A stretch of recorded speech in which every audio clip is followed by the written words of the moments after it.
Eric and Kouri Richins seem to be living the perfect little life. The attractive young couple had 3 young boys and were doing very well financially living in Utah. They traveled, had a beautiful home, and spent a lot of family time with the boys. But beneath the exterior, something else was happening. Family members say Eric suspected his wife of trying to poison him, giving him food and drinks laced with poison. Eric got so suspicious that he changed his life insurance and his will to give his money to his sister, who he trusted to take care of the kids. Now, prosecutors say Eric was right. He died in March of 2022, a victim of fentanyl poisoning. After his death, Kouri wrote a book for her children to help them deal with the loss of their father. And just after the release of the book, Kouri was arrested and charged with the murder of Eric.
Defense are present. Ms. Richins is present as well.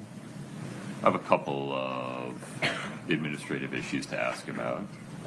Mr. Bloodworth, give me a preview of the state's witnesses today. Your Honor, beginning with the forensic accountant, Brooke Carrington, my sense is she takes most, if not all, of the day. But if we get on to additional witnesses, there is 3 witnesses related to insurance coverage that are lined up. Okay, very good. With respect to Ms. Carrington, we'll need to have a plan for a 404B instruction or instructions. I'd like to do that in an efficient way, Ms. Nestor. Have you given any thought about that? Well, I have, and my initial thought was to do just a continuing objection to everything, but the reality is there's definitely things she's going to testify to that we agree are appropriate for this trial. And there's a whole bunch of things she's going to testify to that we don't think belong in this trial. So my thought, what I was planning to do is when she got into an area that we believe falls under our original motion in limine, and I would just stand up and say, we object to 401, 403, 404B, and just make the record right then, no speaking objection, and then you can just rule. And I've made a contemporaneous objection at the time, and we don't have to stop and have arguments. I mean, I feel like we veered into defendant preserving her record for appeal, and that's different than my question, but we can start there and then go back to my question. Well, I mean, the 403 issue, put that aside. I recognize that it's possible that Ms. Carrington's testimony would get to the point where defendant would want to make a 403 objection based not on unfair prejudice, but on cumulative evidence, wasting time, things like that. And you won't know that till you see it come in. So put that aside. I've already ruled on the unfair prejudice piece. I've already ruled on the 404B issue. I need to give the jury a contemporaneous instruction, though, rather than do it every 15, 20 minutes. I thought it might be better just to do it up front at some point. And it's how to do that in a way that's fair to both sides that I'm asking about. Well, my concern about that would be that if there's just a blanket instruction, they're not going to know which parts of her testimony that relates to. Well, in the written jury instructions, I think we're going to have to tell them. We talked about this during the motions in limine hearing, that I think the 404B instruction will need to have some specificity about qualitatively this transaction or that transaction or this part of this transaction or this conduct in that transaction cannot be considered for, but can be considered for.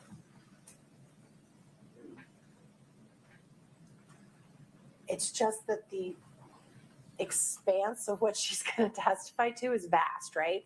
Like maybe, I don't know. She's going to talk about taxes. She's going to talk about business. She's going to talk about assets and liabilities. She's going to talk about yeah, but not all of that is 404B information. That's exactly my point, right. Which it makes it complicated. I mean, if you're recommending that we start with just an admonishment that some of her testimony will involve, I just don't know how you do it before we get to the topic. It's so broad. I don't know how you would even word it. I mean, I'll happily sit down and try to work with the court and the state and try to come up with a broad admonishment for the beginning. I just don't know it's going to have much effect because she's going to be all over the place. Well, and there is a lot of what she's going to testify to that we're like, fine. I mean, it goes to motive. I'm not going to be unreasonable. I recognize their theory. I disagree with it, but I recognize it. And if they're trying to establish, her financial condition at the time of death, I think that's going to come in. I'm not unrealistic about that. But I think she's going to go pretty far beyond that, right? So at that point, I feel like I'm going to need I'm going to want a contemporaneous objection, and I may want the court, because as you ruled, I think wisely in the motion in limine hearing, a lot of this you can't tell till you hear it as it comes in, because it may have a foundation and it may not.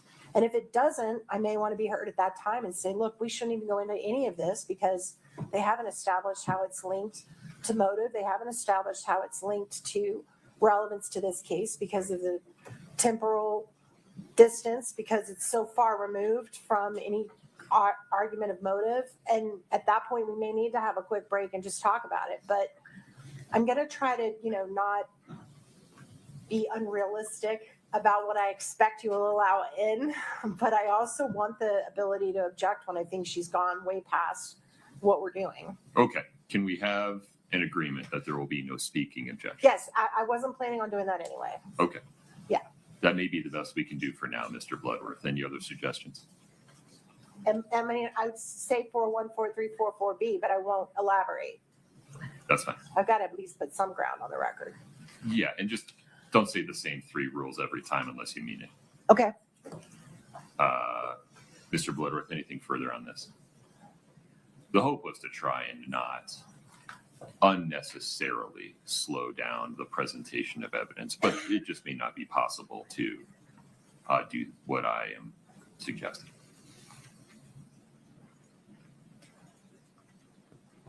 Your Honor, I think it's possible. It's interesting. I don't know. I think the defense, by objecting all along, may draw attention to the amount of 404B evidence. Well, they're allowed to make that choice, though. So it seems to me if that's their choice, let's roll with it. All right, we'll take it. We'll do it in real time. If we need to take a break and have a more fulsome conversation, we can do that. Okay. Okay. Very good. Okay. Mr. Bloodworth, anything before we invite the jury? No, Your Honor. Ms. Nestor? No, sir. Okay. Take it, please.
I filled it out. What's on your shirt?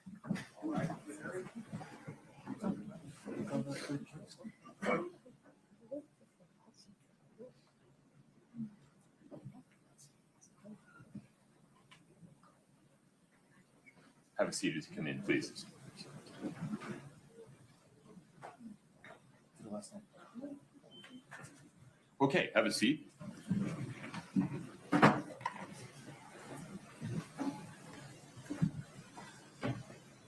Folks, a quick scheduling note. Tomorrow morning, we'll begin at 9:30. On Friday, no trial this week. So to the extent you want to make plans for tomorrow morning or for Friday, you have a little bit of unexpected time. All right, we will proceed with additional witnesses in the state's case in chief. Mr. Bloodworth. Thank you, Your Honor. The state calls Brooke Carrington.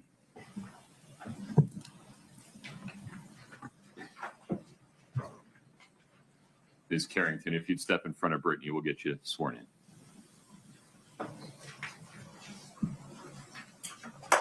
Do you solemnly swear the testimony you're about to give in the matter before the court to be the truth, the whole truth, and nothing but the truth, subject to the pains and penalties of perjury? Yes. Thank you. Have a seat.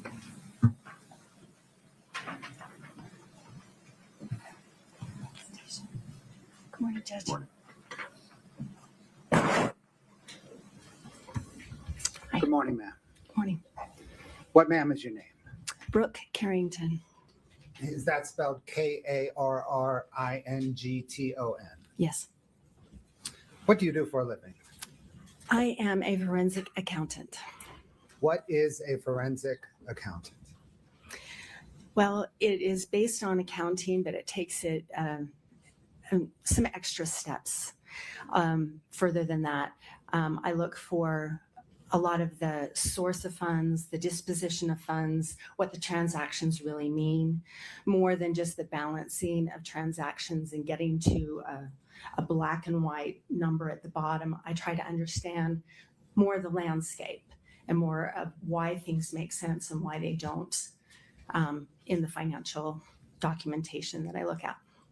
More of a narrative? Yes. What, ma'am, is your education and training in forensic accounting? I've been at this for 38 years, and I have a bachelor's in English, I have an MBA, and I have several certifications that support that. Who's your employer? I have a firm. It's a small firm. We're based in Salt Lake City. Do you teach or present as it relates to forensic accounting? Yes, I've presented many times over the years to Masters of Accounting students, mostly quite often at the business school at the University of Utah. And I am the adjunct professor of the fraud examination and forensic accounting course at the University of Utah's business school. Did you also have a hand in developing the curriculum for that course? I did. I created it from scratch. I got no help. You had two hands. Two hands. Ma'am, have you testified as an expert before? Yes, I have. Have you testified in state cases? State cases, yes. Federal cases? Federal cases, yes. Have you testified on behalf of both plaintiffs and plaintiffs and defendants? That's correct, yes. And both the state and the defense? Yes. About how many times? Hundreds. I don't know how many. When did you begin testifying? I think the first time I testified for real was probably in 1991 or two, something like that. And consistently since then? Yeah, fairly consistently, yes. Did the state engage you to forensically examine Kouri Richins' finances and related business practices leading up to and shortly after Eric Richins' death? Yes. And to value Eric Richins' estate at the time of his death? Yes, that's right. Did the state put any restrictions whatsoever on the scope of your forensic examination? None. Did the state restrict the time frame? No. Did the state restrict the types of transactions? No. The types of loans involved? No. Any restrictions at all? No. Did the state engage you on May the 31st, 2023? Yes, Is Summit County paying you for your time? yes, they are. Are they paying you at your customary rate? Yes, that's right. Prior to the state engaging you, did you perform forensic accounting work for the estate of Eric Richins? Yes, I did. What accounting work did you perform for the estate of Eric Richins?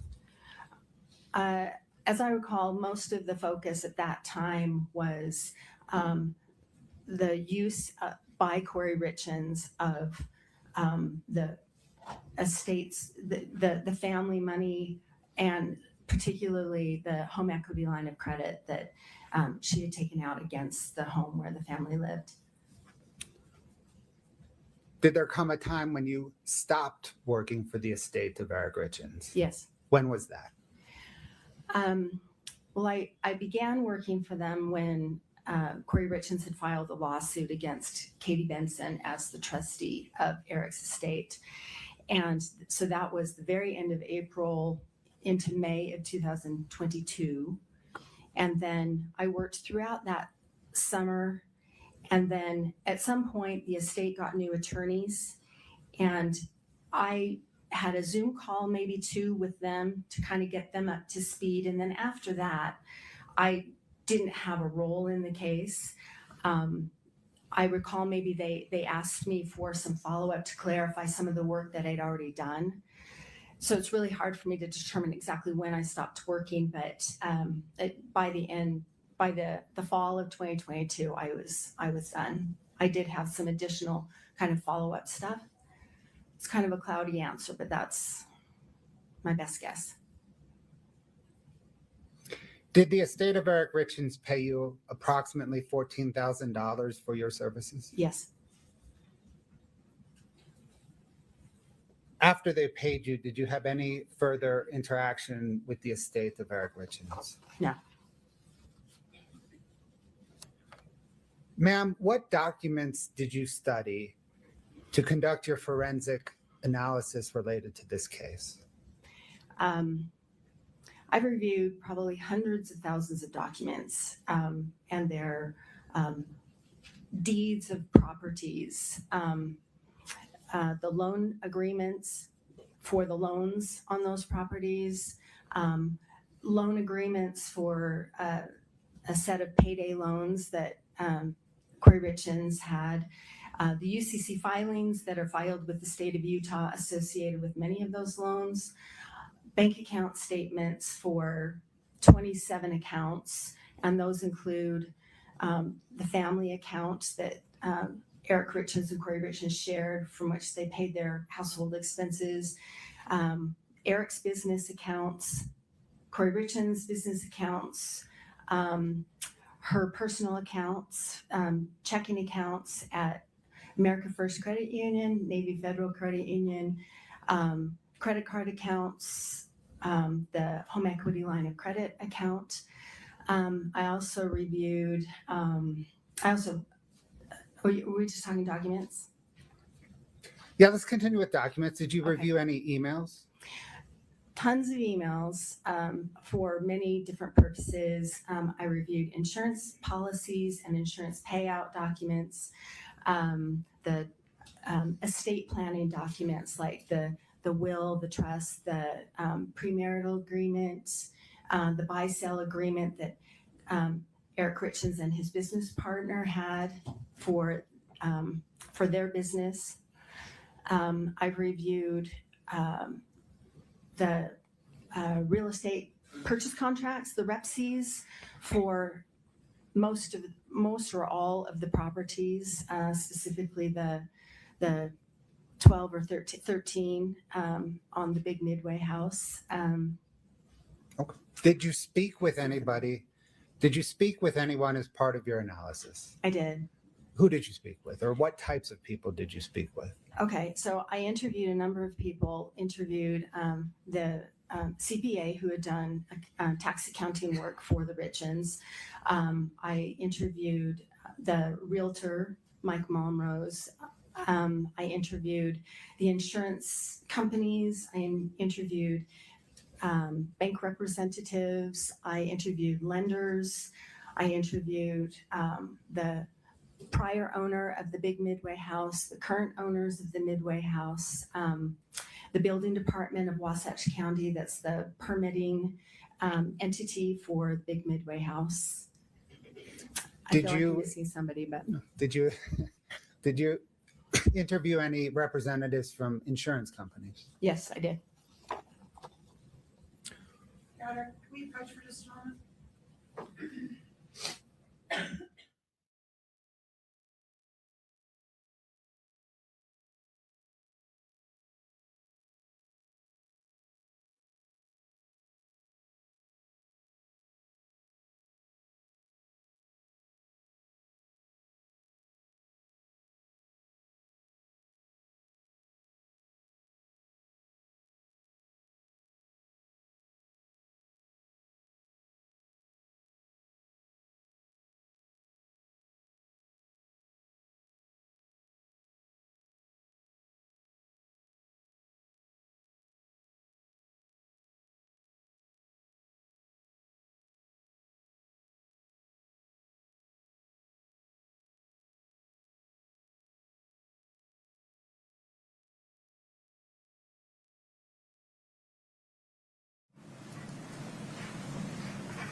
What, ma'am, is your methodology or process for forensically examining someone's finances?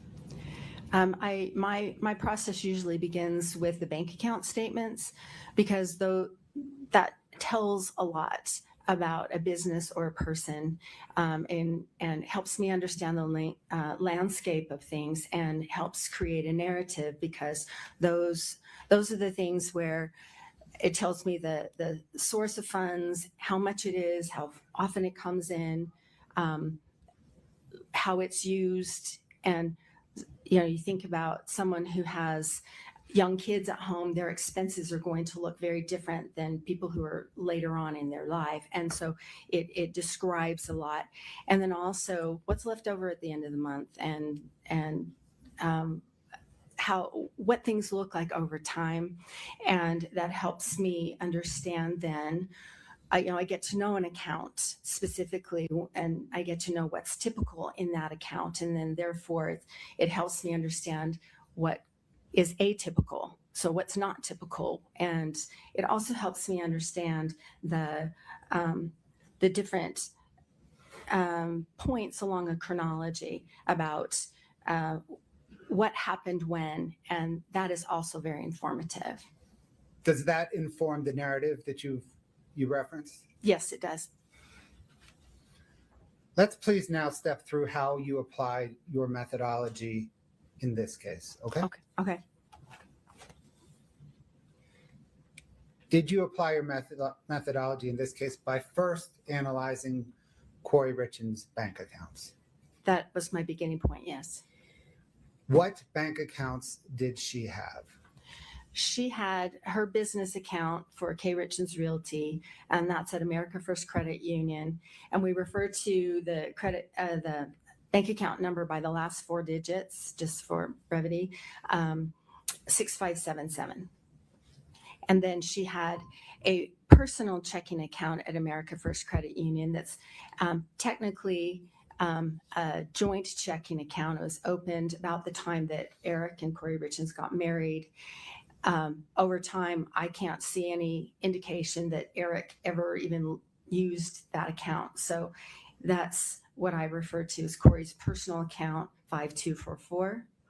Her Navy Federal Credit Union account, there's a line of credit there and a checking account. The checking account especially is one that becomes important. The family account at America First Credit Union, that's where the household expenses were paid. It's a joint account. 2204 is that one. And then I know you asked me about Kouri's accounts, but I also looked at Eric's business accounts, 7664, and then he also had a personal account.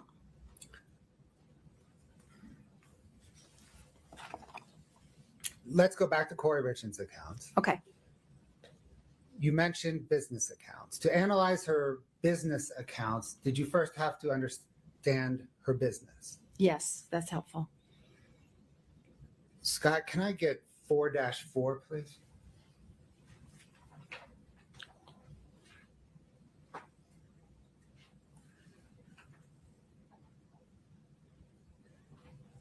Can you see 4-4? I'm sorry, I'm locked out here. Yes, I can. Requires a password, Your Honor. No problem.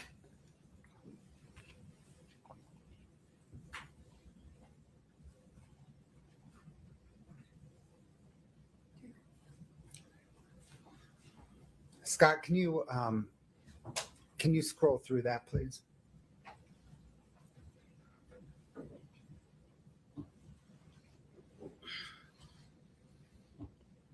Ma'am, do you recognize this document? Yes, I do. Yes, I do. And what is it? This is the business registration that Kouri Richins Realty filed with the state of Utah. And this was returned in response to a subpoena that the prosecution sent to the state. Your Honor, the state moves 4-4 into evidence. No objection. States 4-4 is admitted. Your Honor, can the court publish it, please? There you go. Okay, ma'am. What, beginning with the header, does this document tell us? It tells us the registration number, which is a number the state gives it. The business name is Kouri Richins Realty LLC. It's a limited liability company. It was registered April 26th of 2019. Page 2, Scott.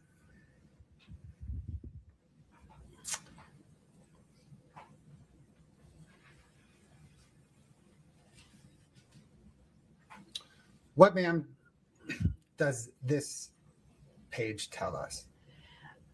Well, it repeats the name of the business, Kouri Richins Realty. Article 2 shows that it's in the business of selling and buying real estate. Did you investigate kind of what part of the selling and buying of real estate business Kouri Richins was involved in? Yes. What part? Well, she's a licensed realtor, but mostly she's in the business of buying and selling real estate for the purpose of fixing and flipping it. So buying a home, remodeling it, rehabbing it, and selling it. If you could look down at Article 3, what information does this provide? This shows who the registered agent is, and that is Kouri Richins, and the 282 Willow Court in Camas is the family home. Did you investigate whether Kouri Richins Realty used any additional business addresses? Yes. Did she? Yes. Do you know that address? Yes, it's a P.O. Box in Camas, P.O. Box 759 in Camas. Page 3, please, Scott.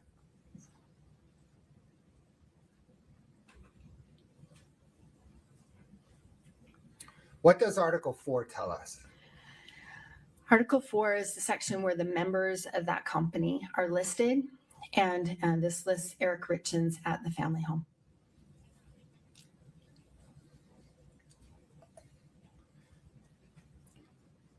Can we go back down, Scott?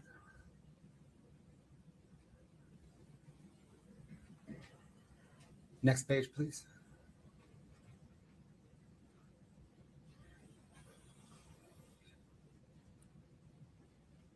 What, ma'am, does this tell us? So this is, as it states, the summary of the online changes. It's very typical for companies when ownership changes or the address changes that they can go into the portal and change things. So this shows that 4 days later, the previous member was changed to be Kouri Richins, removing Eric Richins. So am I right then that the business was registered on April the 26th and then in Eric Richins' name, and then 4 days later, the member was changed to Kouri Richins? That's right.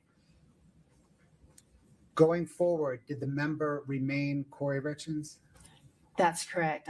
I've checked it periodically and there have been no changes.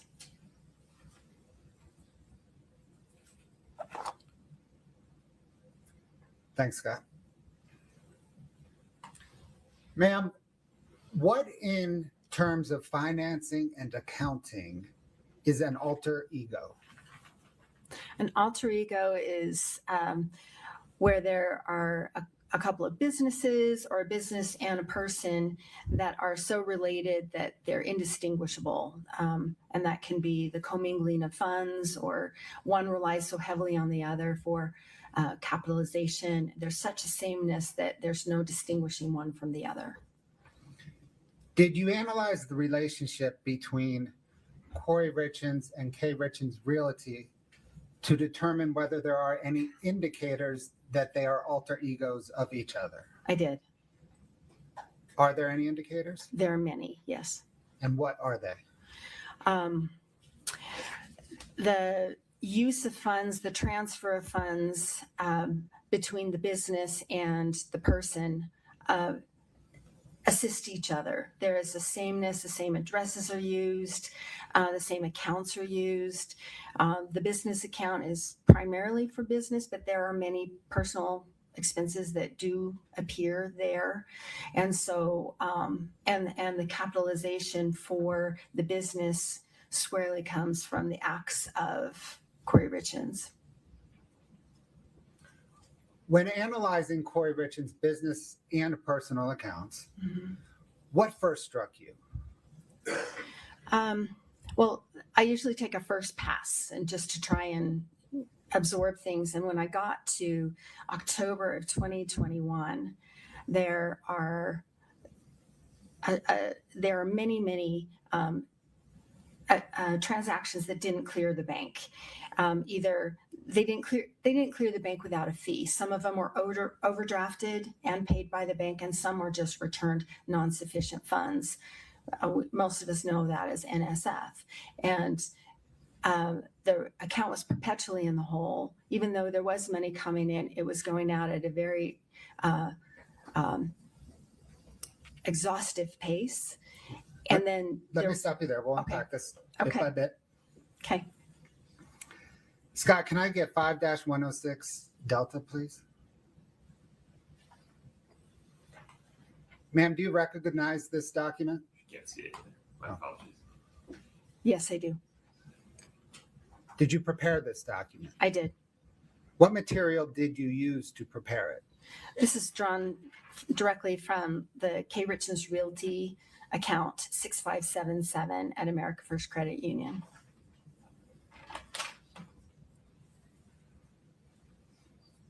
State moves to admit 5-106 Delta. No objection. States 5-106 Delta is admitted. Can the court publish it, please? Done. Okay, let's zoom in on this. What generally does this exhibit depict? So this is just the overdraft and non-sufficient funds transactions for each of these months, just in that one account. And so I started in January of 2021, and this follows through March of 2022. Does this provide us, or does this tell us that for that 15-month period, there were 236 overdraft or non-sufficient fund transactions from that single account? That's correct. So And that the amount of transactions that tried to pass but didn't was $360,000? that's right. And that as a result of that, this account was assessed $5,600 in fees? That's correct. Does this exhibit provide you as a forensic accountant any information regarding trends? Yes. As I mentioned before, I try to understand the chronology of things, and so understand kind of what is typical for an account. So when things change, I can understand that a little bit more, or at least seek to find an understanding of it. So if you go down the number of transactions column, what I did is just count up the number of transactions in a particular month, and you can see that for most of the year 2021, it's minimal, de minimis, not really that big of a deal, relatively speaking. And then in October through the end of March, this is a drastic increase in funds that did not clear the bank, or transactions that didn't clear the bank without a fee. And then if you go over to the amount column, that represents the amount. I just added up the transactions, the value of each transaction in each of those months. So in November and December, those are separate buckets of transactions that she tried to pay without a fee. And that didn't happen. So 91,000 each of those months. So let me just pick an example. December. Does this show that in December she had 77 overdraft or non-sufficient fund transactions totaling $91,000? That's what that says, yes. That costs $2,000 in fees. Mm-hmm. Yes. And that upward trend began in October and continued through March. That is correct. Did you trace these overdraft and non-sufficient fund transactions? I did. What did she use the money for? A lot of them were debt payments or expenses that she either paid or attempted to pay to rehab vendors like contractors and subs and trades for her properties. Did she also try to pay herself? Yes, she did. Scott, can I get 5-109 Delta, please?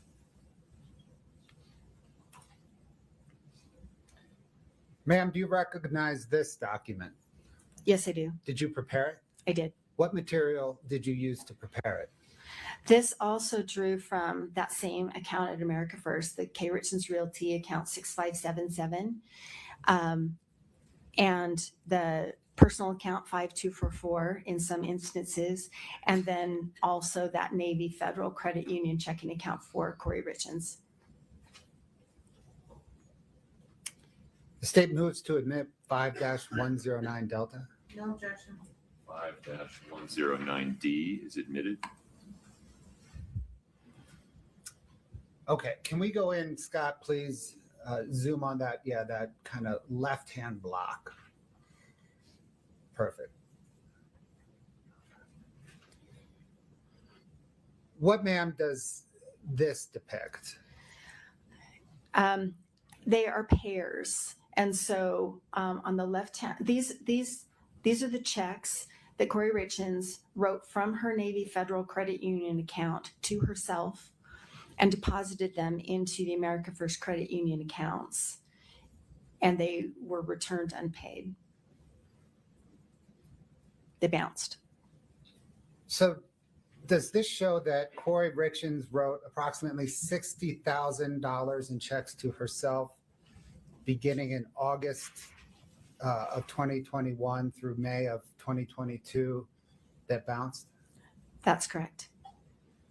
And she wrote them from a checking account that had a balance of either that had a balance that ranged between negative $51 and $29. That's right. So taking the December 23rd, 2021 line as an example, does this show that on December the 23rd, Kouri Richins wrote a check from her Navy Federal account for $10,000, deposited that in her America First Credit Union account at a time that she was $51 in the hole on her Navy account? That's correct. She wrote two of those checks, the one for $10,000 and then the next one for $4,000. Got it. Then there was another $10,000 the next day, right? That's right. Thanks, Scott.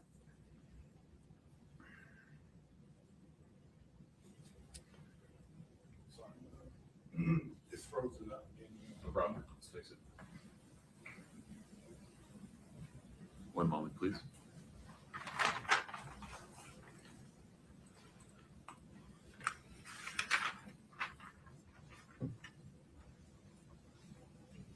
Scott, if you'd unplug and plug back in.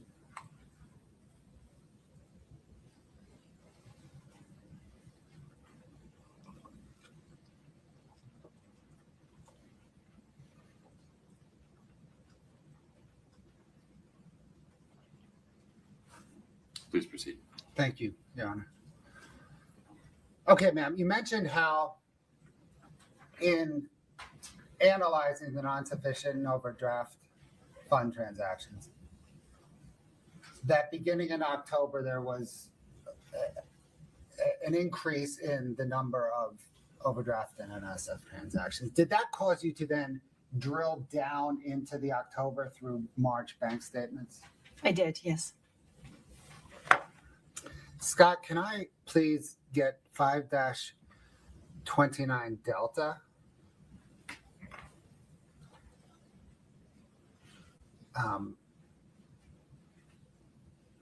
Echo.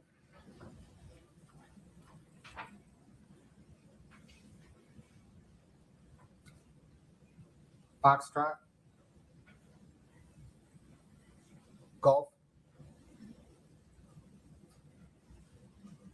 Hotel. Ma'am, do you recognize Exhibit 5-29D through H? Yes, I do.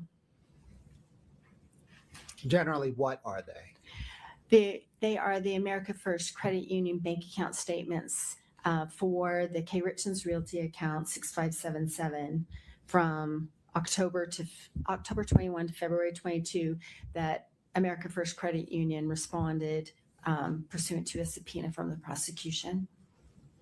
Your Honor, the state moves Exhibits 529D through H into evidence. No objection. 5-29D through H are admitted. Scott, can we bring up, please, 529D to publish?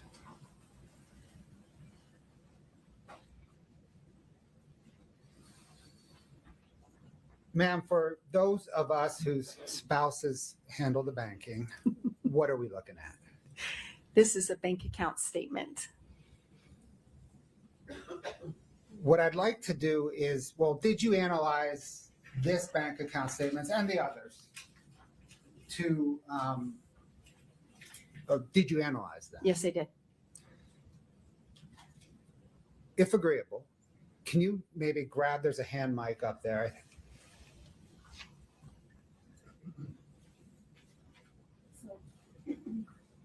That's okay. If you promise to stay tethered to the podium and turn your lav off, this will work. I just turned it off. Yeah. There you go. Thanks, Judge.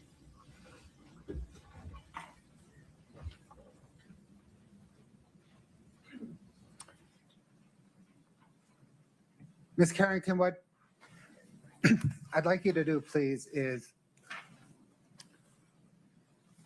walk the jury through how you analyze this bank statement. Oh, we have a pointer.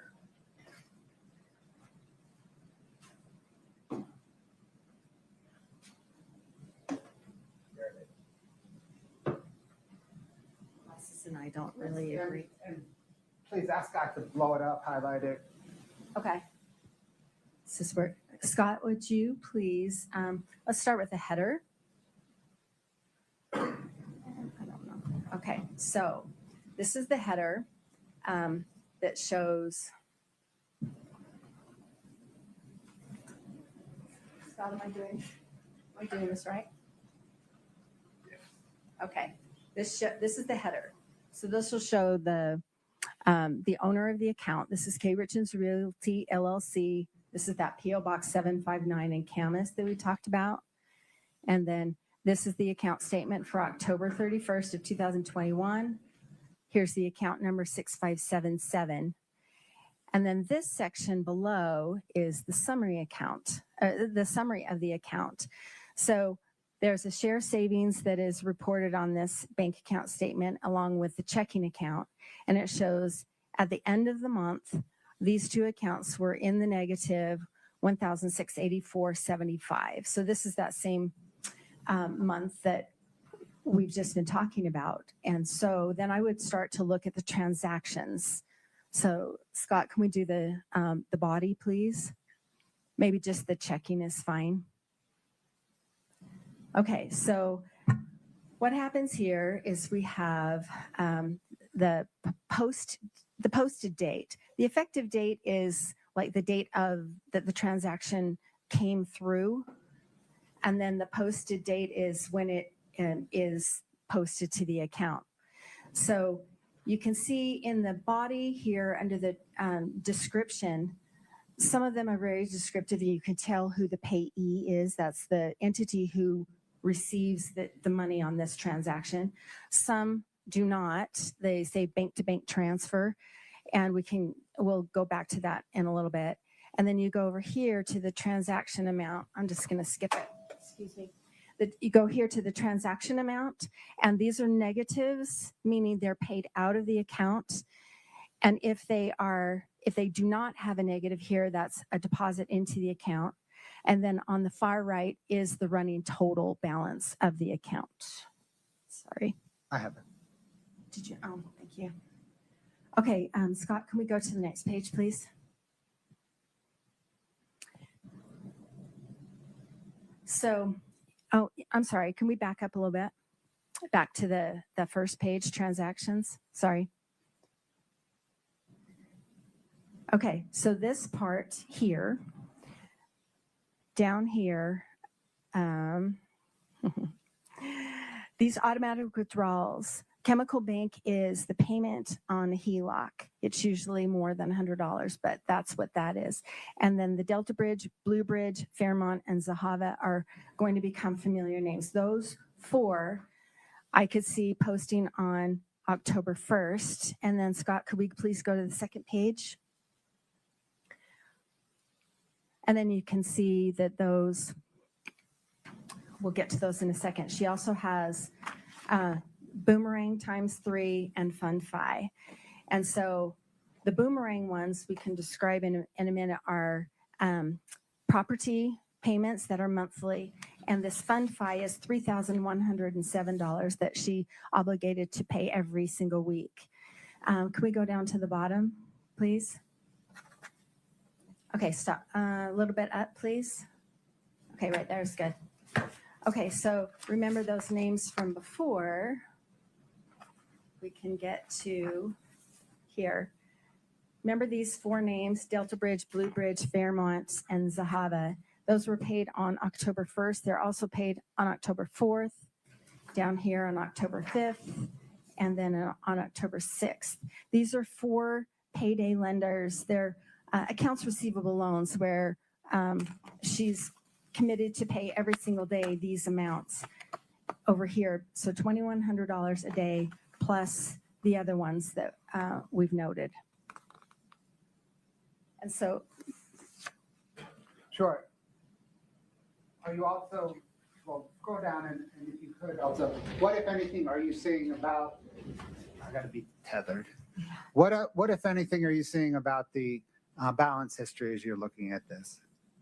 So I'm looking here. Let's see if I can get this to go over to the running total over here on the side. You can see at the top of where we're looking here, she gets down to about $2,600 in the account. And then here comes $16,800 into the account, bumps it back up.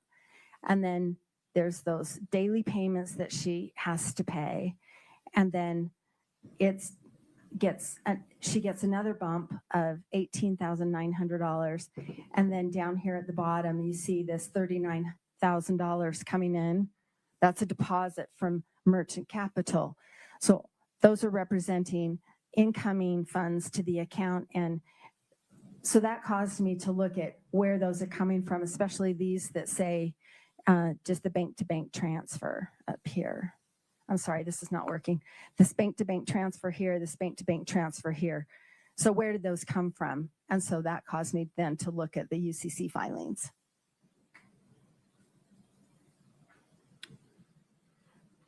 Scott, can you go to the next page, please? Does that trend of automatic withdrawals to service debt just continue throughout the month of October? Yes, it did. You can see again the same devices, and I don't agree. I'm so sorry. Okay, you can see the same payments here. Then she's added a few. Here's the Advantage platform is a new one. And then you go down here, FundFi Merchant is a new one. Greengrass Capital is one that she's been paying for a while. And this one will be significant. Kind of put a pin in this one, $5,438. So she's got all these others that are daily payments. FundFi and Greengrass Capital are weekly payments. And so what I started to do was calculate how much were these debt payments and who were these lenders, what are these loans? And so she's obligated herself on these, the consistent for $2,100 every day. So that's about $10,000 a week. And then she adds the FundFi for $3,100 and the Greengrass for $5,438. And that's every single week she has to come up with that money just to stay current and avoid default, because the default clauses on all of these, they're already starting at high interest rates. But if they go into default, the interest rate almost doubles. And then, ma'am, what else as we go through? We can just go down, maybe, Scott, to the end of the statement. Just scroll through so we can look at the balance history. What is the balance history, if anything, telling you? Well, the balance history fluctuates greatly, right? And it hovers into the low figures, and then it goes into the negative. And then this is what I'm talking about, where you see here, like on, starting on about October 13th, these start to be overdrawn, and they were paid initially. And then you look over here at the account balance, it starts to go into the negative. And so then that, if you, let's go to the next page. Just maybe start at the top. And so then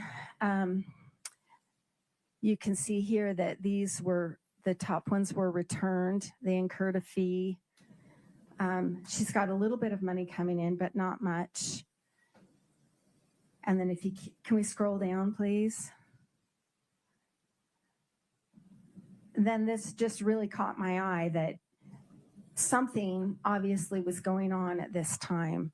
Here she's trying to pay for business expenses, for debt payments, a couple of personal expenses, and these are all being returned. And she's $6,000 in the hole at the end of this page. Could we go to the next page, please?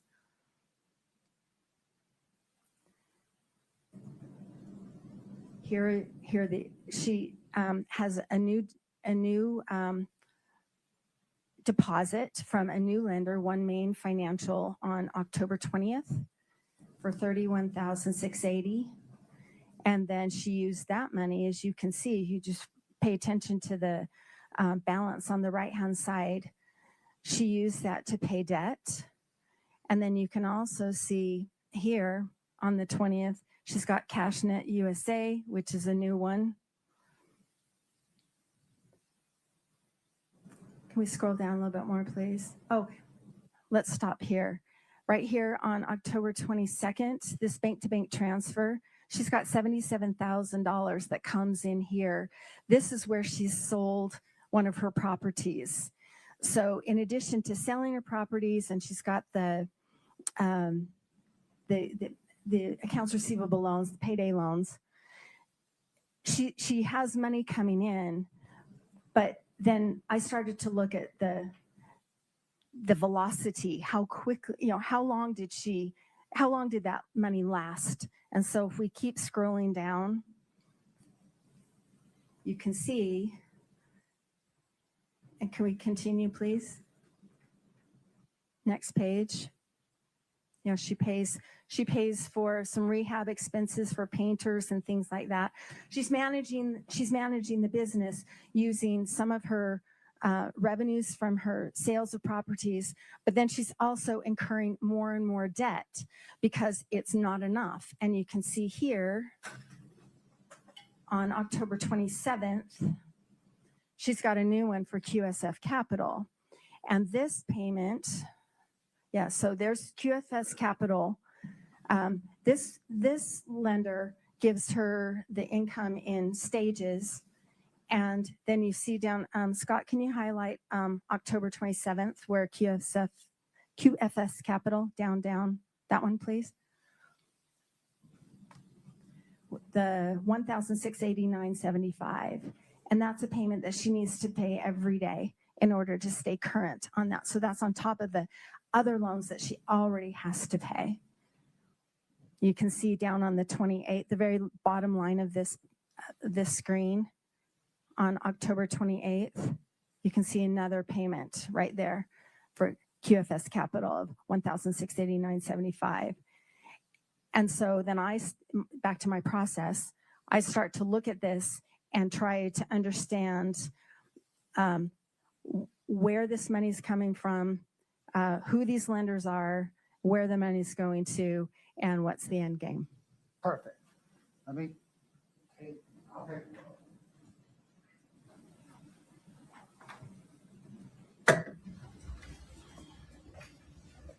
Thank you. Okay, ma'am, that was the October statement, correct? Excuse me, yes. My fault. Fine. We're not going to go through November, December, January, February, but let me ask you, do those months present the same as October? Yeah, in the fundamental nature, yes. And by fundamental nature, do you show that, or do you mean that she had similar debt service throughout that time period? Similar, yes. I mean, there are changes, of course, but yes, the same fluctuations in the bank account, the same in, adding new lenders consistently and using a lot of the new money to pay for debt. Do those other statements present the same low balance history? Yes. Does she deplete whenever she receives funds into the account? Does she deplete them with similar velocity? Object to leading. Overruled. Yes. So you just said that analyzing this statement caused you to caused you to next analyze her debt. Is that right? That's right. Let's turn there, please. Scott, can I get 5-13 Delta? And I think there are 4 pages. If you could scroll through them, please. 5-113.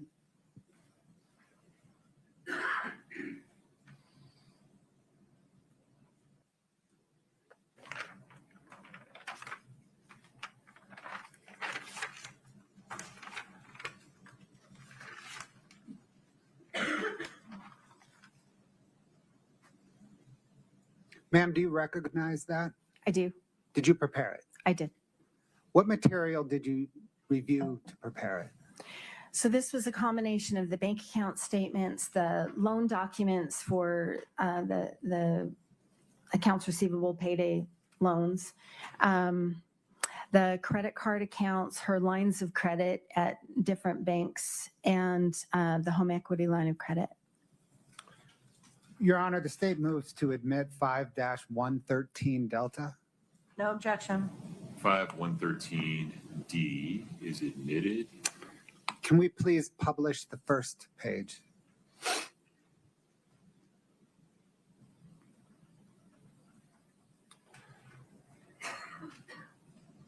Ma'am, what does this depict?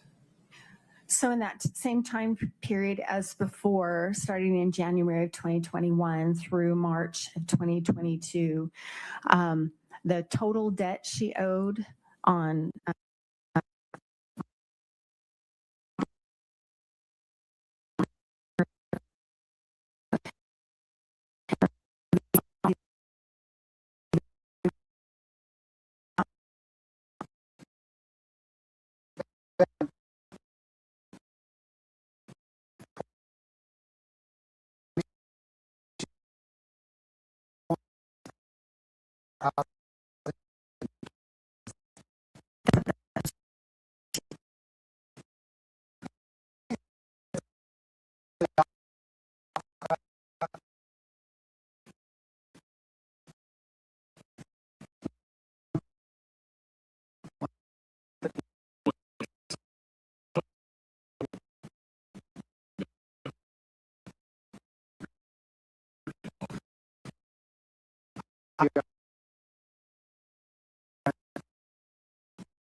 and Go ahead. sorry.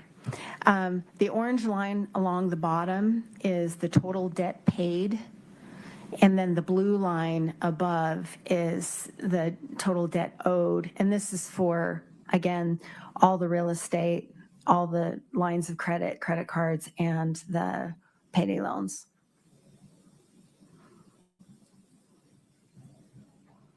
Does this exhibit show that between January 21 and March of 22, her debt was generally increasing except for a dip between, call it August and February? That's correct. And that whole time, the amount she was paying to service that debt remained generally the same except for a blip in April of 2021? That's right.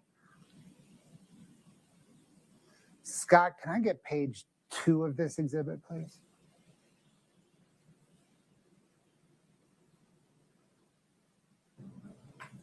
And we can take down page 3. Ma'am, what does this depict? This is that same concept. I just wondered if we might want to discuss this without the real estate. So this is just the loans, the lines of credit, the credit cards, payday loans. So I've just taken out the loans on the properties.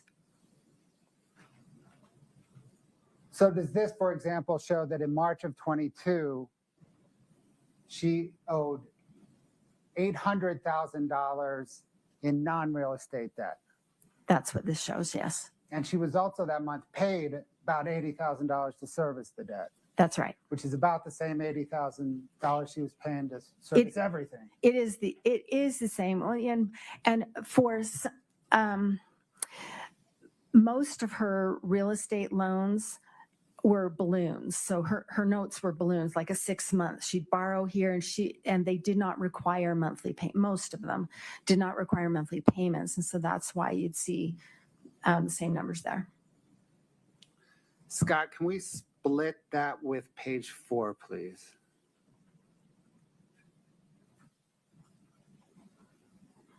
Is this again then the graph of what's on the left-hand side?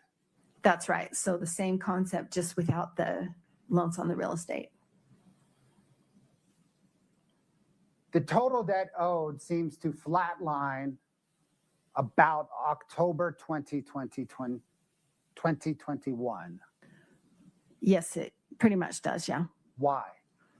There are a lot of reasons why. I don't know all of them. It looks to me like she's just exhausted her funding sources, and there are very few new funding sources that kind of come in after that first period, we talked a lot about some of the new ones. Kind of after that, there weren't a lot of new ones. And so that's the explanation I believe is correct. Thank you, Scott.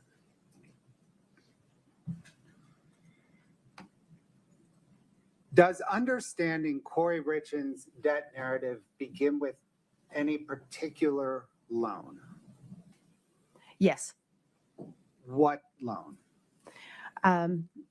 When she started her business, the home equity line of credit that was taken out in March of 2019.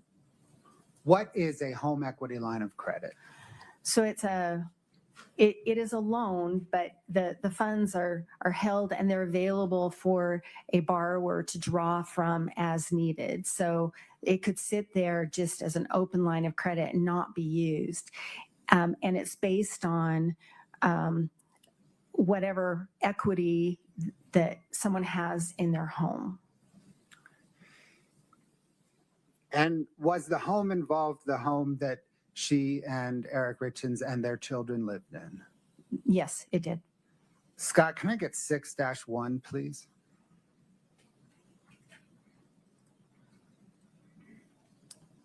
Ma'am, do you recognize this agreement? Yes, I do. What is it?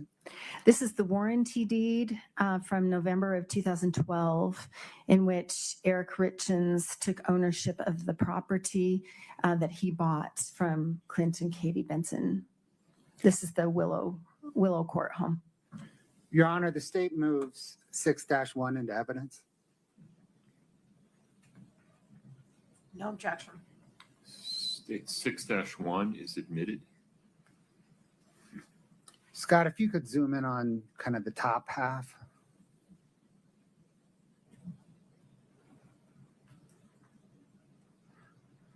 Ma'am, what information does this provide? So the warranty deed is a transfer of ownership. And so shows that Clint and Katie Benson previously owned the property, and Eric Richins is the new owner of the property. Lot D11 Wild Willow subdivision is the part of the legal description. And then finally, there's the date of November 9th, 2012. Was this the warranty deed in place on the home at the time the HELOC was taken out? Yes. Thank you, Scott. Can you please bring up 5-4?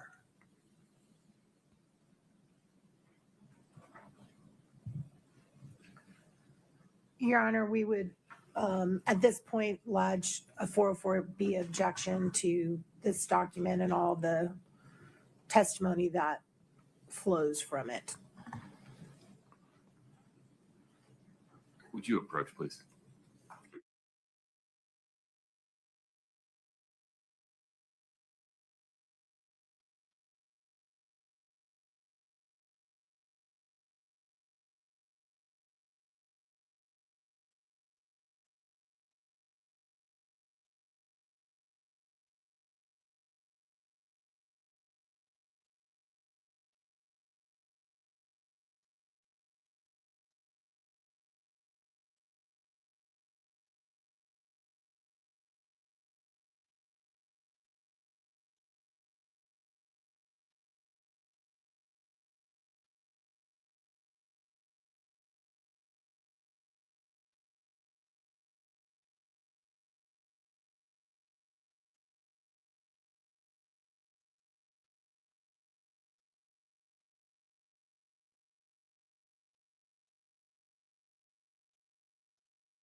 the witness conceive 5-4. State moves to admit 5-4. Any objection, Ms. Nestor? Just same objection, but I understand what was said at the bench. Okay. States 5-4 is admitted. I'll publish it now. Scott, if you could zoom in, please, on that top third. Yep. Ma'am, what is this? This is the HELOC, the home equity line of credit. This is the agreement that kind of outlines the terms of the loan. And who does it identify as the borrower? Eric Richins. And what does it identify as the credit limit on the loan? $250,000.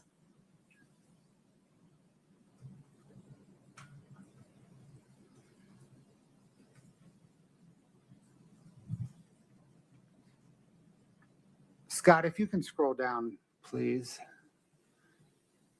to the first signature. Actually, it may be the only signature. Can you zoom in on the signature, please?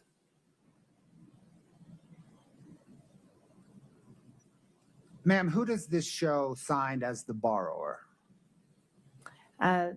The borrower was Eric Richins, but signed by Kouri Richins as attorney in fact.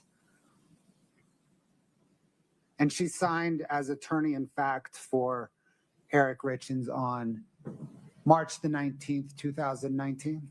Yes. Thank you. Scott, please. 5-89 Delta.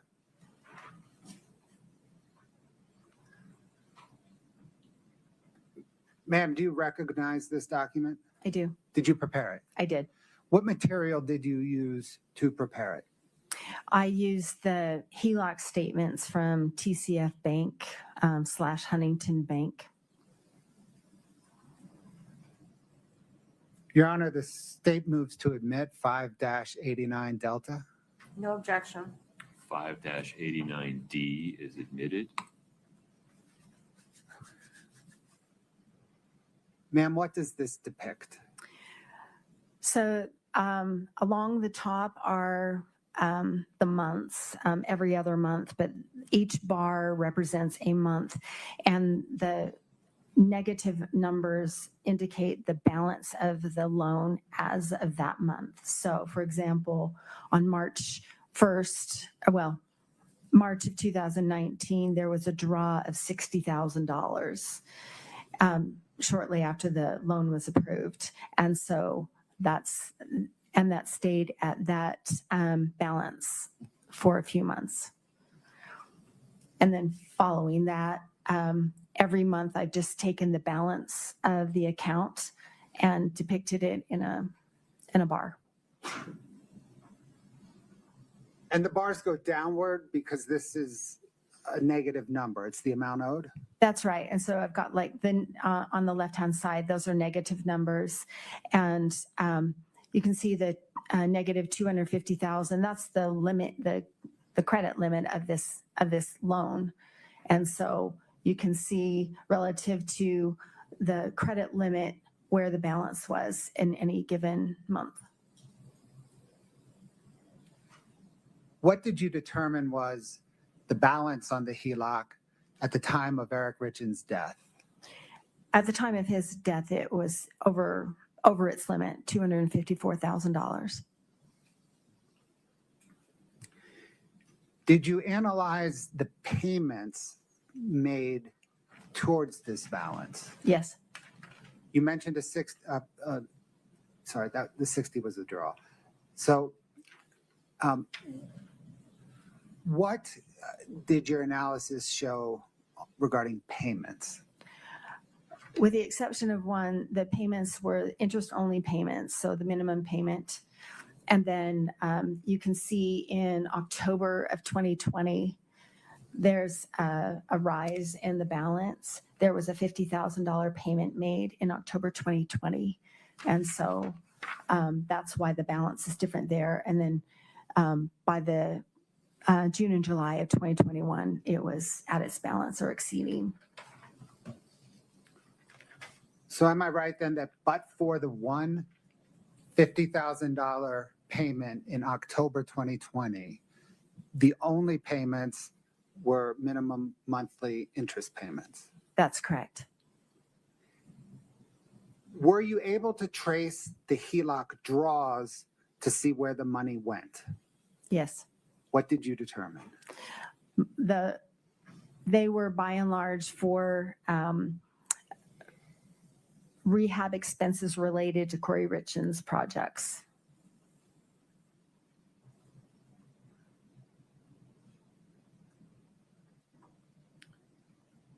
Let me back up half a step. When you analyze the payment history, what were the source of the payment? What was the source of the payments? The source of the payments that made those interest-only payments and the $50,000, those were from the K. Richins Realty accounts and sometimes from the Kouri's personal checking 5244 from America First. So am I right then that the money was drawn from the HELOC to support Kouri Richins' business, and the payments were made from Kouri Richins to the HELOC? That's correct. Any transaction history involving Eric Richins? Not that I could see. I've looked at every transaction available. I couldn't see any.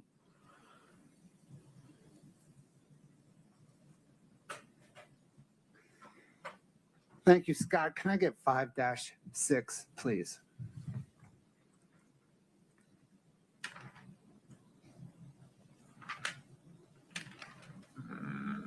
Sorry, Scott. Let me work on that. Scott, if you would briefly disconnect and reconnect so I can see your connection again. Thank you, sir.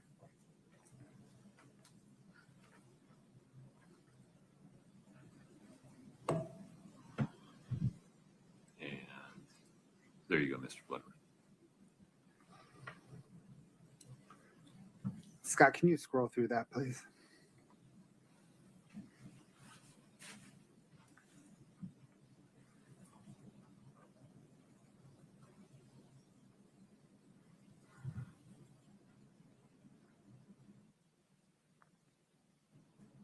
Would you scroll through this one more time for me, Scott?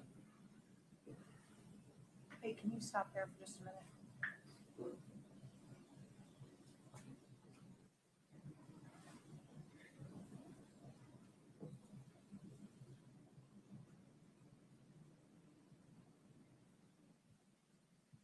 One more page. Okay. I now understand. Go ahead. Ma'am, do you recognize this document? I do. What is it? This is the original draw of $60,000, a copy of that. And this was from TCF National Bank / Huntington Bank in response to a prosecution subpoena. Your Honor, the state moves to admit 5-6. No objection. 5-6 is admitted. Scott, if you could zoom in on the check. Ma'am, who's the check made out to? It's payable to Eric Richins. And do you know why? Object to speculation. You lay a little foundation.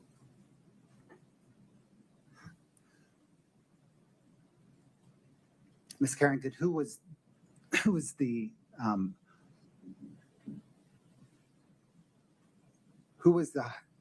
home equity line of credit? Who was the borrower for the home equity line of credit? Eric Richins. Is it typical for the borrower to be the named payee on draws of an account? Yes. Did you trace where the $60,000 went? Yes. Thank you. Scott, can I get 5-7?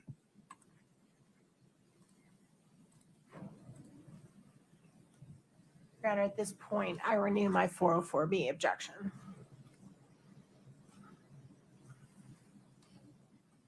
Would you folks approach for a second?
Forgive me, Mr. Bloodworth, did you move to admit 5-7? I did not. I do so now. Okay. Any additional objection, Ms. Nestor? Not other than what I've already covered, Your Honor. Okay. 5-7 is admitted. There you go. Ms. Carrington, what are we looking at? This is the bank account statement from America First Credit Union for Kouri Richins. This is that personal checking account 5244 for April of 2019, which would have covered the March of 2019 transactions. And did you trace that 60,000 draw that we just looked at into this account? I did. Can you please show us where it lands in this account? Yes, I think it's the second. You can see on March 29th, there's a deposit of $60,000 into the account. Did you then trace the funds from that account? I did. Where did the funds go? Basically for rehab expenses and debt payments. Well, yeah. Thank you. Thanks, Scott.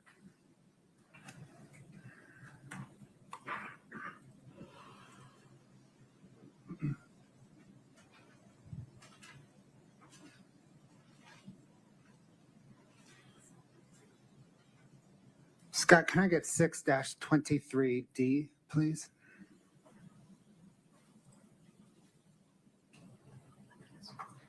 Ma'am, do you recognize this document? I do. Did you prepare it? I did. What material did you use to prepare it? I used the loan documents for the different properties, the deeds, the warranty deeds and trust deeds for the properties, the bank account statements for Kouri Richins Realty and Kouri Richins. I think that's it. Your Honor, the state moves to admit 6-23 Delta.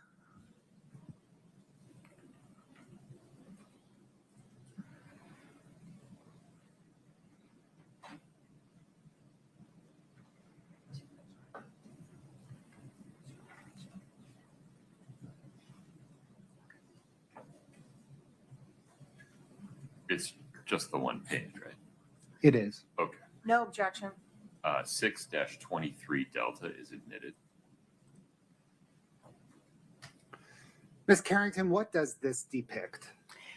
This is what I've called the purchase timeline, and it depicts the purchase of the properties in these years by Kouri Richins Realty and Kouri Richins.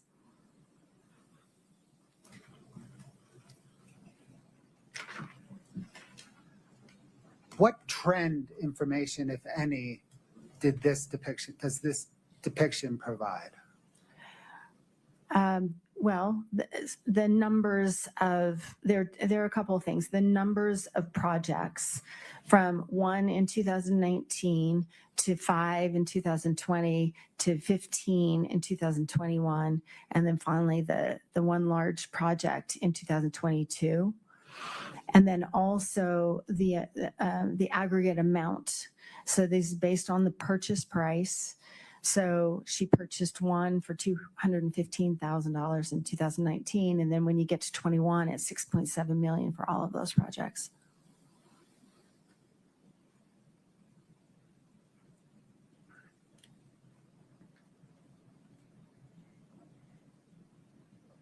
What does your teaching and training tell you about, if anything, about rapid growth in a business? I look at a lot of businesses, and it doesn't matter what kind of industry or what kind of business or what kind of solvency they have.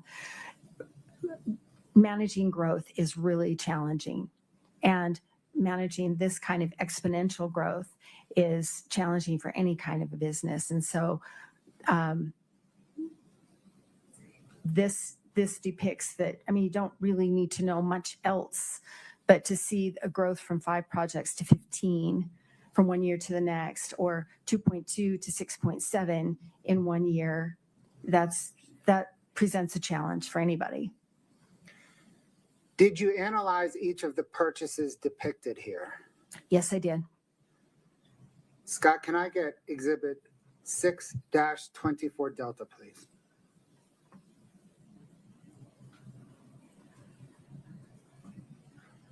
Ma'am, do you recognize this? I do.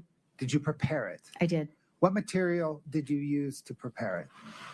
A lot of those same documents, a lot of the deeds, the warranty deeds, trust deeds, the trust deeds show or reflected of the loan. So all the loan documents, the primary lender, all the second, third, and fourth lender, position lenders that I call rehab lenders, the settlement statements for the purchase, the settlement statements for the sale, and then what the rehab expenses were. And for that, I've used what Kouri Richins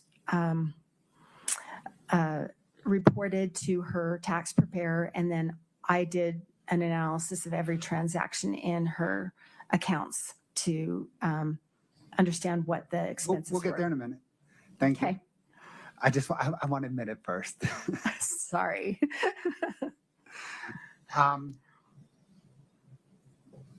Your Honor, the state moves to admit 6-24 Delta.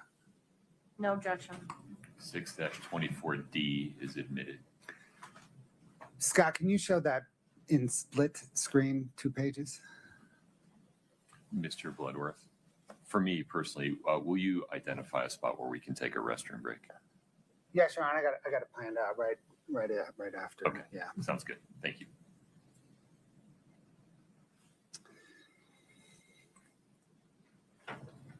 Okay.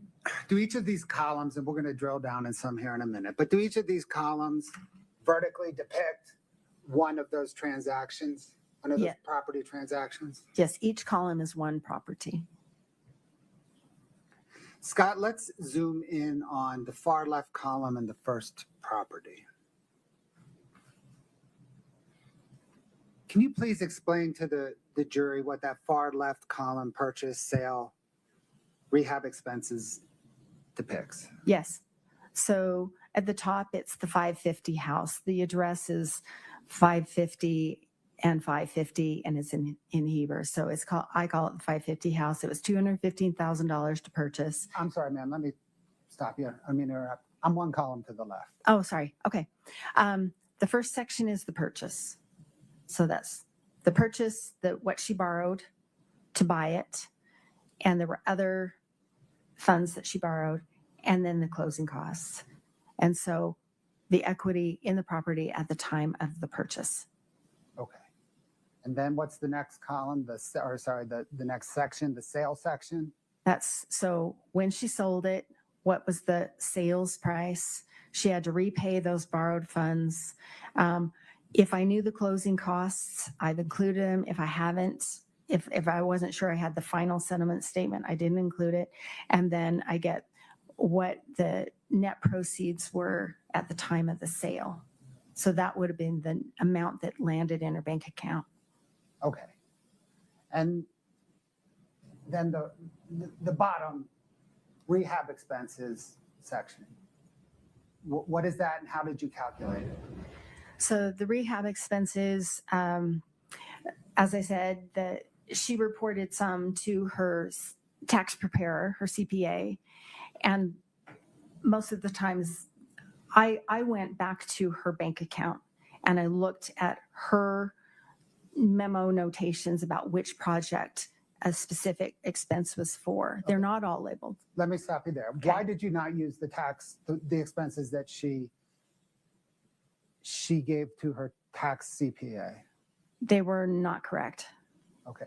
Objection, Your Honor, can we approach? Yep.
Please proceed. Okay, ma'am, you said you did not use expense reporting to the tax accountants because they were inaccurate. How then did you determine the rehab expenses? So I went through every transaction in that Kouri Richins Realty 6577 account. And I looked at the check copies and I looked at the notations. Sometimes the transactions had a notation or a payee in the body of of the statement. So I took those, and quite often Kouri Richins would write on a check, this is for Mill Creek, or this is for Centerville, or this is for Sandy. And so then I've taken those at face value, and it's a sorting exercise. So that's how I arrived at this number. Were you able to allocate all rehab expenses to particular projects? I was not. So if it's shown in the accounting for one particular project, you can definitely trace it to that project. Based on Kouri Richins' notations, yes. And by using the approach of not allocating expenses unless you were certain, is that a conservative approach to accounting? Back to leading. Let's let him finish the question, then I'll rule on it. Would you state it again for me, sir?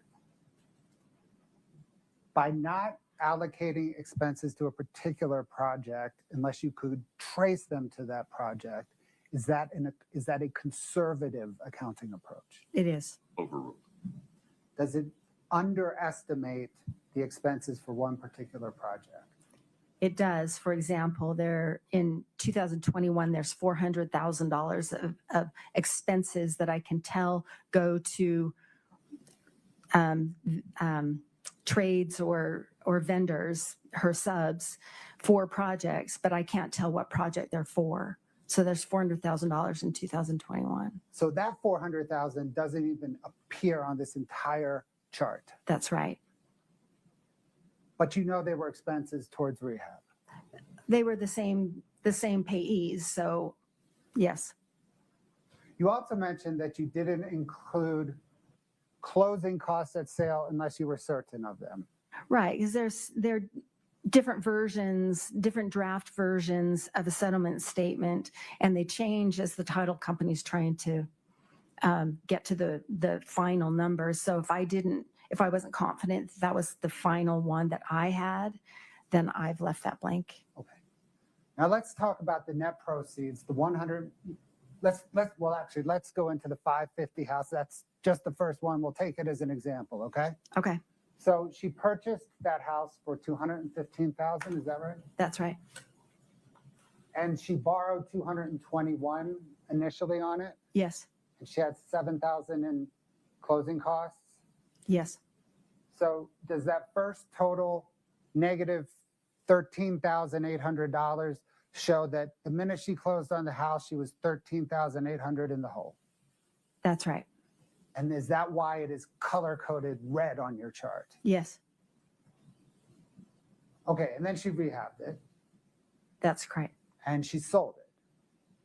And she sold it for $404,000. Yes, But she had all kinds of transaction costs. She had to repay borrowed funds. She had closing costs, perhaps none on this project. And at the end of the day, when she sold it, what amount of money hit her bank account? $145,802, And how do you know that? because it hit her bank account. And can you see it in her bank account statement? Yes, Now, we get down to the rehab expenses for the 550 house, that column. You were able to trace $98,000 to it. yes, There may be more out there, but you were only able to trace $98,000 to it. yes, So for this project, she made, it appears, based on your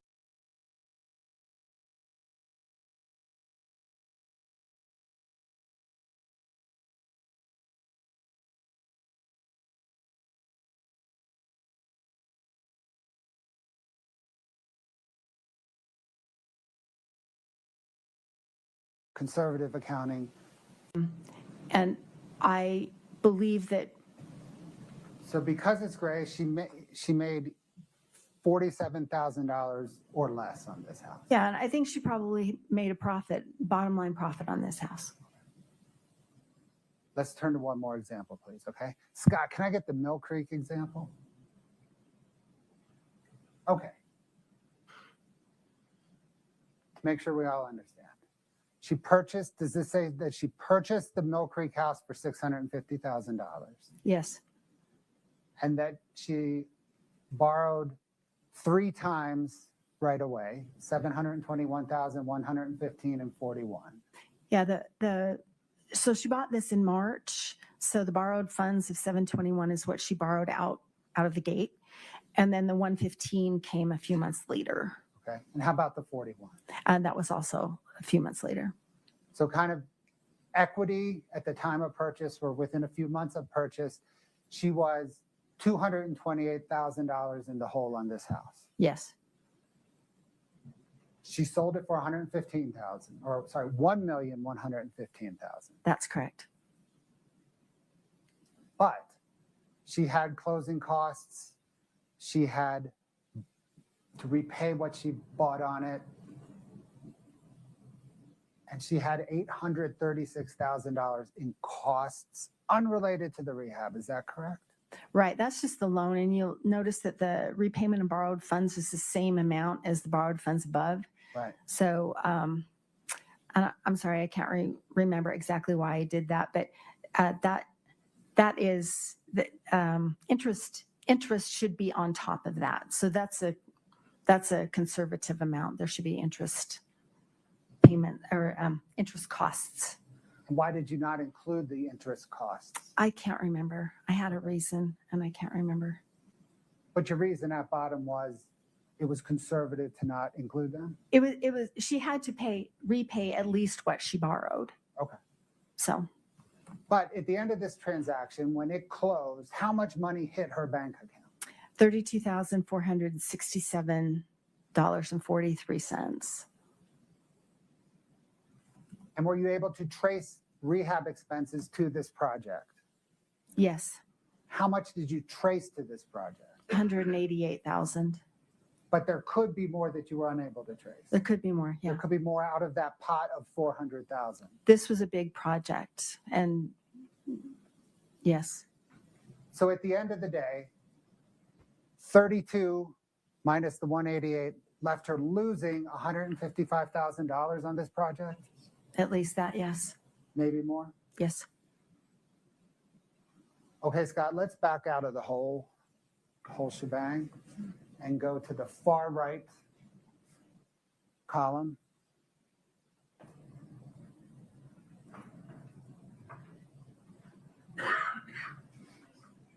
Okay, let's look at the numbers kind of off the page. There's 2 outlying numbers.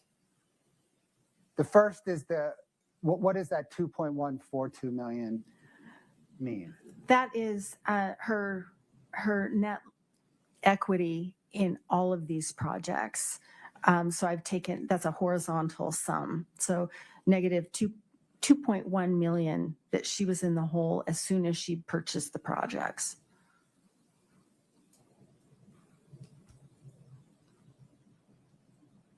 Then we go down to that negative 469,000. What does that number mean? That means again, that's a horizontal sum across all properties. What I estimate her net loss was on all those properties. Yes, net loss on all those properties. So she lost 469,000 based on this accounting. Right, and that doesn't include the 400,000 in additional expenses. Actually, it's 460,000 for all of the projects. So add that together, and then it also there's no net loss that I've included in this number for the properties that were lost in foreclosure. Okay. Because they weren't sold. So this is only properties that were sold. She lost 469,000 plus another 460 that you were unable to directly trace to a project. So just on properties that were sold, forgetting about properties that were foreclosed, she lost over $900,000. That's correct. Scott, can you go to the Barney column?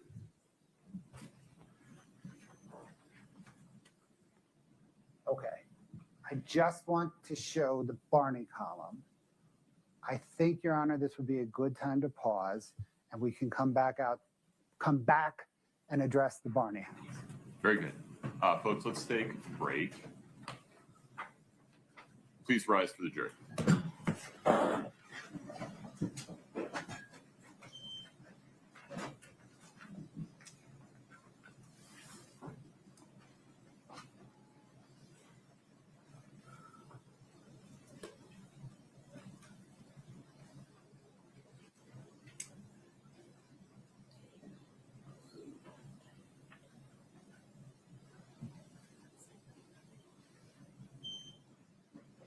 Ms. Carrington, you are welcome to take a walk, use the restroom. Please do not speak to anyone during the break.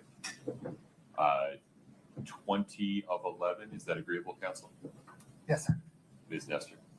Okay, we'll be in recess until 10:40. Thank you.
You're watching at Southern Sin, your new home for true crime. Smash that like button now. We'll be right back.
This is a Southern Sin breaking news special.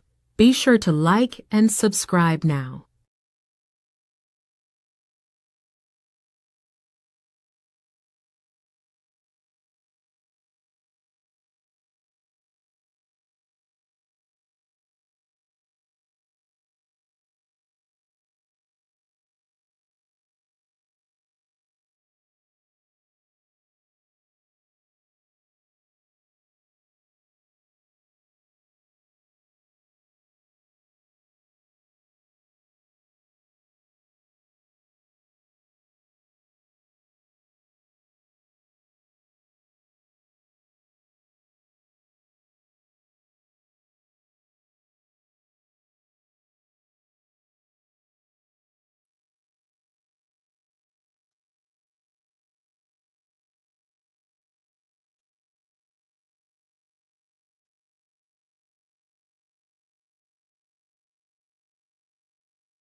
This is a Southern Sin. Breaking news special. Be sure to like and subscribe now.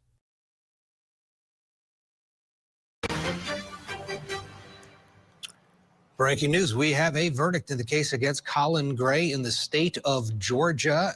This is the case of a father accused of basically aiding his son in a high school shooting. 4 people ended up dead in 2024 after Colt Gray showed up at Appalachia High School with a gun that he received from his father, who gave it to his son as a Christmas gift the Christmas prior. And prosecutors say he should have known better. The jury has only been out for an hour and 49 minutes. It's an incredibly short time to deliberate. Let's go to Georgia, to the courtroom, and see what the jury has decided. Madam Foreperson, my understanding is the jury has reached a verdict. Is that true? Yes. So was the verdict unanimous? Yes. And have you signed, dated it, and filled in your verdict where applicable? Yes. All right, you'll hand it to the bailiff.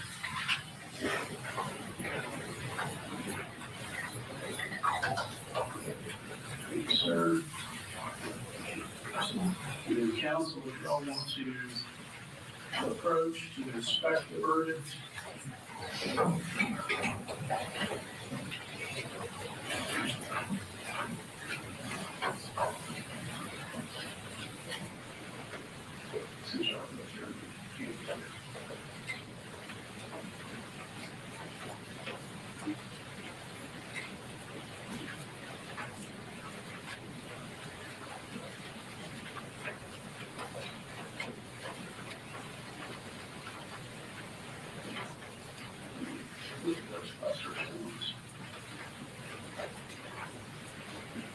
Any objections to the form or legality of the verdict? Not from the state, Your Honor. There you are. Ms. Jones, if you will publish the verdict. In the Superior Court of Barrow County, State of Georgia versus Colin Gray, case number 24-CR-593-P, jury verdict. Count 1, murder in the second degree. We, the jury, find the defendant guilty. Count 2, cruelty to children in the second degree. We, the jury, find the defendant guilty. Count 3, murder in the second degree. We, the jury, find the defendant guilty. Count 4, cruelty to children in the second degree. We, the jury, find the defendant guilty. Count 5, involuntary manslaughter, unfaithful act. We, the jury, find the defendant guilty. Count 6, reckless conduct. We, the jury, find the defendant guilty. Count 7, involuntary manslaughter, unlawful act. We, the jury, find the defendant guilty. Count 8, reckless conduct. We, the jury, find the defendant guilty. Count 10, cruelty to children in the second degree. We, the jury, find the defendant guilty. Count 11, cruelty to children in the second degree. We, the jury, find the defendant guilty. Count 12, cruelty to children in the second degree. We, the jury, find the defendant guilty. Count 13, cruelty to children in the second degree. We, the jury, find the defendant guilty. Count 14, cruelty to children in the second degree. We, the jury, find the defendant guilty.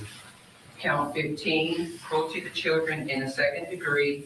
We, the jury, find the defendant guilty. Count 16, cruelty to children in the second degree. We, the jury, find the defendant guilty. Count 17, cruelty to children in the second degree. We, the jury, find the defendant guilty. Count 18, cruelty to children in the second degree. We, the jury, find the defendant guilty. Count 19, cruelty to children in the second degree. We, the jury, find the defendant guilty. Count 20, cruelty to children in the second degree. We, the jury, find the defendant guilty. Count 22, cruelty to children in the second degree. We, the jury, find the defendant guilty. Count 23, cruelty to children in the second degree. We, the jury, find the defendant guilty. Count 24, cruelty to children in the second degree. We, the jury, find the defendant guilty. Count 25, cruelty to children in the second degree. We, the jury, find the defendant guilty. Count 26, cruelty to children in the second degree. We, the jury, find the defendant guilty. Count 27, reckless conduct. We, the jury, find the defendant guilty. Count 28, reckless conduct. We, the jury, find the defendant guilty. Count 29, reckless conduct. We, the jury, find the defendant guilty. This third day of March 2026, signed foreperson. Thank you, Ms. Jones. Counsel, do we need the services of the jury or any inquiry with the jury? Yes, Judge, we'd ask the court to poll the jury. All right. And so, ladies and gentlemen, the defense has asked that I poll the jury. What I'm going to do is call out the juror number. I'll ask you to stand. I'm going to ask, was it your verdict in the jury room? Was it freely and voluntarily entered by you or made by you? And is it still your verdict? Juror number 2, stand. All right. Ma'am, was this your verdict in the jury room? Yes. Was it freely and voluntarily made by you? Yes. Is it still your verdict? Yes. Thank you. Juror 49. Ma'am, was this your verdict in the jury room? Yes. Was it freely and voluntarily made by you? Yes. Is it still your verdict? Yes. Thank you. Juror 51. Sir, was this your verdict in the jury room? Yes. Was it freely and voluntarily made by you? Yes. Is it still your verdict? Yes. Thank you. Juror 52. Ma'am, was this your verdict in the jury room? Yes. Was it freely and voluntarily made by you? Yes. Is it still your verdict? Yes. Thank you. Juror 63. 63. Yes. Sir, was this your verdict in the jury room? It was. Was it freely and voluntarily made by you? Yes. Is it still your verdict? Yes. Thank you. Juror 71. Ma'am, was this your verdict in the jury room? Yes. Was it freely and voluntarily made by you? Yes. Is it still your verdict? Yes. Thank you. Juror 77. Sir, was this your verdict in the jury room? Yes. Was it freely and voluntarily made by you? Yes. Is it still your verdict? Yes. Thank you. Juror 82. Sir, was this your verdict in the jury room? Yes. Was it freely and voluntarily made by you? Yes. Is it still your verdict? Yes. Thank you. Juror 97. And was this your verdict in the jury room? Yes. Was it freely and voluntarily made by you? Yes. Is this still your verdict? Yes. Thank you. Juror 99. Sir, was this your verdict in the jury room? Yes. Was it freely and voluntarily made by you? Yes. Is this still your verdict? Yes. Thank you. Juror 102. Sir, was this your verdict in the jury room? Yes. Was it freely and voluntarily made by you? Yes. Is it still your verdict? Yes. Thank you. Juror 103. Ma'am, was this your verdict in the jury room? Yes. Was it freely and voluntarily made by you? Yes. Is it still your verdict? Yes. All right, thank you. Any reason why the jury should not be released? Not per se, Your Honor. No, Your Honor. All right. Ladies and gentlemen, if y'all will, go ahead and just go back to the jury room. I'll come back and address you shortly. Okay.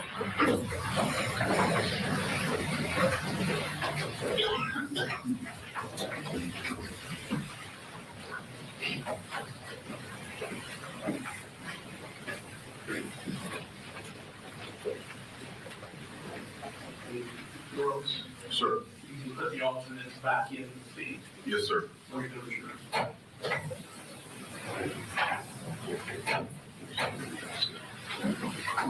All right, y'all can remain in Mr. Gray custody. Obviously, we're not doing sentencing today. Sentencing will be deferred. Don't take me yet. I'm sorry. I thought maybe you had custody. All right, so sentencing will be deferred. probably meet with council in chambers if you want to discuss scheduling for sentencing, if that works. We'll go from there. And Danielle, go to the sheriff's office in order. Anything else we need to address today? Before you talk to the jury, do you mind if me and defense counsel purchase quickly? Yeah, go ahead.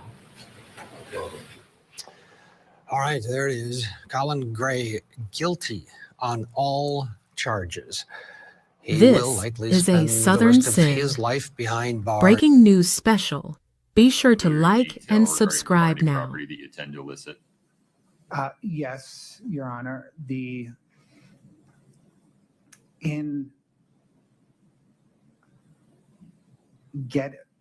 So initially the Barney property was financed by a more traditional mortgage lender. In getting financing on the Barney property in June of 2021,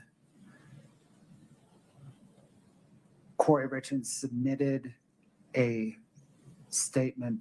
bank statement to the lender, purportedly from AFCU, showing a certain balance. Her bank statement from AFCU shows a different balance. C&E's bank statement from AFCU shows that first certain balance. And so it would be an exercise in admitting those three bank statements and moving on. I think that is consistent with the court's ruling. The other issue that may arise is there was an email from that hard money lender questioning Ms. Richins about her credit score in comparison to the available cash in the purported bank statement. And then in response, Kouri Richins provides an explanation of her credit score that is relevant because, the inquiry is relevant because the lender had noticed a disconnect between her balance and her credit score. Kouri Richins' response is relevant because she had a very different response to a different lender in response to a similar question. Okay, so Ms. Nestor, I think it would be appropriate to give the jury a 404B instruction to the following effect, and we can have a conversation about the details here, but something to the effect of, you are about to hear evidence that defendant's representations to her lenders were not accurate before the acts charged in this case. This evidence is not admitted to prove a character trait of the defendant or to show that she acted in a manner consistent with that trait. You may consider this evidence, if at all, for the limited purpose of determining a non-character issue such as motive. Keep in mind that the defendant is on trial for the crimes charged in this case only. You may not convict the defendant simply because you believe she may have committed some other acts at some other time. Your Honor, could you please read that very first part where you said you're about to hear, what was that? Evidence that defendant's representations to lenders were not accurate before the acts charged in this case. Okay, it's not just lenders though, it's also her statements to Ms. Barney, who was her I tenant. don't know that we're going to get into evidence of that, are we? So I can add that to the list. That's fine. But it wasn't clear to me that the back and forth between The lenders and others, because part of this Fine. isn't an email to her, to a banker. It's not, through her. lenders and others is not a problem. Yeah. Anything else? I am so a visual person. May I just look at it? What you have in your hand? Is CR 411. It is the standard Muji second No, 404B just the very instruction. first part, the part that you wrote. Representation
because they show an evolution between Kouri Richins and the lender of essentially the lender saying, I need to see this, Kouri Richins provides this number.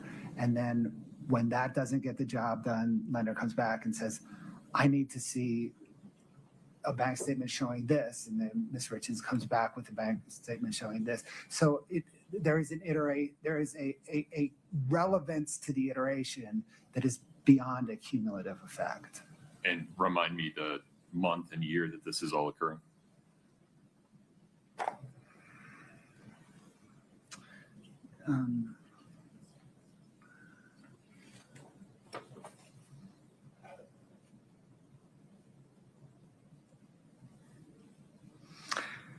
So, Your Honor, it begins in the summer of kind of late summer, early fall 2021 into January 2022. Okay. So Ms. Nestor. Okay, so that language is fine in the instruction, but I just want to make sure the record is very, very clear that my objection is to it coming in at all, that to inject wire fraud with respect to Ms. Barney, banking fraud, wire fraud with respect to the email that she sent, banking fraud with respect to altering bank statements, all into an aggravated murder case where she is not charged with any of these counts is significantly prejudicial, is a significant attack on her character, offered to show action in conformity. It is irrelevant. It is 404B. And just to make sure I've made the record, 401, 403, 404B as to all of that coming in, period. Okay. As discussed on the record in multiple days of motion in limine hearing and in 2 written rulings by the court, both on defendants' motions in limine and the court's amended ruling regarding intrinsic evidence. Defendants' 404B objection to the admissibility and defendants' objection to the admissibility of this evidence under rules 401, 02, and 03 are overruled for the reasons discussed on the record previously and written about extensively by the court. The issue before the court today is the form of a 404B instruction to be given before the evidence comes in. I think we've arrived at that form, correct, Ms. Nestor? Yes, sir. Mr. Bloodworth, any addition there? No, Your Honor. Okay. Anything else before we invite the jury? No, Your Honor. Ms. Nestor? No, sir. Okay. We're ready for the jury.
you're not waiting on me, right?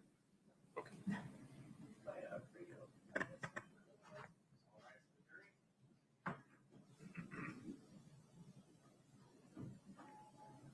Please have a seat as you come in. Thank you.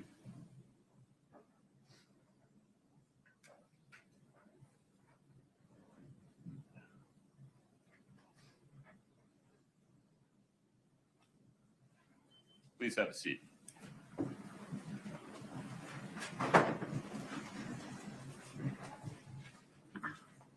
Ladies and gentlemen of the jury, in additional instruction, please listen carefully. You are about to hear evidence that defendants' representations to lenders and other individuals and entities were not accurate during the time before the acts charged in this case. This evidence is not admitted to prove a character trait of the defendant or to show that she acted in a manner consistent with that trait. You may consider this evidence, if at all, for the limited purpose of determining defendant's motive. Keep in mind that the defendant is on trial for the crimes charged in this case and for those crimes only.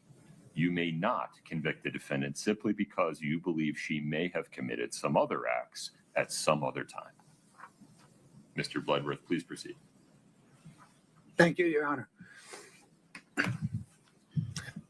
Ma'am, when we left off, we had highlighted the column labeled 299/Barney. Do you recall that? Yes.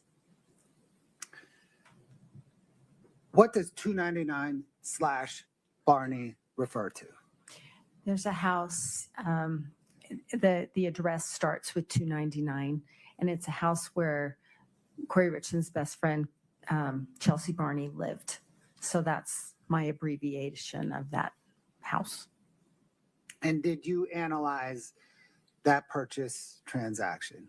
I did. Are you familiar with Iron Bridge Financial? Yes. What is Iron Bridge? They are a hard money lender, and they are the lender that Kouri Richins engaged for this particular property purchase. What, ma'am, is a hard money lender? Hard money lenders are typically it's called hard money because the terms are hard and they're hard. The interest rates are higher than conventional loans, like from a bank or a credit union, typically. They also have very strict default clauses. They're usually used for shorter term lending. So there will be like a specific term, usually 6 months or 12 or something. And the terms are defined at a certain interest rate. And then upon default, it's an exponential growth. You know, the default, or excuse me, the interest rate quite often will double or other terms. Yeah. And do fix and flip businesses often use hard money lenders? They do. Did Kouri Richins apply to Iron Bridge for a loan secured by the Barney home? Yes. Did you review materials in Iron Bridge's loan file? Scott, can I get 5-57, please?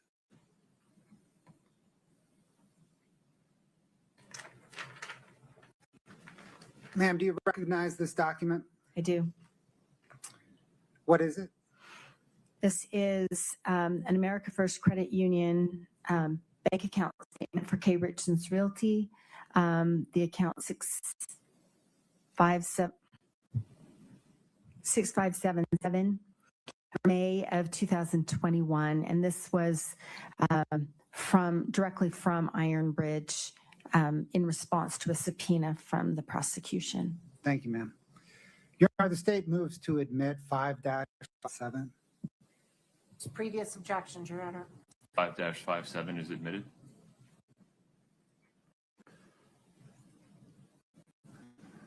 Scott, if you could kind of zoom in on the top portion. Yep. Ms. Carrington, what information does this provide? So as I said, there's the header, K. Richins Realty LLC. The account number is 6577 and the statement of May 2021. And what- then, I'm sorry. Go ahead. sorry.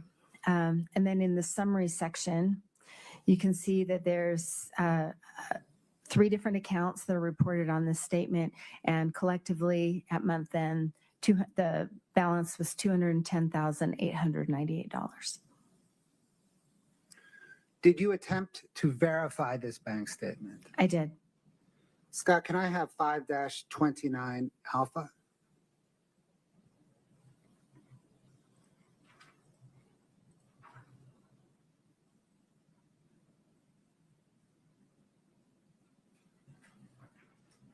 I think the witness can see it. Okay. Can you see it? I do now. Sorry. Okay. Ma'am, do you recognize this document? I do. What is it? It is the America First Credit Union statement for K. Richins Realty from America First for the account number 6577 for May of 2021. And this was directly from the credit union pursuant to a prosecution subpoena. Your Honor, the state moves to admit 529A. Same objections. 529A is admitted. Published now. Yes, Your Honor. Okay. Scott, if you can zoom in.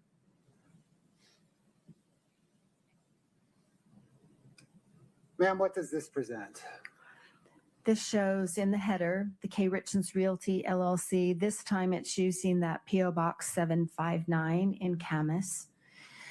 This is for the account number 6577, and this is the May of 2021 statement. And what does it show as the balance? It shows 2 accounts, not 3, and the total at month end is $15,609.93. Thank you, Scott. If you can swoop to 5-32B.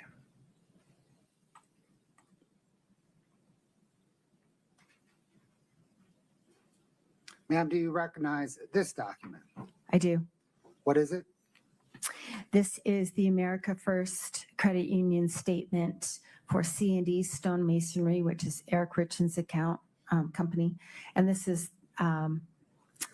the May of 2021 statement that came directly from the credit union in response to a prosecution subpoena. The state moves to admit 5-32B, Your Honor. Same objection. 5-32B is admitted.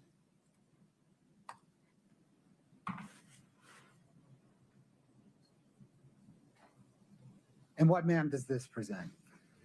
So in the header, we can see the company is C&E Stone Masonry LLC, which is Eric Richins and his business partner's company, and their account is 7664, and this is the account statement for May of 2021.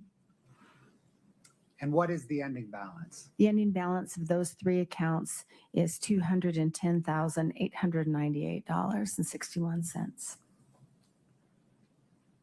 Is it accurate then that the statement provided by the lender Ironbridge contained the header of K. Richins Realty and the account summary for C&E Stone Masonry?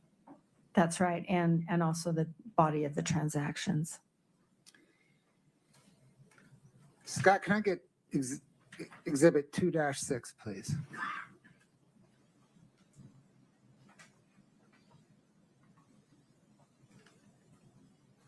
Ma'am, do you recognize this document?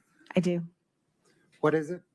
It's an email string between Ironbridge and Kouri Richins, and this was from Ironbridge in response to a subpoena from the prosecution. Your Honor, the state moves 2-6 into evidence. Same objection plus hearsay, Your Honor. Let's see. Do we need the top half? Can we focus just on Kouri's? But Mike, I'm sorry, let me restate my question. Do you care about the before and after or just Kouri's statement?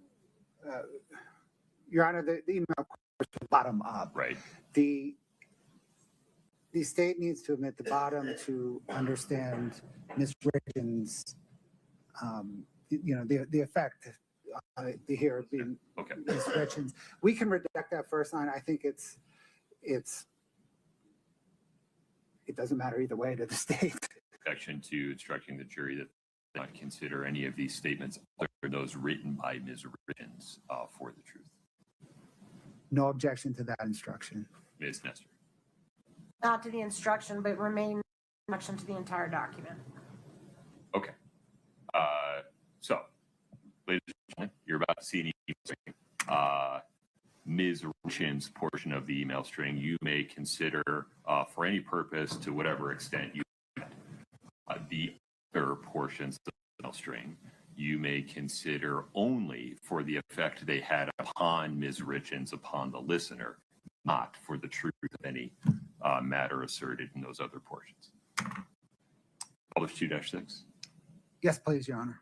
Brittany, in case I didn't say it, 2-6 is admitted. Scott, if you could scroll down to the bottom and enlarge that, please. Yes.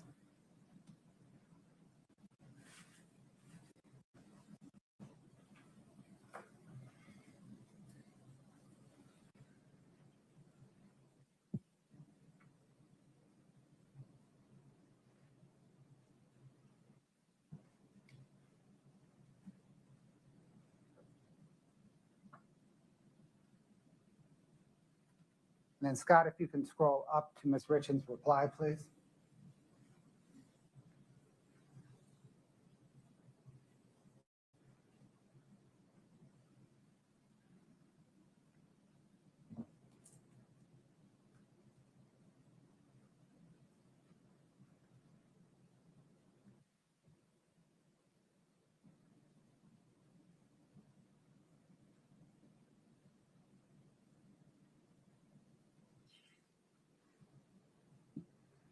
Thank you, Scott.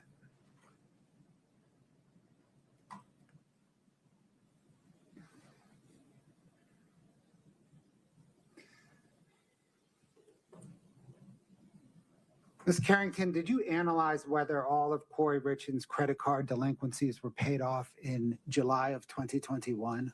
I did. Were they? No.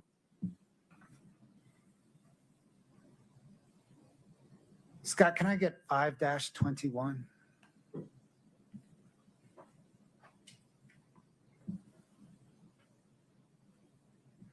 Ma'am, do you recognize this document? Yes. What is it? It's the promissory note between Kouri Richins and K. Richins Realty and Iron Bridge for the purchase of this house. Your Honor, the state moves to admit 5-21. Same objections. 5-21 is admitted. Scott Wright, if you can zoom in, please, on that top portion. Ms. Carrington, what information does this provide? Well, starting with the top on the right is it's called a bait stamp number. That's something that's applied after the fact. So that tells me that this came from Iron Bridge. This is then the secured promissory note between K. Richins Realty and Iron Bridge, and the loan amount where it says principal amount is $346,500 at a 10% interest rate. And it also tells me that this is a note that matures, means it's due on January 8th of 2022.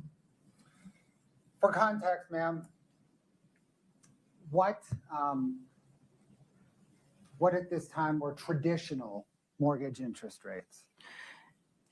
They were at those historic lows, 2.5%, 3.5% for a 30-year mortgage. And did this loan involve a balloon payment? It did. So am I right then that for the 6 months term of the loan, Kouri Richins did not owe any money? This one, it was a balloon, but this one did require monthly payments. But then everything was due on January the 8th, 2022. That's correct. So it was started in the summer, and she had the monthly payments on it, and then she had to either refinance or pay it off by January 8th of 2022. Thank you, Scott. Did Kouri Richins endeavor to refinance? Yes, she did. And did she use Excel Financial Services to try to refinance that loan? Yes, she did. Scott, can I get Exhibit 5-60, please?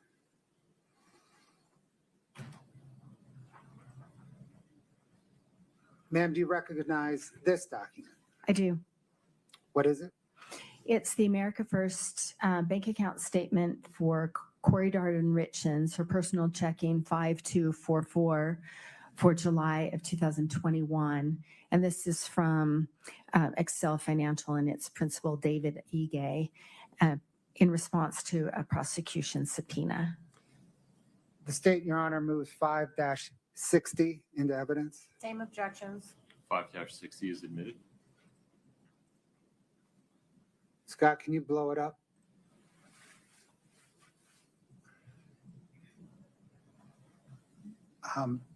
Real quick, Ms. Carrington, we're going to go through this a few times, but real quick.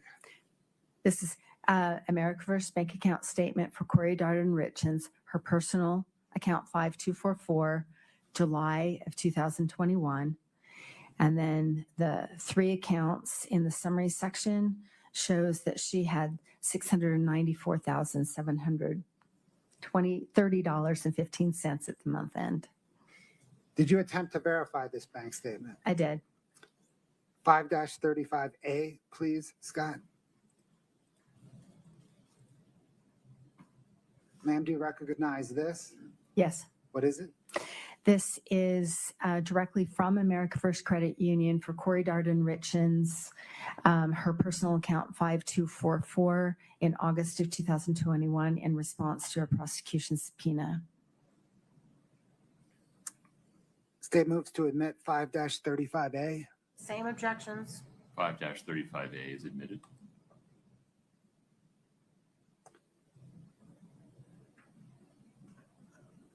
Scott, if you could enlarge it, please. It's enlarged. Oh. Doubly enlarged.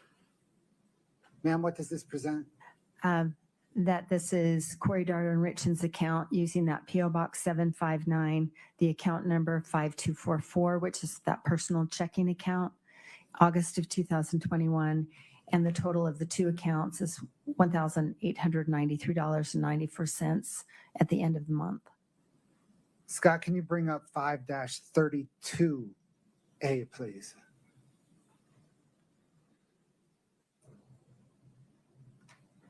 Ma'am, do you recognize this? Yes. What is it? It is the American First Credit Union account for C&E Stonemasonry, the account 7664, January of 2021, that came directly from the credit union in response to a prosecution subpoena. Your Honor, the state moves 5-32A into evidence. Same objections. 5-32A is admitted.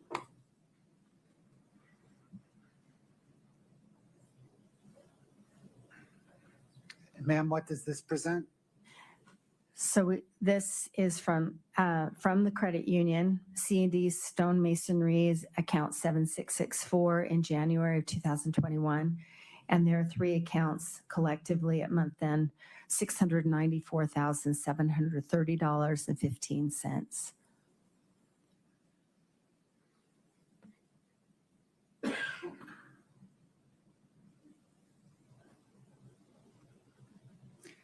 Thank you, Scott.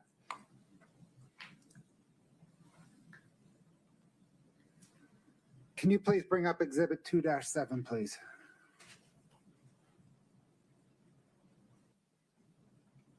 Ma'am, do you recognize this document? I do. What is it? This is a document in response to the subpoena from Excel Financial Services and its principal, David Ige, in response to a prosecution subpoena.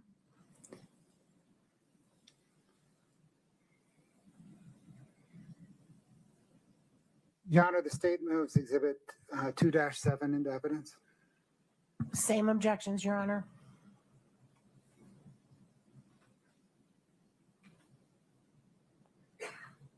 Would you approach for a minute?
Moving to admit 2-7.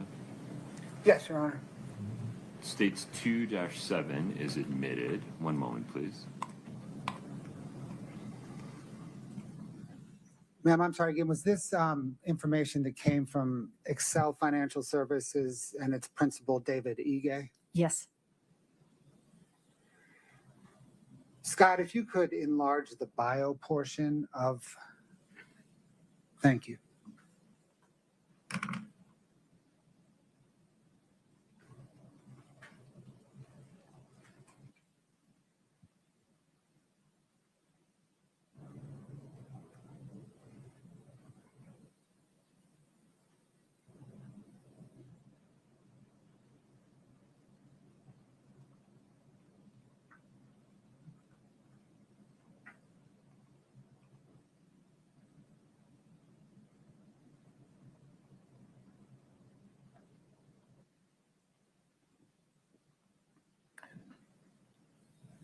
Ms. Carrington, did you analyze Kouri Richins' finances to determine if she employed anyone, and if so, how many employees she had? Yes. How many employees did she have? I don't know how many employees, but the payroll expenses that appear in her bank account statements are in the neighborhood of like $1,500 or $2,500. They're not consistent. So I don't know how many, but it's a very low number. When you say her payroll expenses are, what did you say, 1,500? Some of them are $1,500 or in the neighborhood of $2,000 or $2,500. They're not consistent. Okay. And is it called 1,500 to 2,500 weekly, biweekly, monthly? No, they're occasional, they're periodic, and nothing that would rise to the level of paying, I don't think, paying over 100 people. Would it rise to the level of paying over 3 people? Depends on how much they're making.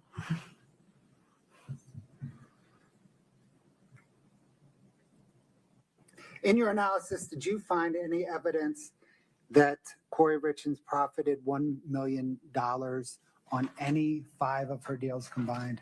No.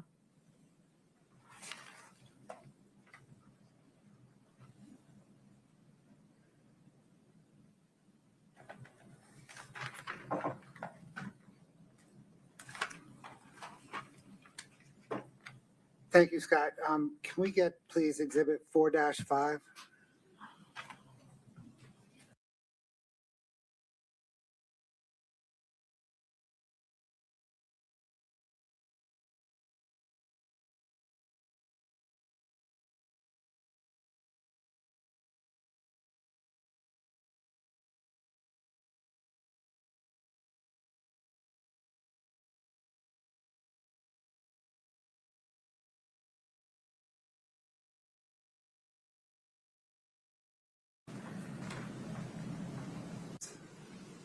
Same objections. Is admitted? Your Honor, and before we publish, well, My apologies. that page doesn't matter. Okay. I just want to make sure that, Scott, can you scroll down one page? 2 pages? 3 pages? 4 pages? Your Honor, stop there. Article 4 is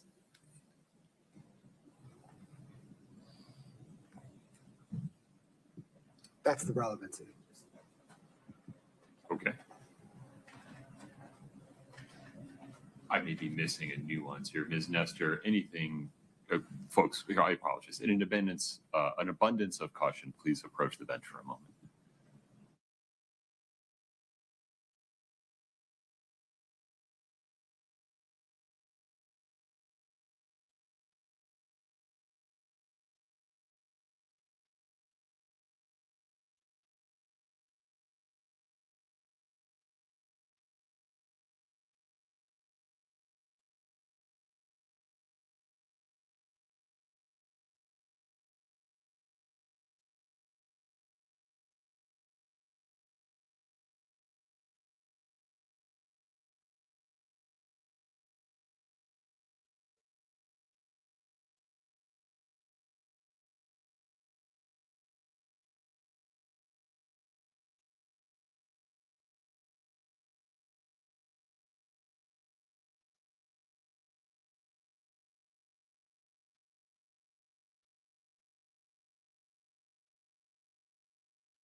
Publish, Your Honor. Now.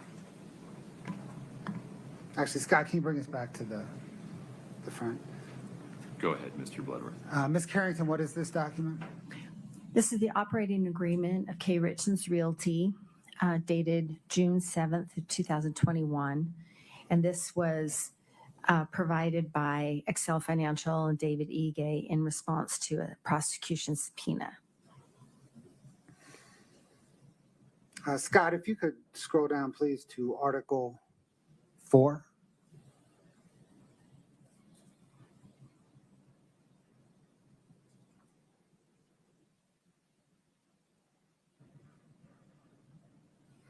Thank you.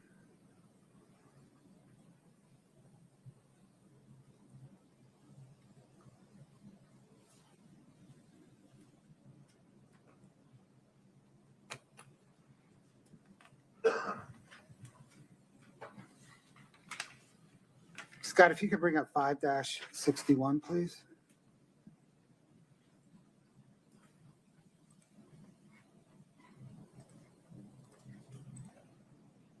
Ma'am, do you recognize this document?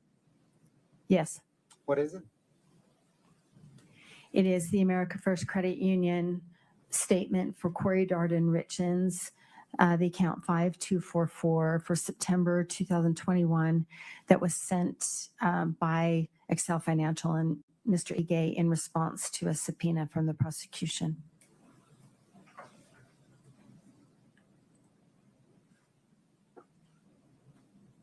Your Honor, the state moves to admit 5-61. Same objections.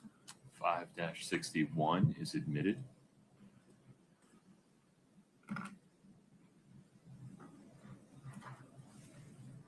And what information does that present? It's an America First Credit Union statement. It says Kouri Richins in the header for September 2021 for the personal account 5244. And in the summary section, Those three accounts collectively at the end of September were $169,442.28. Did you attempt to verify this statement? I did. Scott, can you bring up 5-35B?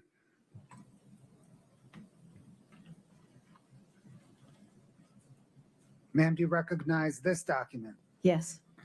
What is it? This is the America First Credit Union statement for Kouri Richins, her account 5244 for October 2021. This came directly from the credit union. And then if you look in I'm sorry, I'm getting ahead of myself. This came from, in response to a subpoena from the prosecution. State moves to admit 5-35B. Same objections.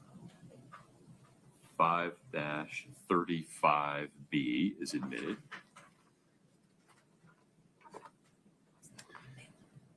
Scott, 5-32D.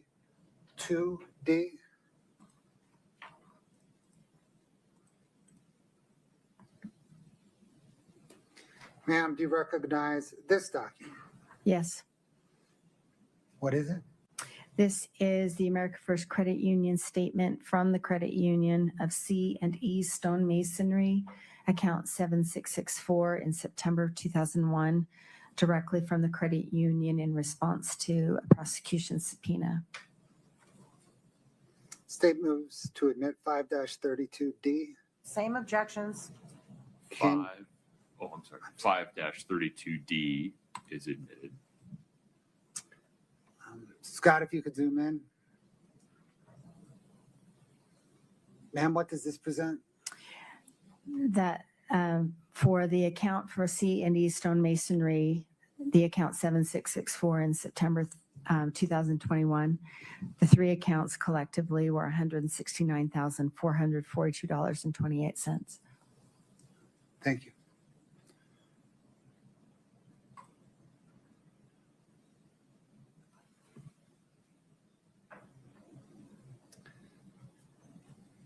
Scott, can you bring up 5-62?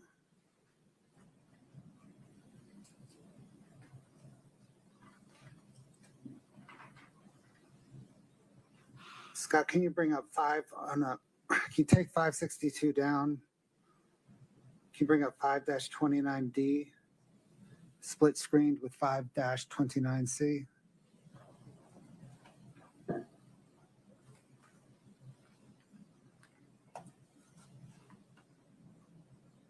Ma'am, do these documents follow the same pattern we've just discussed?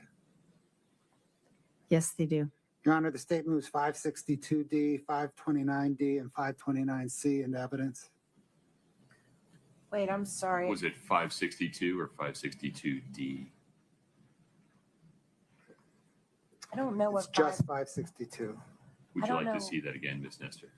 Yes. So same objections to 529C and 529D. I don't remember seeing 562. So if we could just put that up for a second. Sure. Same objections. Okay. 5-62 and 5-29D and -29C are admitted. Okay, Your Honor, we're not going to publish them. I Understood. think everybody understands. Okay. I'm going to bring up another set of three. Scott, if you could start with 524. Would you pause for 1 second? Do you need a moment? Do you need any clarification?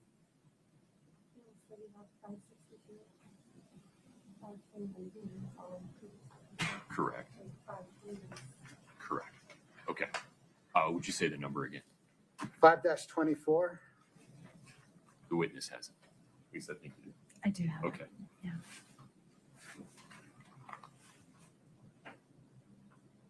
I'm tracking wrong.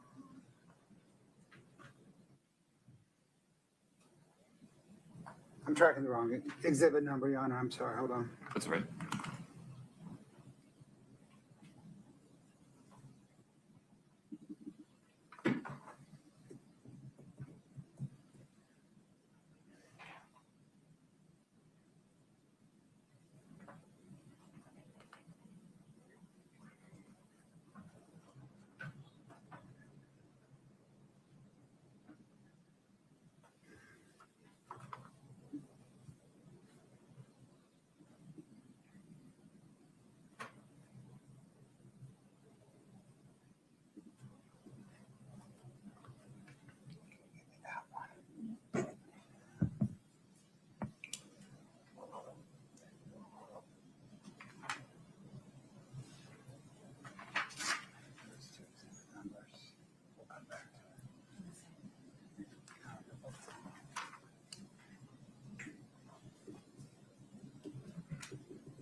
That's not what's on my. Hold on, I had a screen problem. Do we need to do something to help you? No, I think we're good now. Okay. The page that I'm seeing and the witness is seeing have a sticker on it. Can we go back to page 1 so I can make sure? 5-24, correct? Yes, Your Honor. Okay. And I apologize, Scott. I go back to wherever Mr. Bloodworth wanted you to be. That's page 149.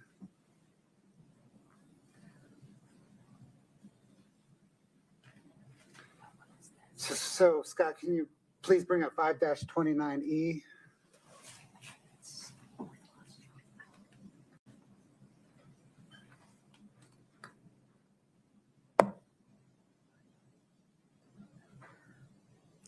And then 5-32E.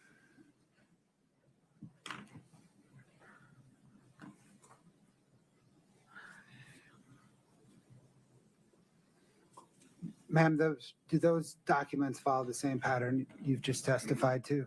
They do. Your Honor, the statement was 524, 529E, and 532E into evidence. Same objections. 524, 529E, and 532E are admitted. The Bates number I'm interested, that's that number at the top for the 524s. The Bates number ending in 149.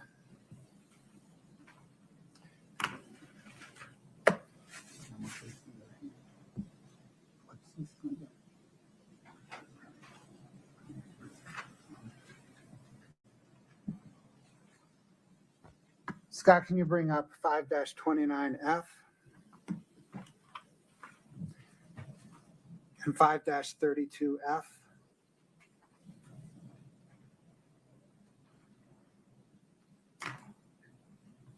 Ma'am, do those two documents, along with 524 at page 152, follow the same pattern that you've just testified to? They do.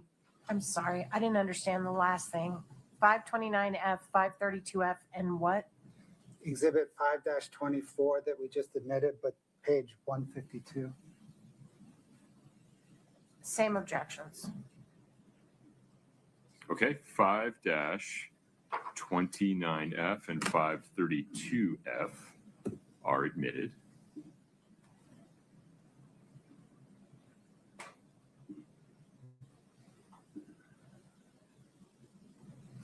Ma'am, I want to ask you now about a $45,000 set of wire transfers related to the Barney home. Do you know what I'm talking about? I do. What is your understanding of the purpose of those wire transfers? Those were in January of 2022 from Chelsea Barney to Kouri Richins for the purpose of a down payment to buy the 299 Barney house. So it was a down payment. Objection to speculation about what it was for and hearsay. Move to strike.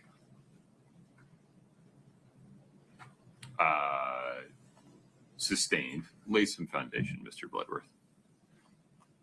Your Honor, Scott, can you bring up Exhibit 2-19DR?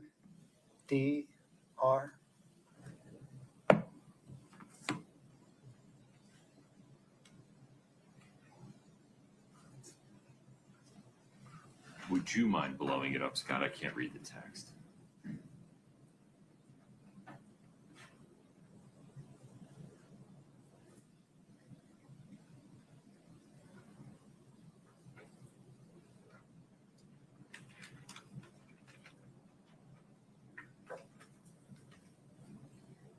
There's several pages, Your Honor.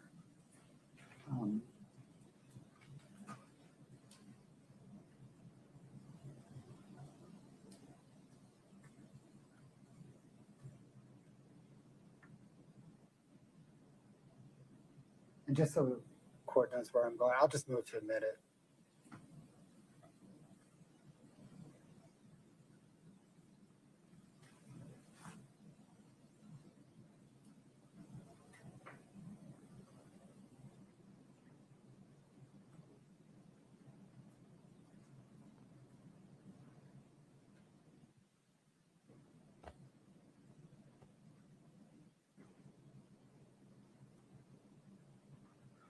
Okay.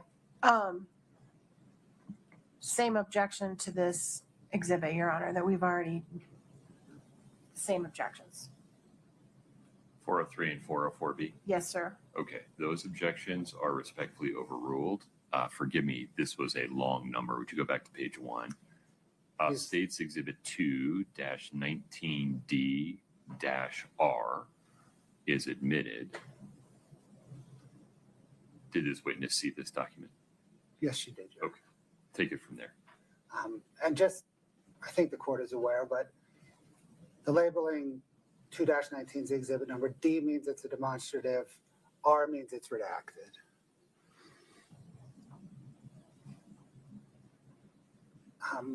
Ms. Carrington, have you seen this document before? I have, yes. Your Honor, can the court publish it to the jury? Yes.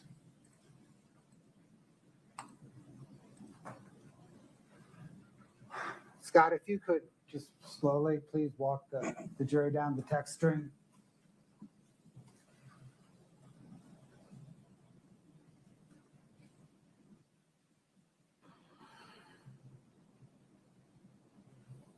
Ma'am, is this a text string between Chelsea Barney and Kouri Richins?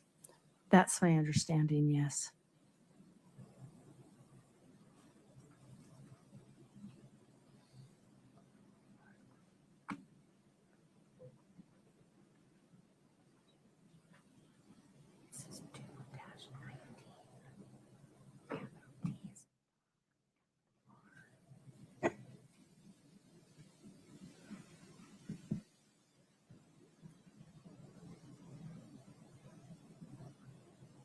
And Kouri Richins is in blue, right, at the 1987 number? I believe so, yes.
Scott, we can stop it there. Thank you.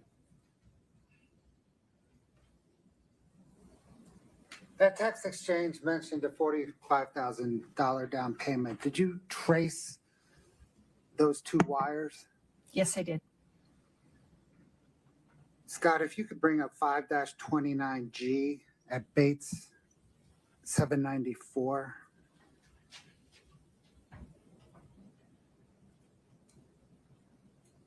Your Honor, this has already been admitted. D or G? G. Is that correct, Brittany? Okay. Go ahead. Ms. Carrington, what is this again?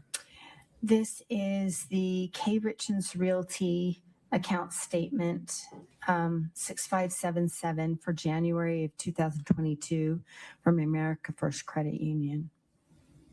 And when you trace that, those two wires totaling $45,000, did they land in this account? Yes, they did. Can you please show us where? Sure. Scott, can we do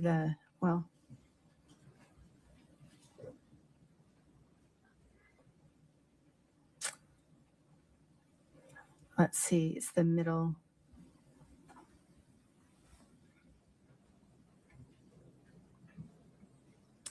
We need to go down a little bit to like the 11th.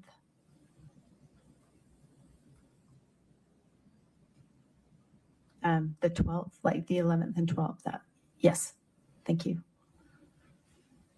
So you can see on the 12th, the $26,700 coming in. And then if you go down a few other lines, also on the 12th, down a little bit more right there, that bank-to-bank transfer, that's $18,300 coming into the account. Those are those two wires from Chelsea Barney. And Scott, if you can move it to the left. At the time they hit the account, what was the account's balance?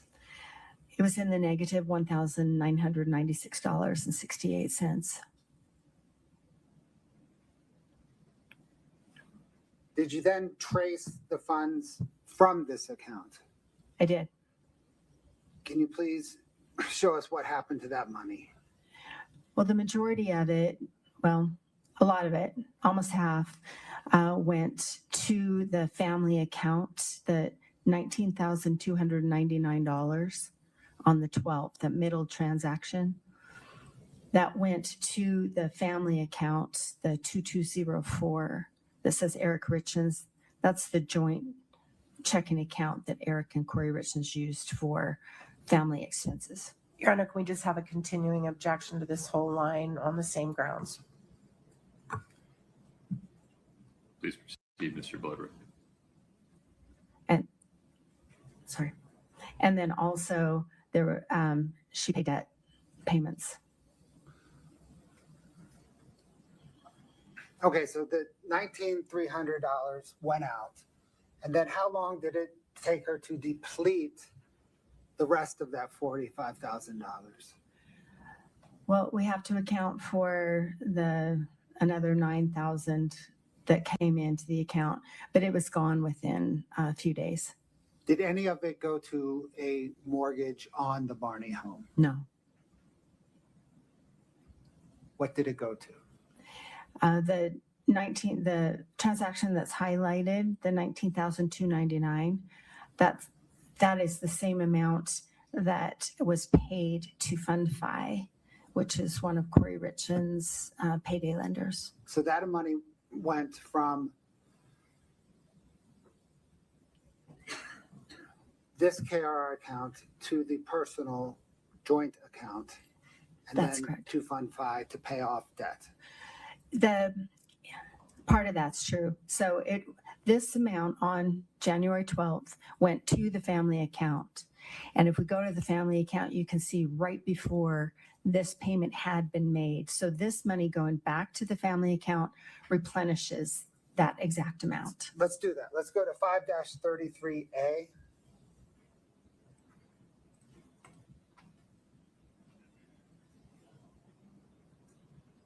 Do you recognize that document? I do. What is that? This is the America First Credit Union statement of the family account 2204 of February of 2022, which includes the January 22 transactions. And this is in response to a prosecution subpoena. Your Honor, the state moves to admit 5-33A. Same objections. 533A is admitted. Can you show us on this account that 19,299 transaction you were just referencing? Yes, Scott, I think it's on the second page. Yes. Thank you.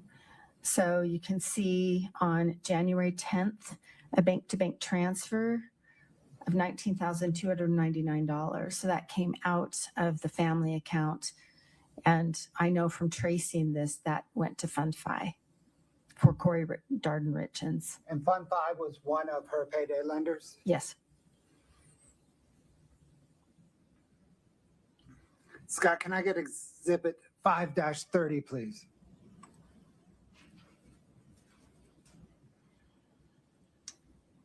Do you recognize this document? I do. What is it? This is the information from America First Credit Union that details the incoming wire or the outgoing wire. And it was returned in response to a prosecution subpoena. Your Honor, the state moves to admit 5-30. Same objections. 5-30 is admitted.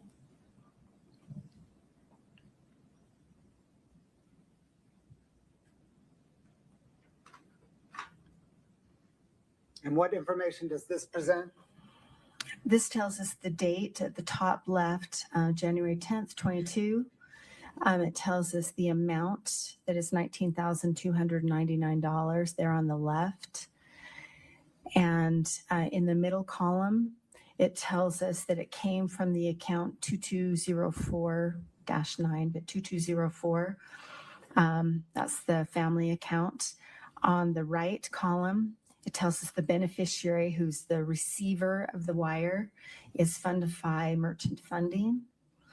And then if you go down to the bottom, so the originator is the person who sends the wire, the beneficiary is the one who receives it.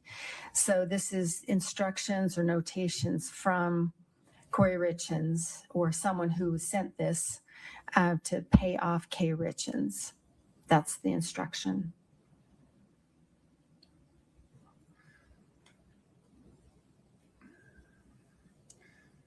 Let's go back to the loans for a minute.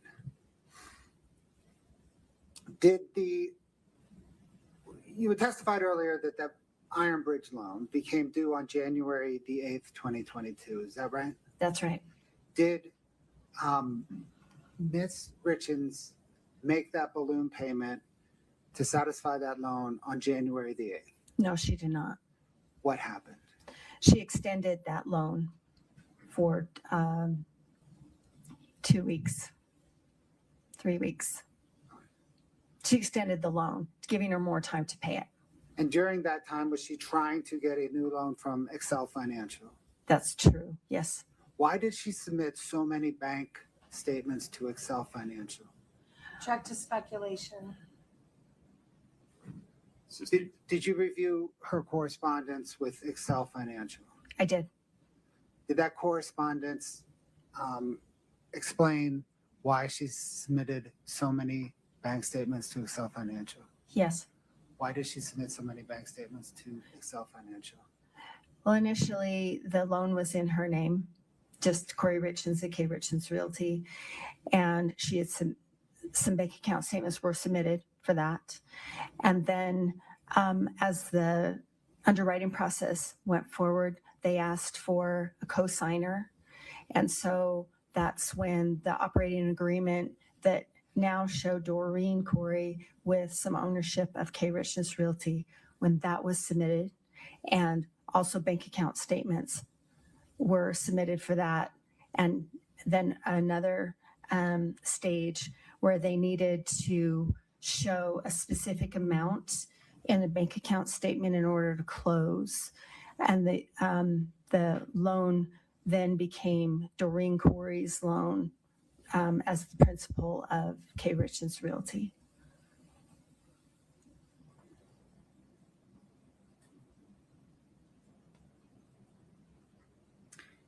Did Kouri Richins Realty ever enter into a financing agreement with Excel? No.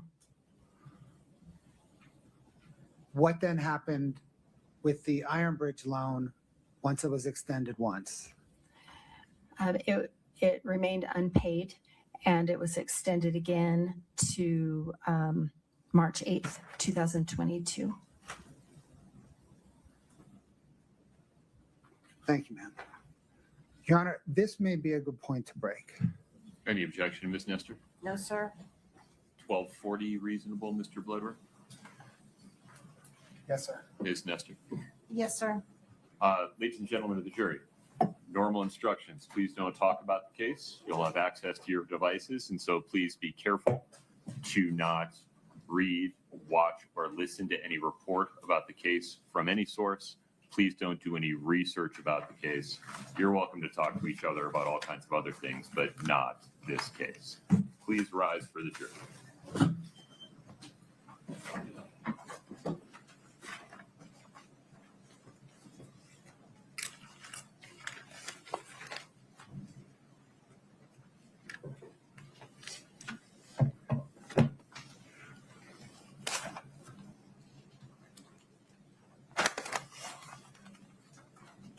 Have a seat, folks. Thank you. Mr. Bloodworth, anything else on the record before we break for lunch? No, Your Honor. Ms. Nestor? No, sir. Ms. Carrington, please don't consult with anyone regarding your testimony during the lunch break. Okay. Thank Yes, you. sir. We'll be back at 12:40. Court's in recess. Thank you.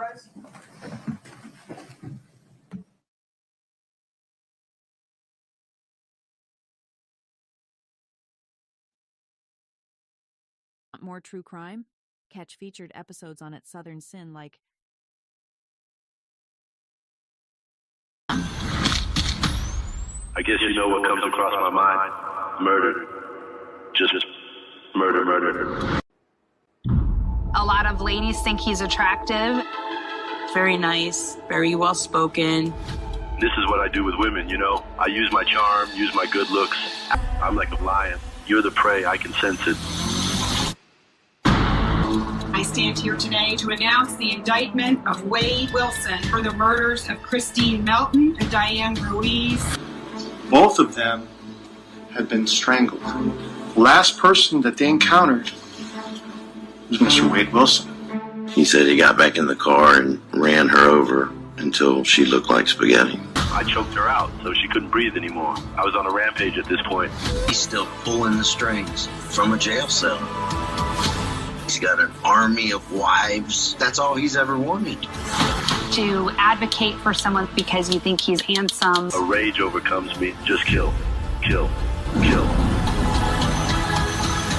When I get that way, I become the devil. I'm gonna be honest with you, son. Everybody in the state thinks you're a monster. True crime just got darker. Catch the full episode on the link above. Subscribe to At Southern Sin today and hit the notification bell for more live original episodes Wednesdays at 8 p.m.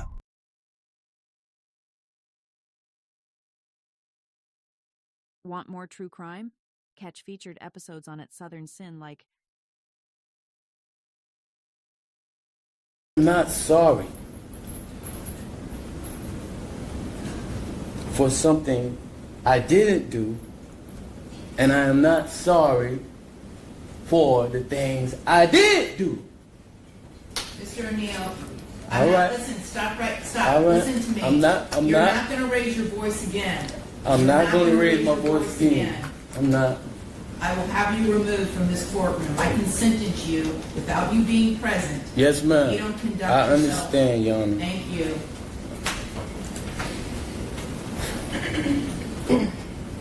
But I will say, I'm sorry for your loss. 19 years I've been at this job. I've seen human beings killed at the hands of others in every way imaginable. You name it, I've seen it. Shootings, stabbings, drownings, suffocatings, blown apart by cars, some DUI manslaughter cases, horrible things. This is the worst case I have ever seen as far as the facts go.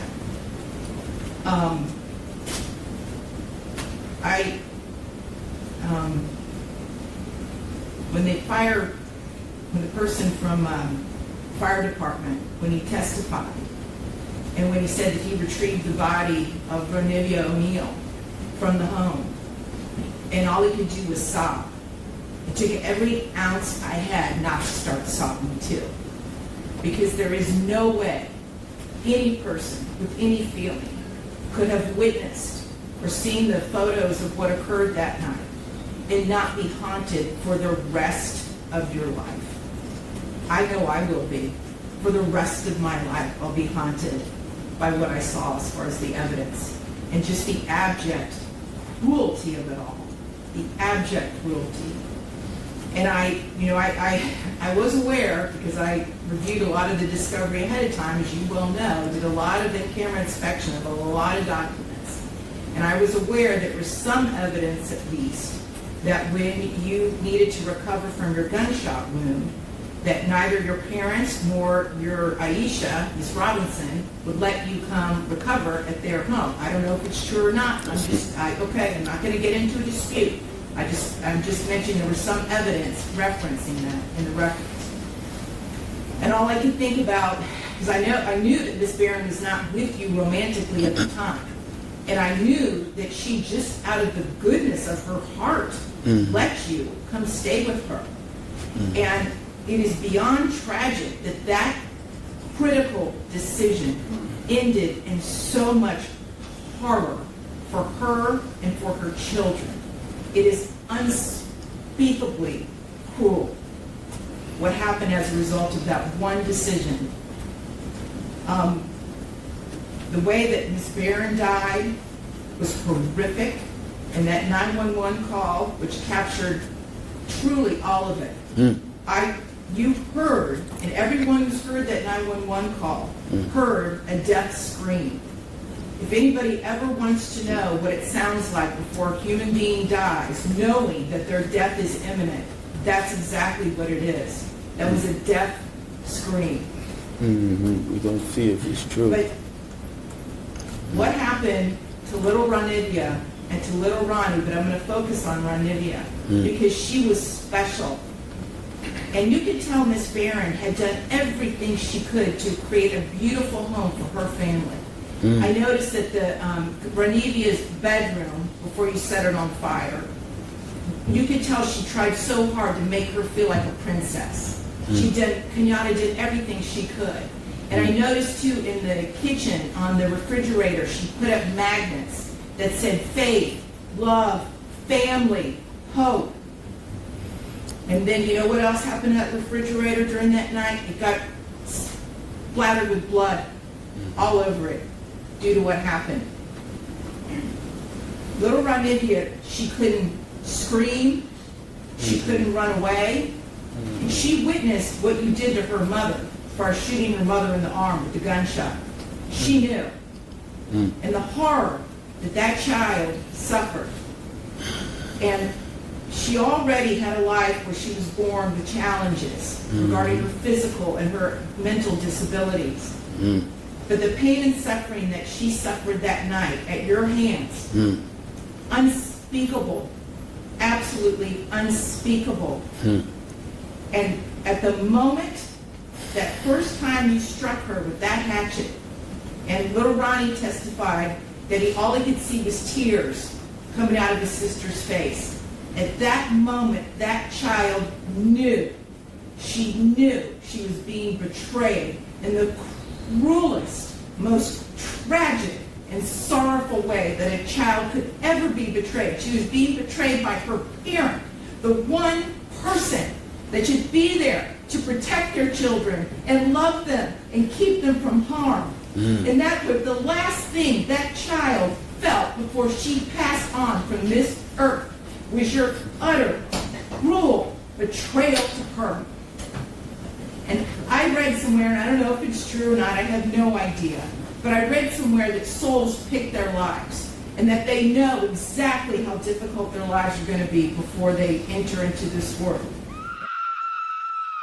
True crime just got darker. Catch the full episode on the link above. Subscribe to At Southern Sin today and hit the notification bell for more live original episodes Wednesdays at 8 p.m. Want more true crime? Catch featured episodes on At Southern Sin like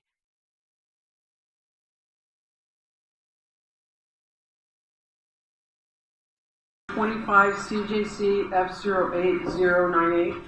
Good morning, Your Honor. Deputy Green, Deputy Public Defender, on behalf of Mr. Reiner, he's present in court in custody. Thank you. Justice People, Your Honor. Good morning, Your Honor. Habib Billion for the people. Thank you, and good morning to each of you. Good morning, Mr. Reiner. And how would you like to proceed at this time, counsel? The court has, and I'll just make a record, the court has, we addressed the request for media coverage off the record. Court just orders that there's no live streaming and no live transmission, and no filming of anyone in the gallery. We'd like to go forward with the arraignment at this time. Thank you. And on behalf of Mr. Reiner, do you waive full reading of the complaint, advisement of rights, including armed forces and veterans' rights, enter a plea of not guilty, denying any and all special allegations, enhancements, and priors? Yes, Your Honor. A plea of not guilty is entered on behalf of Mr. Reiner. Counsel's requesting April 29th as 0 of 30. April 29th, 2026 as a 0 of 30 calendar days. Yes. And may I take a waiver from your client at this Yes, time? Your Honor. Mr. Reiner, you are entitled to a speedy preliminary hearing. That's a preliminary hearing within 10 court days and 60 calendar days of your arraignment. Your arraignment is today. Do you understand, waive, and give up those rights so that your matter may be continued to April 29th, 2026 as a 0 of 30 calendar days, with the understanding that your preliminary hearing may commence within 30 calendar days of April 29th? Yes. And does counsel join in that waiver? I do. The court finds that Mr. Reiner has made a knowing and intelligent waiver of his right to a speedy preliminary hearing within 10 court days and 60 calendar days, and that his counsel of record joins in that waiver. Defendant agrees that the next court date of April 29th, 2026 is a 0 of 30 calendar days. The matter is assigned to, for all purposes, by the supervising judge of the criminal master calendar. The matter is assigned to, for all purposes, to Judge Sam Oda in Department 108. Counsel reserve on bail? Yes, Your Honor. Or it's bail set at no bail. Anything further on this case? Yes, for the record, Your Honor, people have turned over to the defense the large bulk of discovery. We are still waiting word from the coroner's office that they've completed the autopsy report. As soon as we get it, we will turn it over from the defense, as well as any other discovery that comes in. Thank you. Anything further? Your Honor, I addressed with the court the issue of the outstanding SCTs. We're asking that those be withdrawn at this time. And those subpoenas, as referenced by the defense, are withdrawn, ordered withdrawn. Thank you. Thank you. Anything further? Thank you. Thank you. Morning, everybody. District Attorney Nathan Hochman will be providing you a few brief remarks, and there will be no questions afterwards.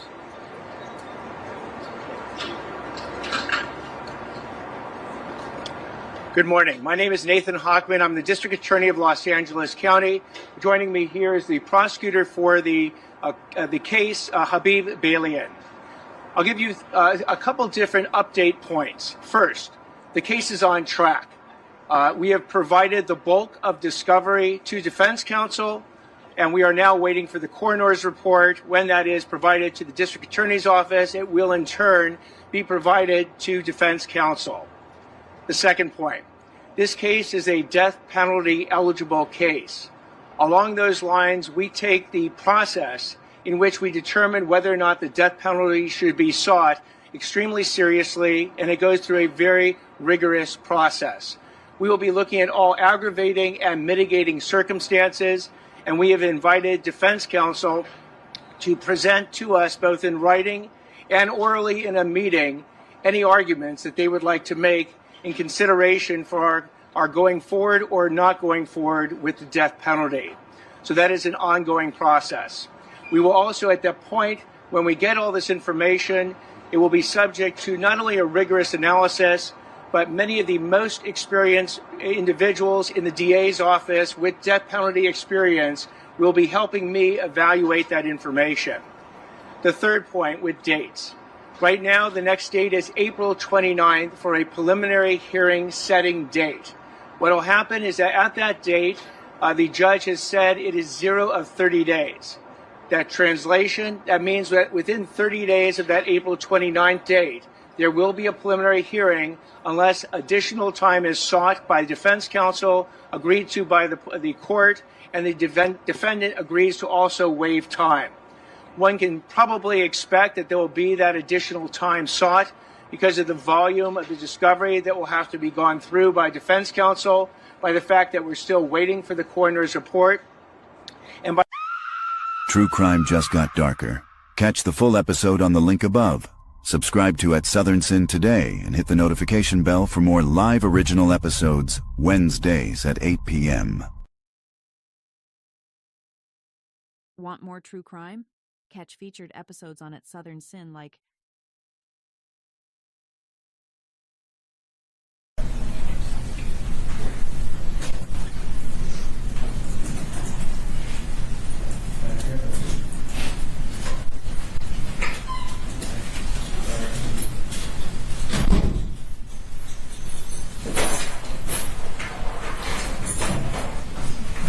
State of Georgia versus Kouri 24 CR 594. We're here for a status hearing. Ms. Broderick, your lead counsel, is that right? Yes, Your Honor. All right.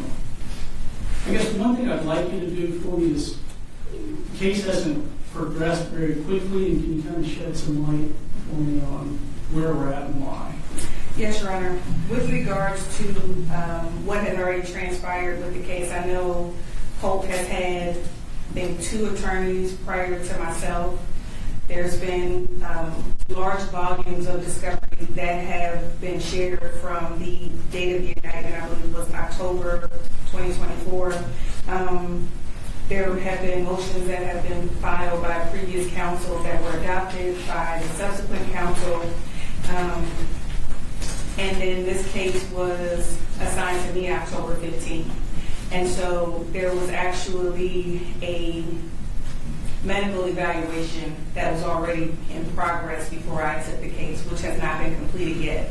And so we are still waiting for that evaluation to be completed, which will assist in determining what additional motions need to be filed so that we can dictate what path this case needs to take based on potential filings of additional motions. Do you have an anticipated completion date for that evaluation? It should be end of February, Your Honor. Are there any obstacles to getting it completed? Anything that we need to address for that? After having spoken with the medical professional, I don't foresee any obstacles. I do want to, so someone from DJJ dropped off records that I guess the defense had subpoenaed. It was a request for Mr. Berry's medical records from his initial confinement to today. I have those here. Is there any reason they just shouldn't be released to the defense? No, I'm going to say, Your Honor.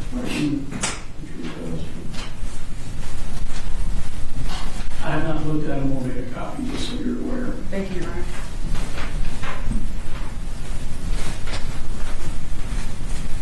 Are there any outstanding discovery issues we need to address? Not that I'm aware of, Your Honor. We did have some difficulty with, I think, some of the audio, but I believe that has been corrected. Okay. Have the state and the defense discussed the scheduling order? Yes, Your Honor. We drafted one and sent it over to Ms. Broderick this morning. And so we had it for the court if you'd like to review it. All right. Yes, ma'am. Please.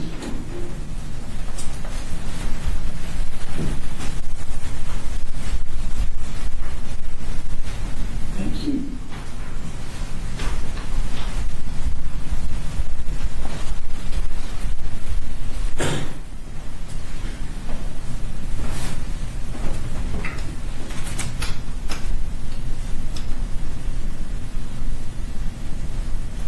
And Ms. Broderick, is the scheduling order acceptable to the defense? Yes, Your Honor. All right. I'll enter that order, anticipating that the evaluation will be done by the end of February. would you like a March calendar call for the case to kind of see where we're at then? Yes, Your Honor. How about March 18th? That should be acceptable. Does that work? Yes. So we'll have the calendar call March 18th at 9 a.m. If y'all have any conflicts, just reach out, let me know. All right. What, if anything else, do we need to address? Nothing from the defense, Your Honor. Nothing from the state. All right. If you will, let me know if there's any issues getting the evaluation completed. I'll sign the scheduling order, that'll be filed, and then we'll have a calendar call for the case on March 18th. True crime just got darker. Catch the full episode on the link above. Subscribe to At Southern Sin today and hit the notification bell for more live original episodes Wednesdays at 8 p.m. Want more true crime? Catch featured episodes on At Southern Sin like Is this Mr. Lloyd, Markeith Lloyd? All right, thank you. Let's go ahead and begin these first appearances. To me, bro. Sir, you're here for the charge of murder of a... There ain't no Markeith Lloyd. Who are you? All right, you're here for murder of a law enforcement officer, attempted murder of a law enforcement officer, carjacking with a firearm, aggravated in the black dress. assault May I have your name, please? with... Is this... Markeith Lloyd was captured, wanted for the murder of his pregnant girlfriend. For real, you not about to kill me and the baby. This man, he has to be stopped. See, they just stopped. But no, you need a greater force than that. I'm not going to live past 25. Most wanted man in Florida is waking up in a hospital this morning. Police captured Markeith Lloyd Tuesday night in Orlando. Catch the full episode on the link above. Subscribe to At Southern Sin today for more exclusive crime episodes. Want more true crime? Catch featured episodes on At Southern Sin like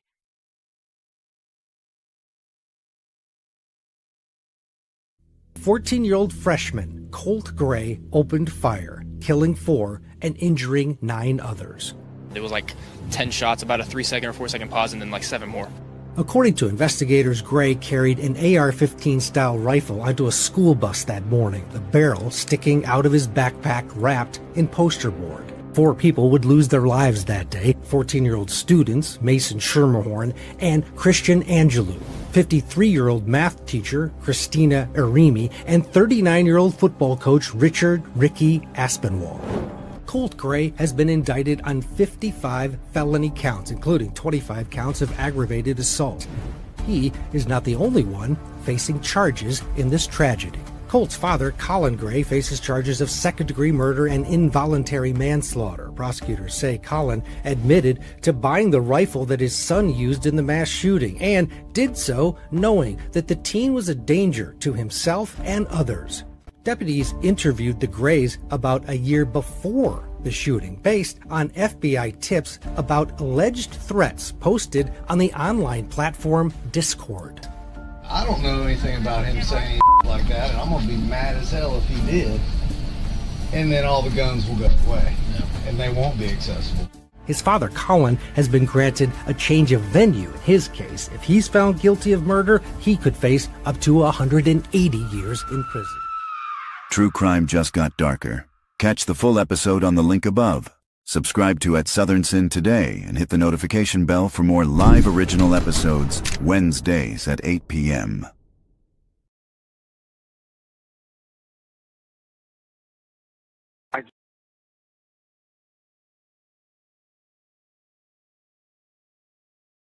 I just killed my mother. And what happened, sir? Earlier that evening, Champaign County dispatchers answered a 911 call from Shane's 14-year-old son. At first, it sounded like a routine emergency. But buried in the boy's trembling words was something far more chilling, an unsettling confession. The question wasn't just what happened inside that house, but who, exactly, was confessing to murder. I just killed my mother. And what happened, sir? I just killed my mother, and I need to go to the hospital. Captain Loney assures Shane his son is safe, tucked away in police custody. But behind the calm words, a darker truth lurks. As Shane's fear spirals, Loney tightens the net, asking pointed questions. Give me a little history on your son. And is his name, am I correct, is his name Donovan? Oh, God, yes. Yes, Donovan Asher Nicholas. What's his date of birth? Okay, I think he's 14 years old. Okay. But I don't know. Okay. Has he been any behavior problem or anything to you? Never. The boy is soft-spoken. He's a genius. He's very, very smart. He's non-confrontational. Okay. He's never done anything. No, this is not happening. Has he ever inflicted harm to any family member or anything like that? Never. No harm to anyone? Never. None. Does he have friends None. and things of that nature? No. No, he does not. True Crime Tuesdays just got darker. Southern Sin's all-new episodes drop at 9 p.m. Subscribe now for exclusive content.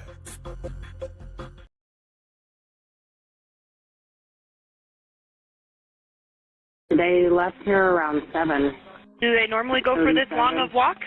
No. That's why we're concerned. Katie's 15-year-old son Aiden and her boyfriend's 10-year-old daughter Kaya were missing, and at first, everyone assumed the minors were just off causing mischief. But as panic set in, a desperate search began, every second counting. Did they say where they were going? Well, they had mentioned running to the store and coming back. Which store would they have gone to? The King Soopers? Yeah, King Soopers. Katie and her boyfriend Jacoby began the search. Guided by a tip from Aiden's twin, they checked King Soopers, a nearby Walgreens, and scoured the neighborhood. But it was as if Aiden and Kaya had vanished into thin air. Then, during a police public update, Jacoby called with news that brought both dread and relief. He had found Aiden. True Crime Tuesdays just got darker. Southern Sin's all-new episodes drop at 9 p.m. Subscribe now for exclusive content.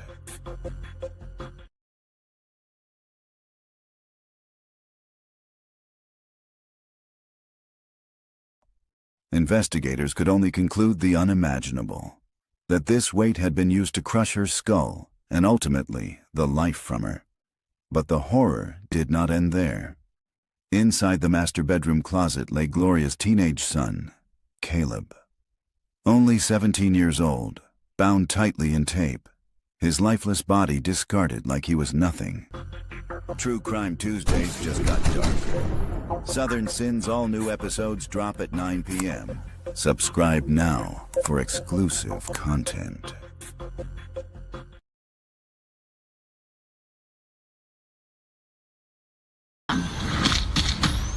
I guess you know what comes across my mind. Murder.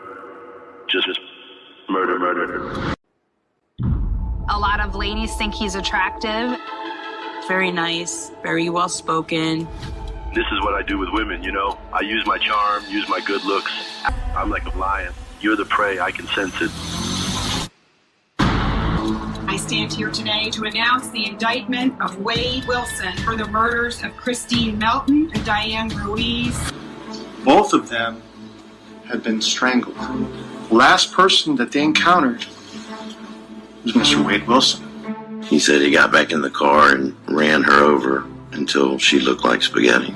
I choked her out so she couldn't breathe anymore. I was on a rampage at this point.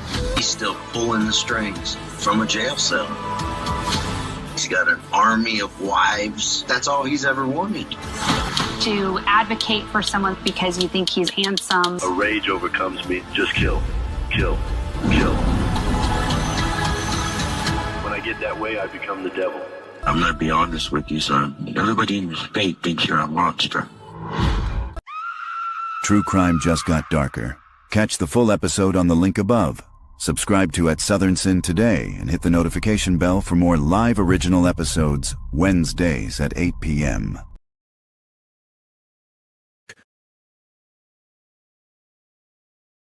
A summer night turned deadly when 17-year-old Alvin Foy unleashed chaos. On July 25, 2020, Foy and Jameer Manning fired 31 shots into a crowd on Essex Street over a petty dispute. a stray bullet struck 18-year-old China Forney, a high school senior, in the back, killing her as she fell in a friend's arms. Prosecutors presented surveillance and ballistics, proving Foy fired the fatal shot. His not guilty plea crumbled as China's family spoke of their loss. Foy flashed smiles, then laughed outright, enraging the gallery. Foy, on May 3rd, 2021, you are a co-defendant. Excuse me a second.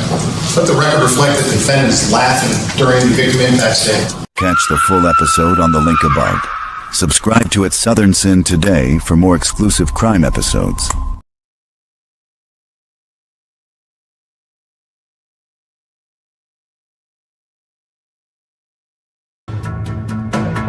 Eric and Kouri Richins seem to be living the perfect little life. The attractive young couple had 3 young boys and were doing very well financially living in Utah. They traveled, had a beautiful home, and spent a lot of family time with the boys. But beneath the exterior, something else was happening. Family members say Eric suspected his wife of trying to poison him, giving him food and drinks laced with poison. Eric got so suspicious that he changed his life insurance and his will to give his money to his sister, who he trusted to take care of the kids. Now, prosecutors say Eric was right. He died in March of 2022, a victim of fentanyl poisoning. After his death, Kouri wrote a book for her children to help them deal with the loss of their father. And just after the release of the book, Kouri was arrested and charged with the murder of Eric.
You're watching At Southern Sin, your new home for true crime. Smash that like button now. We'll be right back.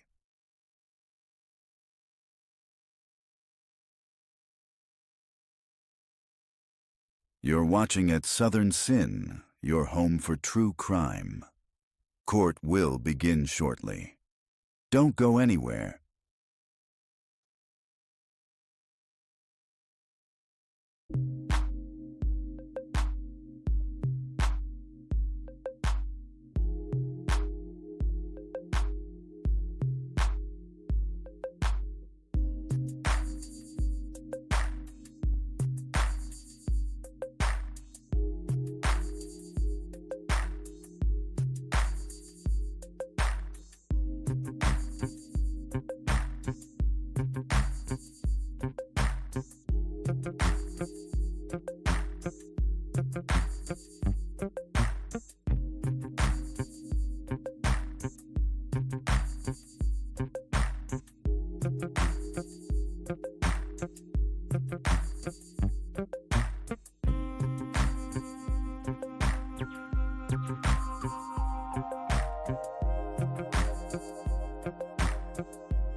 Back on the record. Mr. Bloodworth, anything before we invite the jury back in? No, Your Honor. Ms. Nestor? No, sir. Okay. Phasia, we're ready for the jury.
Court will be right back, here on at Southern Sin and at Truth Talks Live.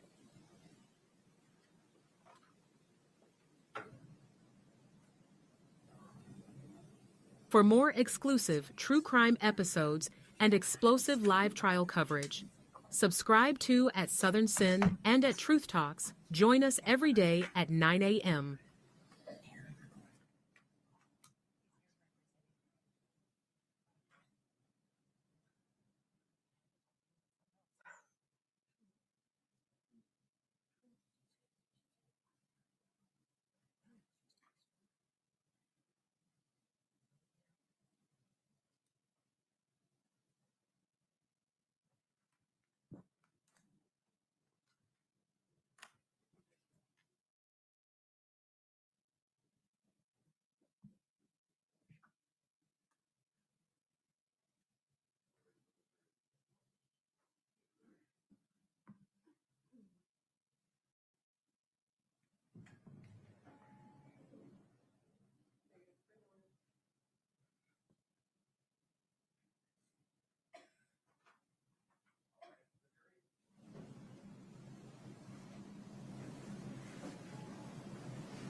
Please have a seat as you come in.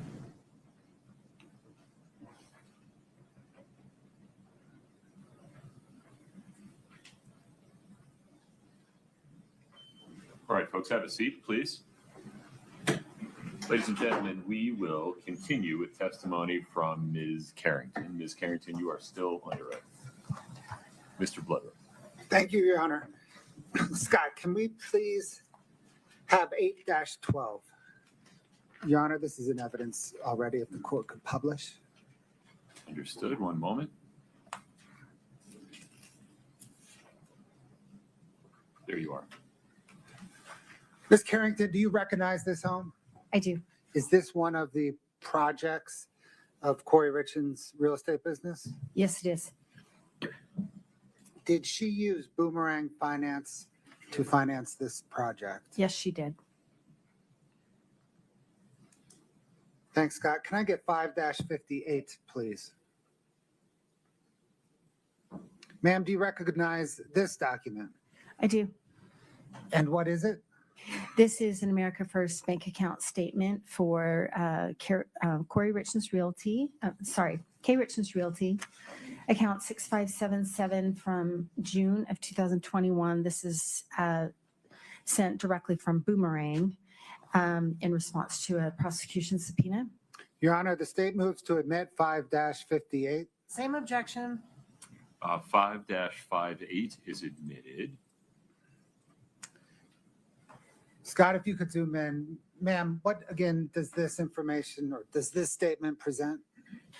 This is like the others. This is K. Richins Realty, the account 6577 for June 2021. And you can tell at the top, this came from Boomerang. And then the summary section says, calculates the three accounts. The total is $702,831.96 at the end of June. Did you attempt to verify this bank statement? Yes, I did. Scott, can I get 5-29B, please?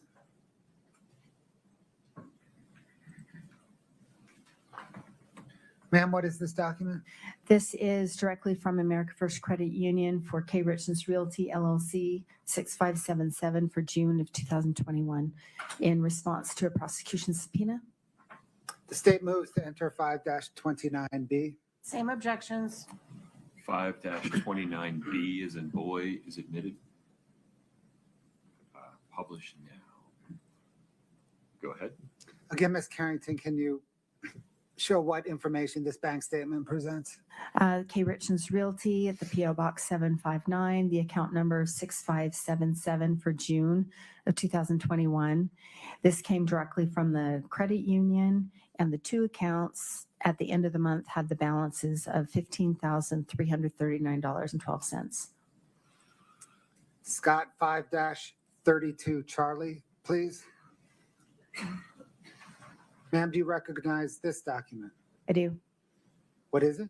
This is the America First bank account statement for C&E Stone Masonry for June of 2021.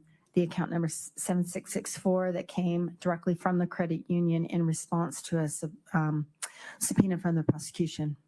Your Honor, the state moves to admit 5-32C. Same objections. 5-32C is admitted.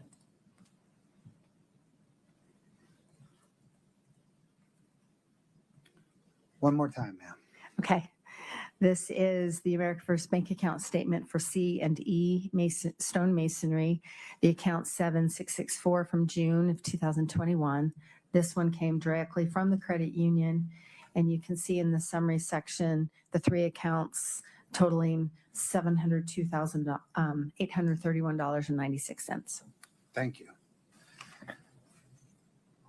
I want to switch gears a little bit now. You've used the term funding sources a couple of times. We're going to talk about funding sources, okay? Okay. Scott, can I get 5-93 Delta 2? Ma'am, did you recognize this document? I do. Did you prepare this document? Yes. What material did you use to prepare this document? This is based on the lender documents, the loan documents from the lenders for each of the properties, the home equity line of credit, the bank account statements, settlement statements for the purchase and the sale.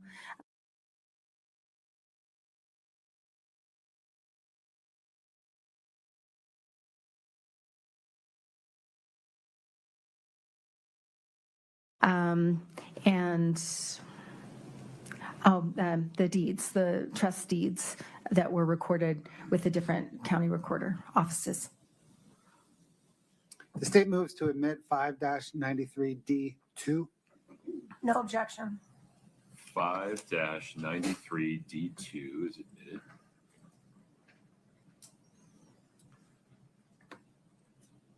Okay, Ms. Carrington, it might be easiest to step down. I'll let you decide that, but can you explain to the jury the information presented on this document? It might be easier if I step down? It's up to you. Would you turn the lab on? Thank you. I'm going to try and do this without the pointer. So what I've done here along the bottom are just some phases of funding.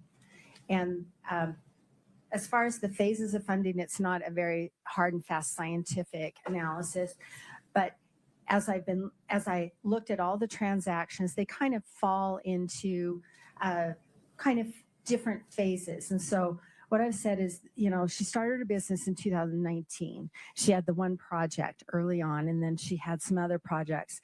And in the beginning, she used a primary lender, Sierra West and Matt Strong, and that's a name that I think you're going to hear over and over. So he's her primary lender for almost all of her, not all of them, but almost all of her projects, a significant number. And then in the very beginning, as we've already talked about, she used that HELOC, draws from the HELOC to fund the projects, the rehab expenses, until it was no longer available because it was maxed out. And in the very beginning, she had a little bit of cash. There's like a $10,000 or $15,000 that I can see coming from her own sources to pay for projects. And she had a seller financing project. And I should stop and say too, I'm sorry, I'm getting long-winded, but she had prior projects that she'd done in South Carolina, and those seemed to be fairly successful. They were smaller projects, and they were before Utah, before she registered her business. So I've kind of left those off, but I do feel like to complete the picture, we need to talk about that. And then Cockerhands and Blackwell, those are two of her lenders so Matt Strong would be her primary lender. So she'd acquire the house with his funds, and then these would be what I'm terming, it's my term, rehab lenders. These are funds that she borrowed to give her money to fix up the house. So I have put these, what I'm trying to depict here, that as time went on, the proportions changed a little bit. And then as time went on, the funding sources changed. So no longer was she using her own cash. That was only in the very beginning. And the HELOC was, as you've seen, remember the chart where it was maxed out pretty quickly. Your Honor, check to narrative. Okay. Mr. Bloodworth, ask a question. I'll ask a question, Your Honor. What changes from the first column to the second column? Okay, from the first column, there's the HELOC and the seller financing and cash. Those don't appear in the second column because those are no longer available. What changes from the second column to the third column? The third column, you can see that the proportions change here. This is where we've talked about Iron Bridge and Boomerang, and Doreen Kouri, as you've heard, comes in. My understanding is that is Kouri Richins' aunt. The accounts receivable loans, those are those payday loans. We've talked a little bit about those. And then Cockerhands and Blackwell are still part of her lenders here. How does Doreen Kouri contribute as a funding source?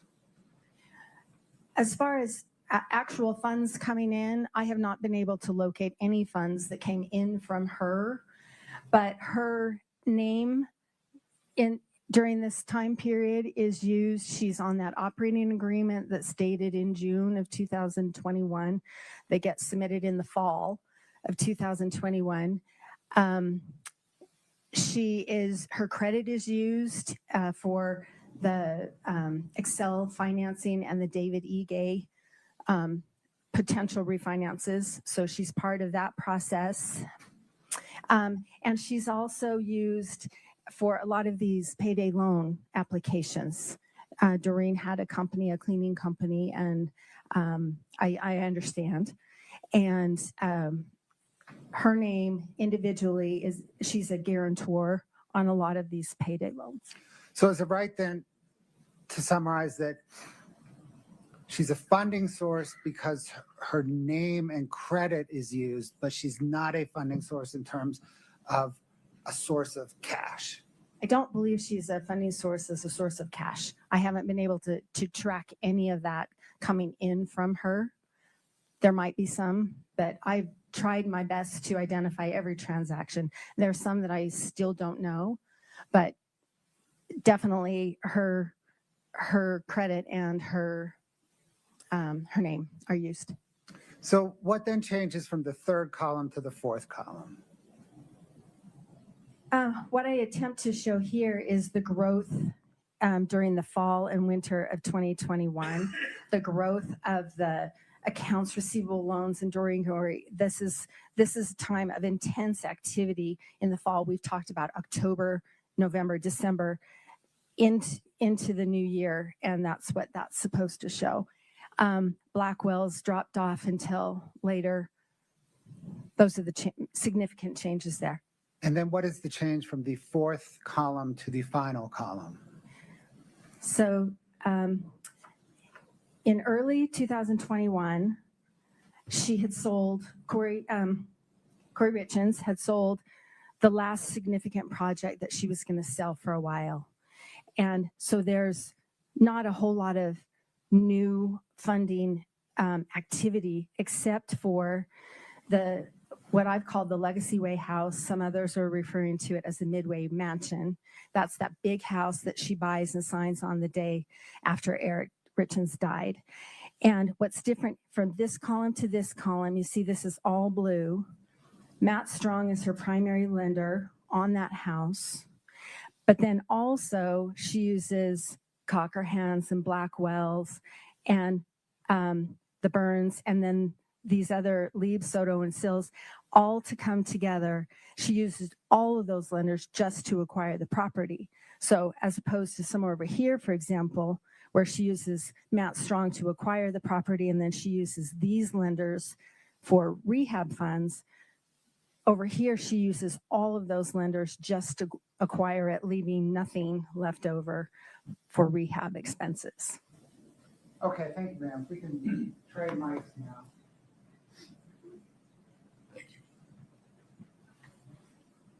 It's off now. You can turn F back on if you'd like.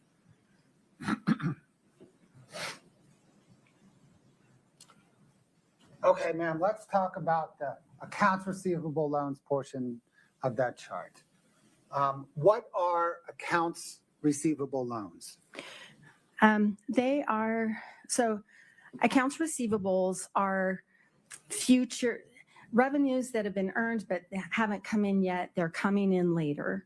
And pardon me, this is, you can call these factor loans or future receivables loans, but also payday loans.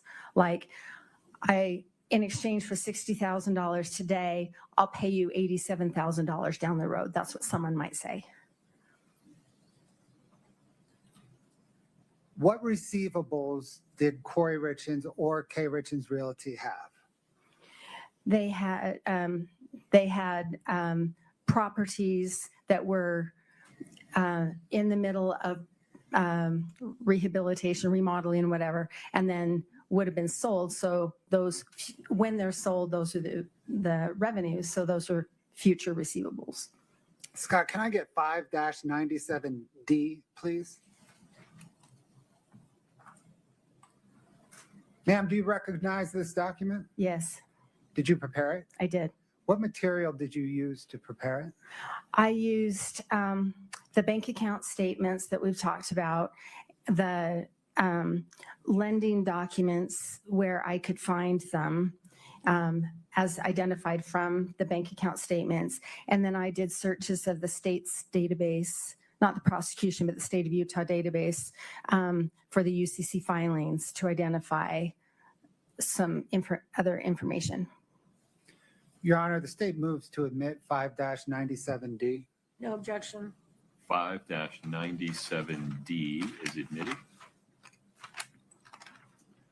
Okay, ma'am. Scott, if you could just zoom in a little bit. Oh, you did. Man. There we go. Ms. Carrington, what information does this present? So these represent separate and distinct loans that Kouri Richins took out. The date is the date that the UCC filing was not. I need to explain UCC filings. Is that okay? Please do. Okay. If someone buys a piece of property like a piece of land or a house or something, there's a deed that gets recorded at the county recorder office and then if they borrow against it, the loan gets recorded there, documented there in a trust deed. On the other hand, say someone buys a piano or a piece of equipment for their farm or something, that is not something that the lender can advertise to the world that they have an ownership interest in it until the loan's paid off. So they can't record it at the county recorder's office. So they file something with the state of Utah or whatever state they're in that says, I own this property until his borrower pays back the loan. And it's called a UCC filing. It's Uniform Commercial Code. And that's with the Department of Commerce at the state. So what I did is all public record. So I pulled up whatever UCC filings I could find under Kouri Richins, K. Richins Realty, Doreen Kouri, any of those. And I was able to piece together a lot of information. And this is the result. So does this present that she borrowed $645,000 of payday loans that she received? Well, that's the amount she owed, right? And then she received $474,000 of that. Yeah, and I can see how I can make this a little bit better. But so then the column that starts with net funds, that's the amount that hit her bank account. And you can see that I've got some gray shaded areas.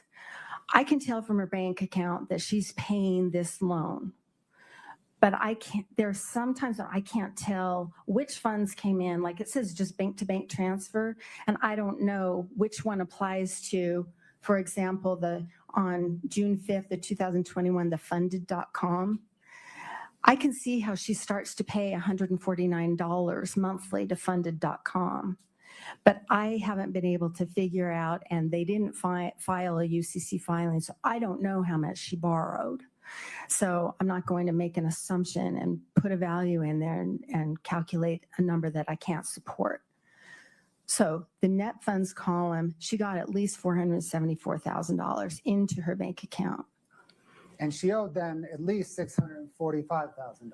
That's right. So the receivables purchased, so in my example they gave you a minute ago, she took out a loan. Okay, let's look down here. 9/30/2021, the Greengrass Holdings. So she committed $87,000 of her future receivables to get $60,000 today.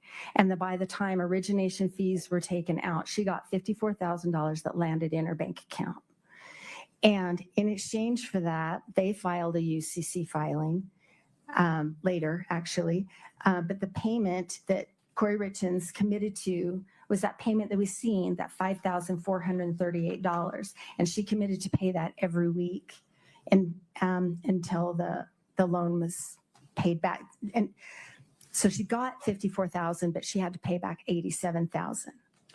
Let's follow that thread then. Scott, can I get 5-10, please?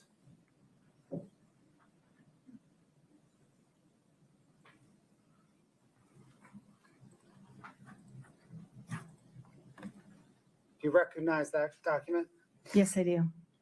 Is that the green grass funding revenue purchase agreement that you just referenced and you showed the line item? Yes, it is. Your Honor, the state moves 5-10 into evidence.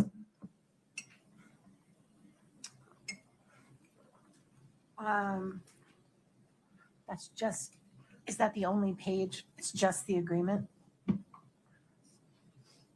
Just 2 pages?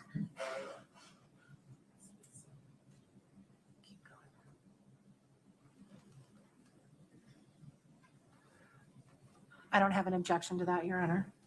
States 5-10 is admitted.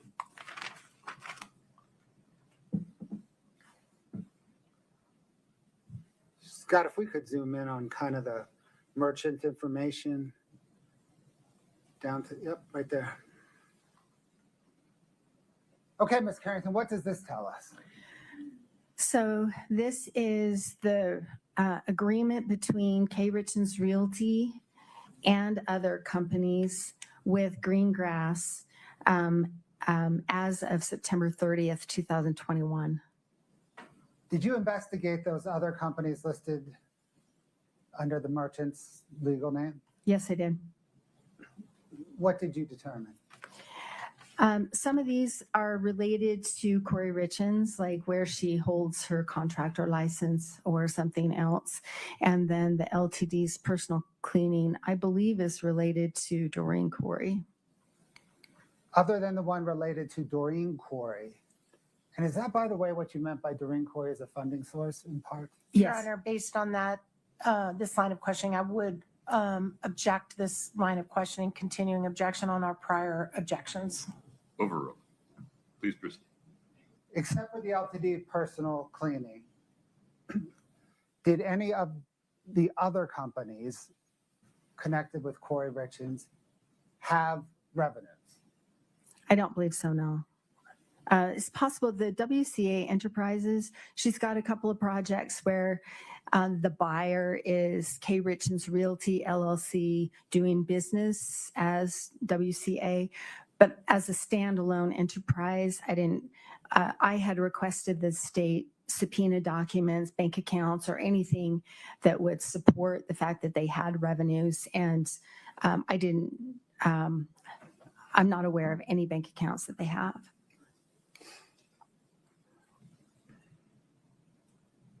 Scott, can you scroll down to the loan amounts? Right there. So is this what, if you can highlight that line at 60,000 to the right?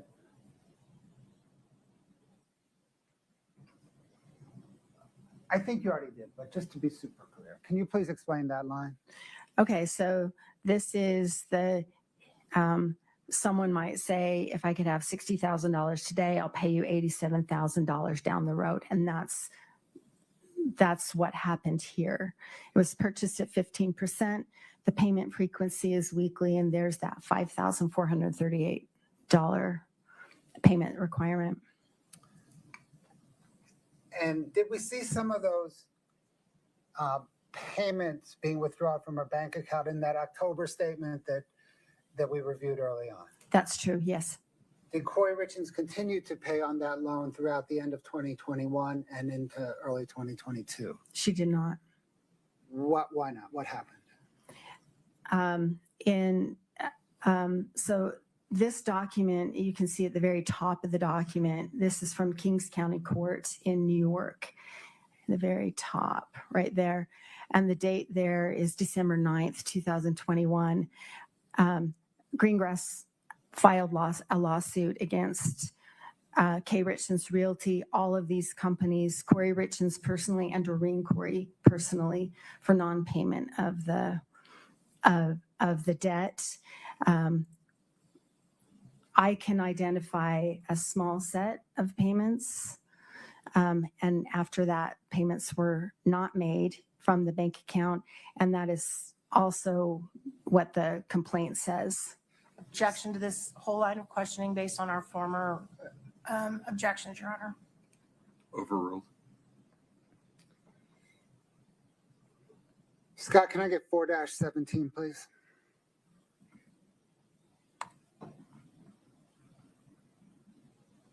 Do you recognize this document, ma'am? Yes, I do. And what is it?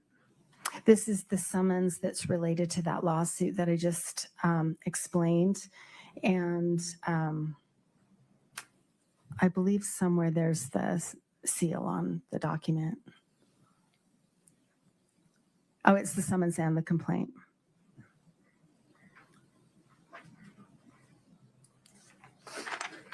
State moves 4-17 into evidence. Same objection plus hearsay. Not sure this is. Would you approach regarding the hearsay objection?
For more exclusive true crime episodes and explosive live trial coverage, subscribe to at Southern Sin and at Truth Talks. Join us every day at 9 a.m.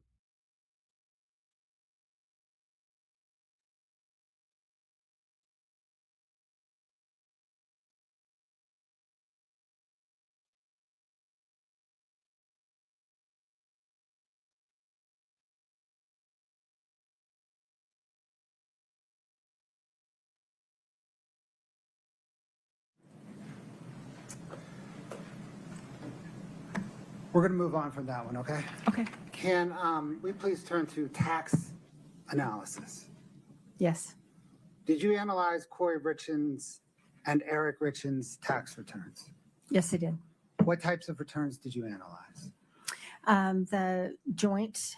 The married filing joint returns for 1920, 21, the business returns for CME, and a separate tax return for that Kouri Richins self-prepared for 2019. How do each of the business returns relate to their joint personal return? So Eric's business, he had a business partner, and their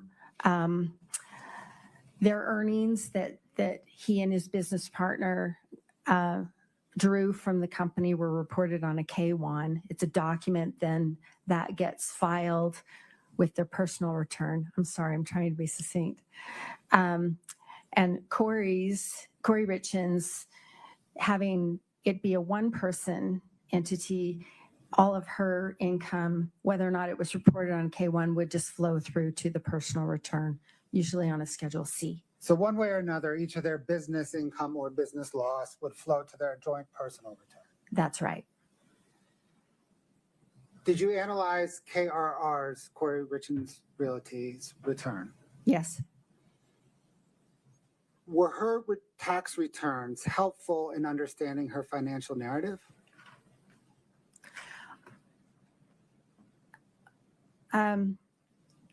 If I answered that yes or no, it would require some explanation.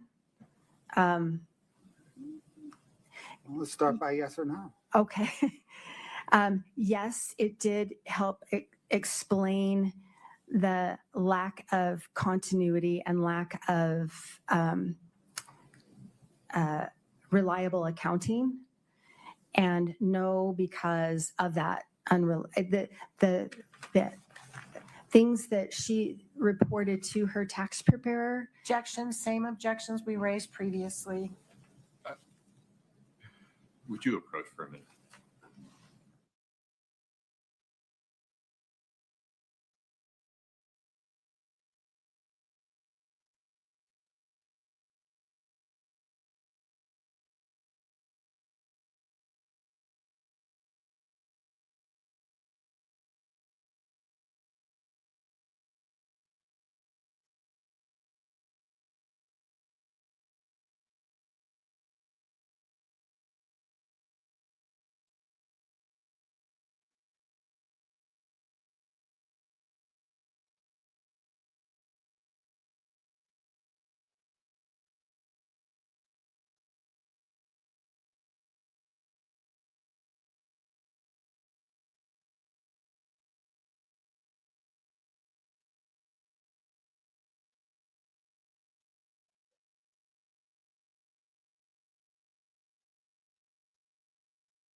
Gentlemen, there's a legal issue I need to discuss with the attorneys. If you would please take a break, we'll let you stretch your legs.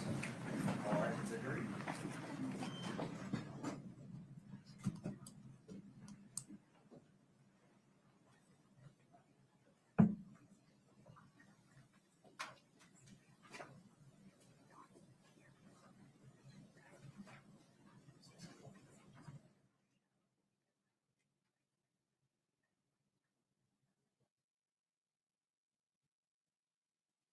All right, folks, have a seat.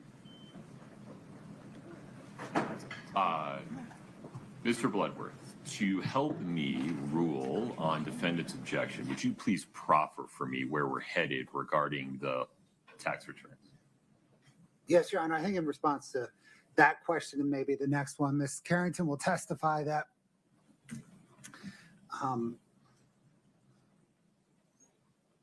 Kouri Richins Realty's tax return were unhelpful for Ms. Carrington's analysis because Kouri Richins' expense reporting to her accountant was inaccurate.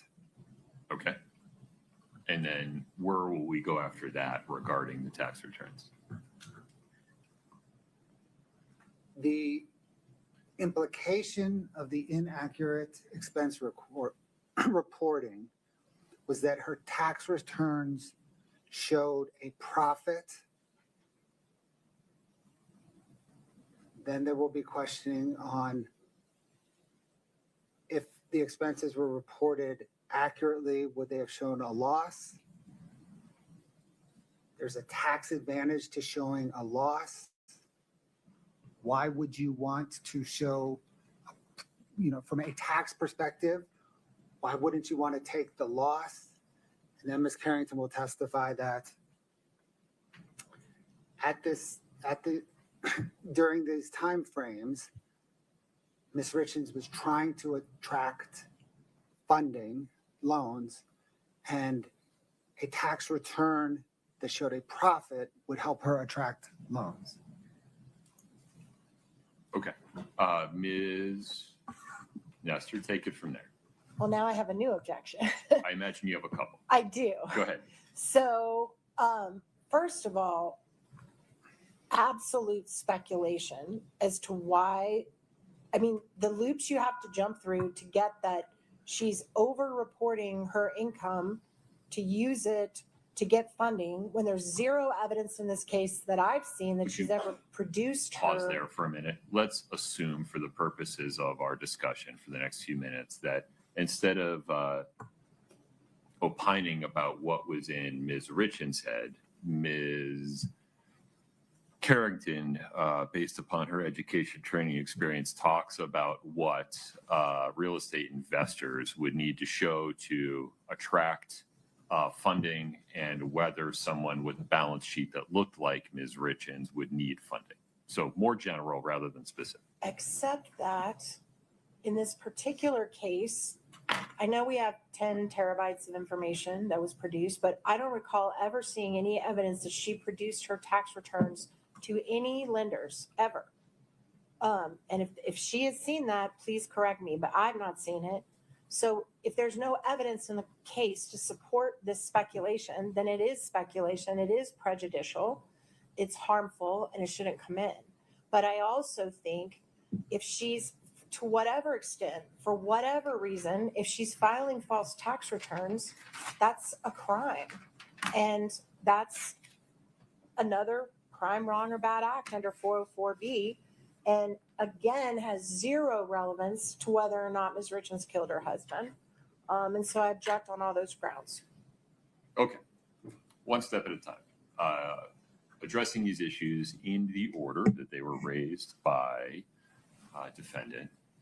Mr. Bloodworth asked the questions in a way that does not require or invite Ms. Carrington to speculate about what was going on in Ms. Richins' head, but speaks more broadly or generally based upon her education, training, experience about why real estate investors in Ms. Richins' circumstances might benefit from making their tax returns look a certain way versus another. Any clarification on that? No, yeah. Okay. That resolves the speculation objection. Next, moving to the 404B issue, the court determines that evidence regarding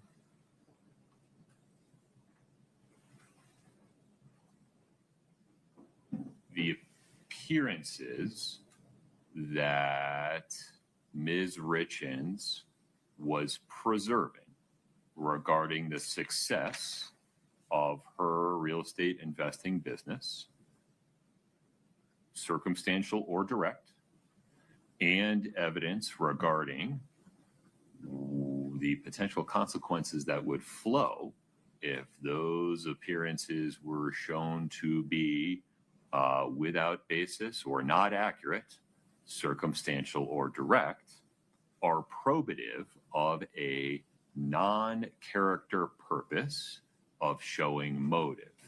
That is, that she, put bluntly, needed money to maintain appearances and to prevent the financial calamity that would show that these appearances were not accurate and the personal consequences that would flow from that.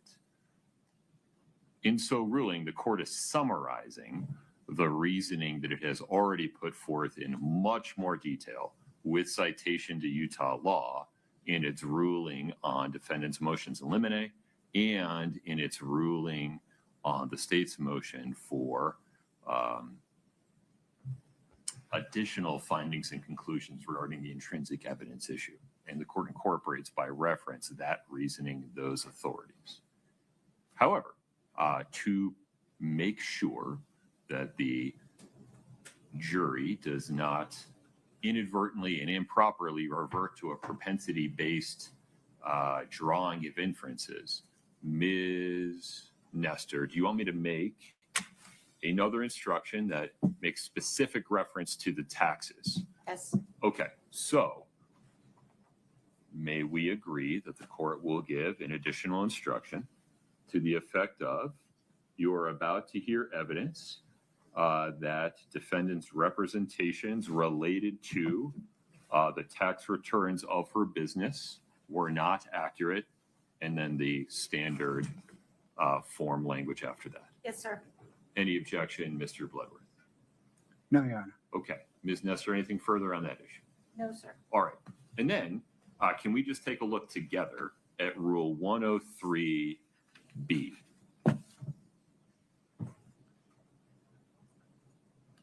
Which states that once the court rules definitively on the record, either before or after trial, a party need not renew an objection or offer of proof to preserve a claim of error for appeal. I respect genuinely that Ms. Richins disagrees strongly with many of the court's pretrial rulings. That disagreement has been preserved for the record. It will be reviewed on appeal. To the extent defense counsel is worried about having to reassert any of those objections, they need not do so under Rule 103B. Totally respect what you're saying, Your Honor. My only concern is that as we litigated this, we did not go document by document and say, these documents are the ones we have problems with. These are the documents we're okay with. My understanding of our discussion earlier this morning, and I might be wrong, and please correct me, but my understanding was that I was supposed to let the court know when we get to the documents that I think fall under what we've talked about. There are documents in here, as I said this morning, that we don't have any problem with. Most of our demonstrative exhibits, you'll note, I'm not making objections to those. They're coming in sans objection. But some you double down on regarding the Barney house. And so it's hard to tell whether you're just reasserting the objection every time or if you're choosing.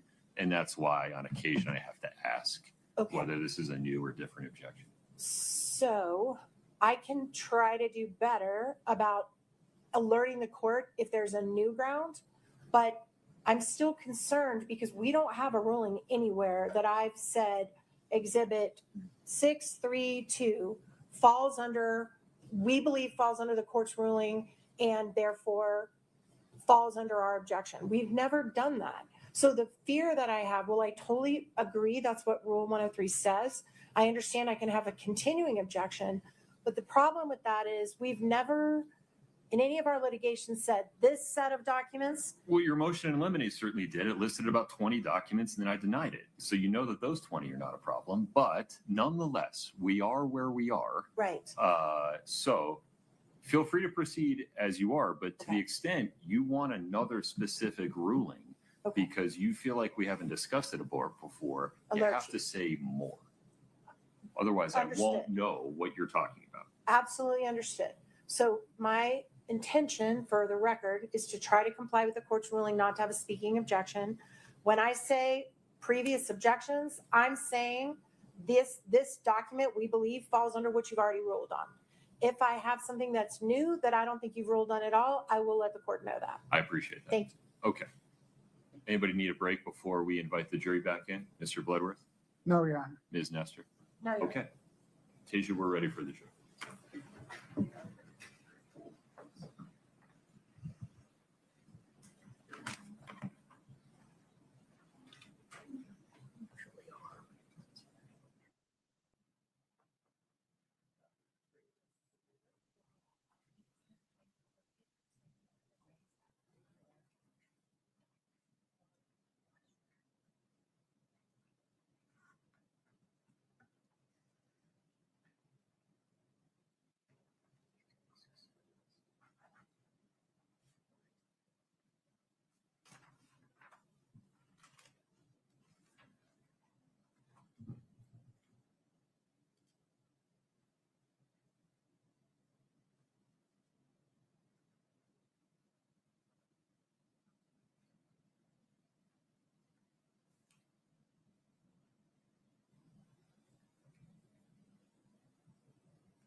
Please have a seat as you come in.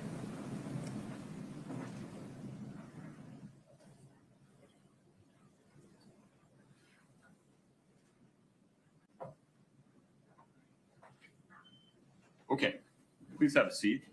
Ladies and gentlemen of the jury, an additional instruction.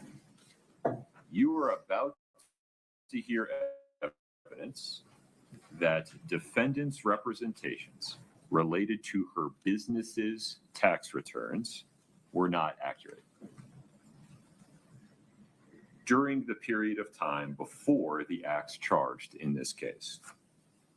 This evidence is not admitted to prove a character trait of the defendant or to show that she acted in a manner consistent with that trait. You may consider this evidence, if at all, for the limited purpose of determining whether defendant had any particular motive. Please keep in mind that the defendant is on trial for the crimes charged in this case and for those crimes only. You may not convict the defendant simply because you believe she may have committed some other acts at some other time. Please proceed. Thank you, Your Honor.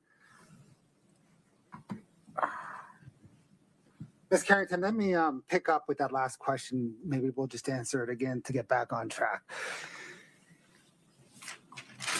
Were Kouri Richins Realty tax returns helpful in your understanding Kouri Richins' financial narrative? And I answered yes and no, or yes or no. Yes, they were helpful to understand the fact that everything didn't match. The money that came out of the bank account that was spent was not reported the same on the tax returns. Well, let me say, was not reported the same to the tax preparer, and therefore not accounted for correctly on the tax returns. And then no, because the same thing. If the accounting is not reliable, that doesn't help me understand fully and accurately what was going on in her business. Does this relate back to how you had to calculate expenses as it relates to Kouri Richins rehabbing homes? Yes, that's along the same lines, yes. And it's those expenses, or is it those expenses that were underreported to her tax accountant? Well, there's that, but there's also the fact that the whole body of those loans we've just looked at was not included. And in looking at the tax preparer's documents that he relied on to put the tax returns together, it's clearly missing. None of those loans is listed as a liability against the revenues. And the documents also show that the only loans that he understood that Kouri Richins Realty had and was obligated to repay were the loans based on that were related to the properties. So there's this huge category of $500,000 of obligation, or $400,000 of obligation that was completely absent from any of the financial records that the tax preparer put together, and therefore was also missing from the tax return. What was the effect of this inaccurate reporting on Kouri Richins Realty's tax return? So someone who, or a business that understates the expenses inflates the net income. So makes it look like there's more profit than there actually was.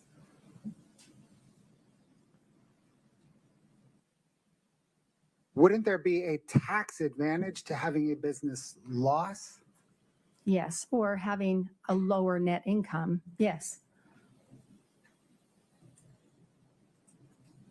Setting Kouri Richins aside for a moment, based on your training and experience as a forensic accountant, why would a business person want to inaccurately, from a tax perspective, want to inaccurately report their expenses and end up paying more tax? Most, I don't know. Most, if taxes, if expenses, revenues and expenses are reported correctly, there is a tax liability, assuming they made a profit. If those are understated and it makes it look like they made more profit, they would owe more tax. If the opposite were true, they would pay less tax. And so it depends on what that person's or business's objectives were. What would a business objective be to want to pay more taxes? Back to speculation. Overrule. To avoid showing a loss so that the business appeared more successful. Why would a business similar to Kouri Richins, a business with a financial position similar to Kouri Richins' financial position want to appear more successful? Well, if things had been reported accurately, she was operating at a loss. And so that would have been reflected, especially for 2021, that would have been reflected in an accurate tax return, would have shown a loss there. And during the time, especially the tax return that was prepared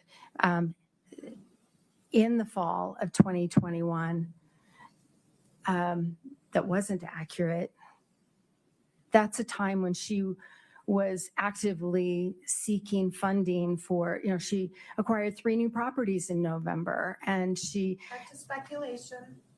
Overruled. factually speaking, she acquired 3 new properties in November of 2021, adding $1.1 million to her debt. She didn't pay anything toward those acquisitions, so she borrowed everything to acquire those properties. And in December is when she put the offer in on that big house. And so these are months that coincide with the inaccurate tax returns in which new projects were being acquired or contemplated, and funding was being sought for those. Did you investigate whether Kouri and Eric Richins had any tax liabilities? Yes. Did they? Yes. Do you know about how much? I know at least number. What is the at least number? Let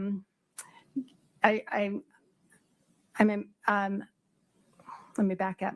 State tax liabilities, tax liens were about $70,000. And federal was about $80,000 at least. So $150,000 at least. And were those a joint liability since they filed jointly? That's correct. Scott, can I get Exhibit 5-36?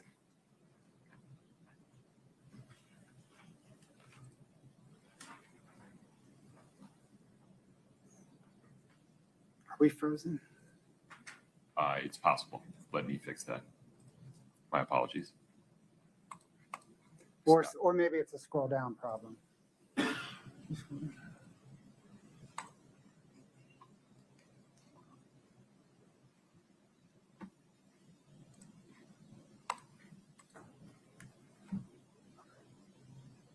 Okay.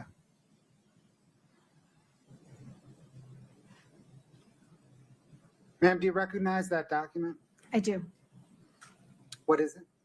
This is the bank account statement from America First Credit Union for Kouri Richins, the personal checking account 5244 in May of 2021.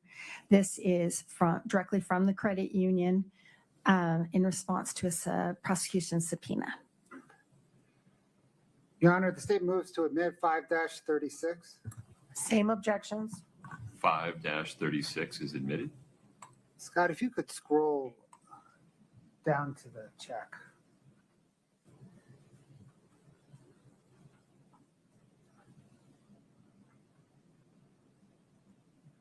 Yeah.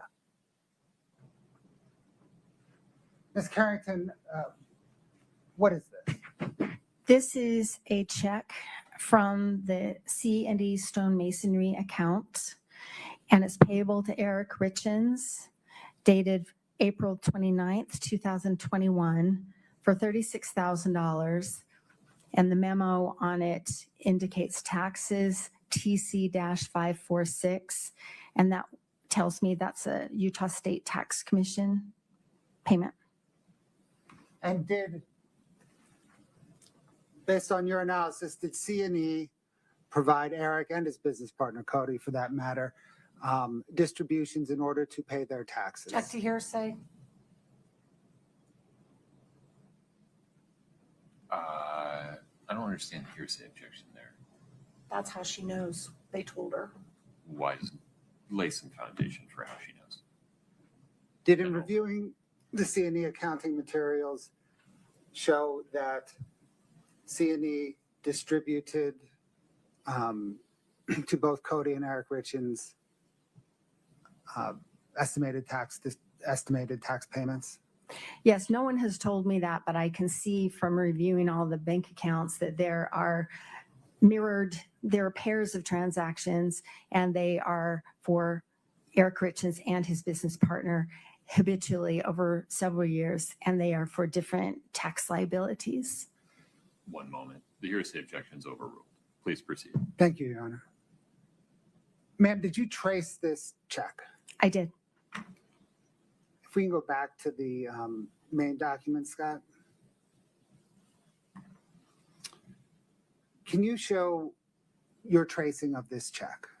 Sure. Scott, if you can scroll down. Okay. Right there. So mid-screen, you see April 30th, the deposited check item for $36,000 to go over there. And so that's that check. And they're included in this exhibit is the deposit slip. So I can match that up. Plus the check copy came with this. So I know this is the same $36,000. And then, sorry. At the time that was deposited, what was the account balance? 83 cents. Okay. Can you pick up the tracing from there, please? Yes. So in doing a tracing, I look at the balance at the time a specific transaction is made. And so then I have to match up, but for certain funds, other transactions would not clear the bank.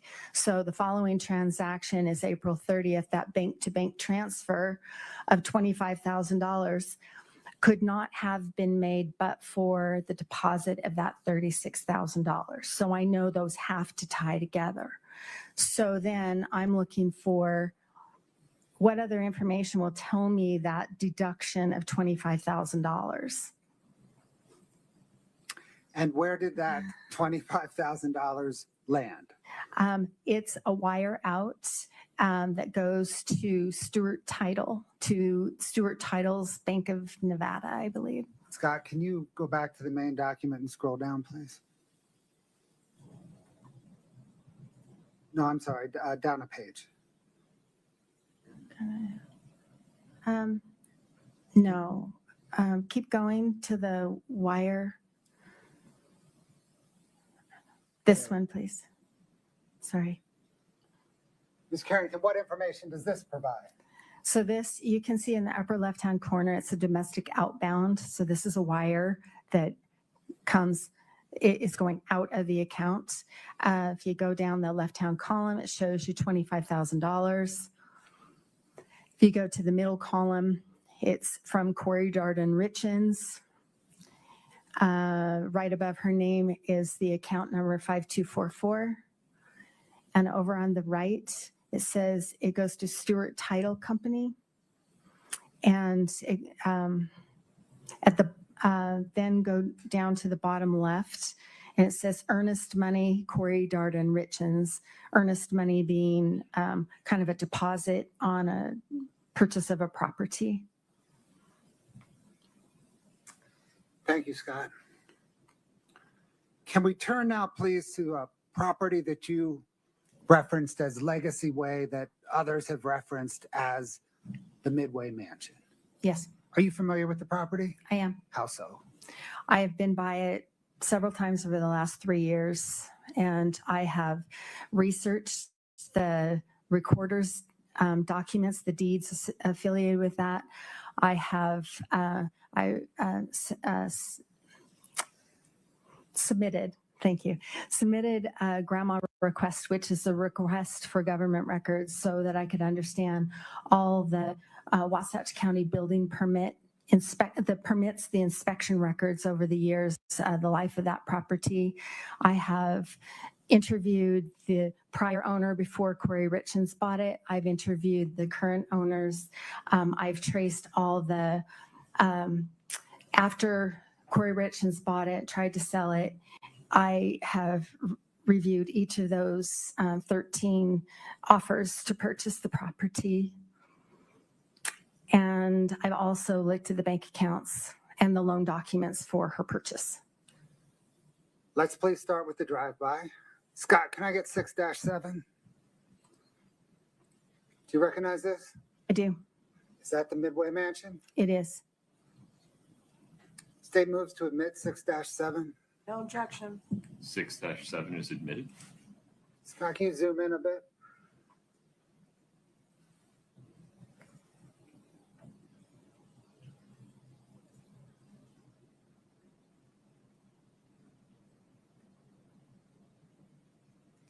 Scott, can I get 6-8, please?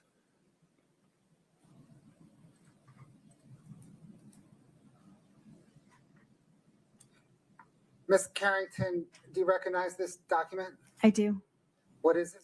This is the real estate purchase contract, commonly known as a REPC, that Kouri Richins Realty submitted as her offer to buy the property in December of 2021. The state moves to admit 6-8. No objection. 6-8 is admitted. Scott, if you could zoom in, please, on that first kind of top section. Ms. Carrington, what information does this provide?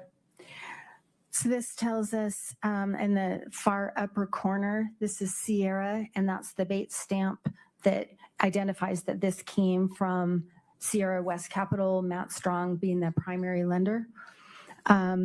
It gives, and then if you go first line kind of over on the left, 2/23/2021 is the date. Kouri Richins Realty is the buyer. Douglas Roy Lance is the seller. And then a couple lines down on the right says the earnest money deposit of $50,000. And then as you go down, it gives the street address is 106 North Legacy. That's why I call it Legacy Way. It's in Midway. That's why people call it the Midway Mansion. And then the parcel number, et cetera. Then it says C addendum. We'll get to that one in a minute. But Scott, if you can scroll down. What information does the purchase price paragraph provide? So it tells us what the agreed purchase, well, the offered purchase price is $2.9 million for this property. And then the accounting on the left shows that there's a $50,000 deposit, and then the balance will be paid at settlement, and then the purchase price there. And then I know that this is accepted because it's got initials on both and the dates on both, the buyer and seller. Scott, can you just scroll down all the way through the next page?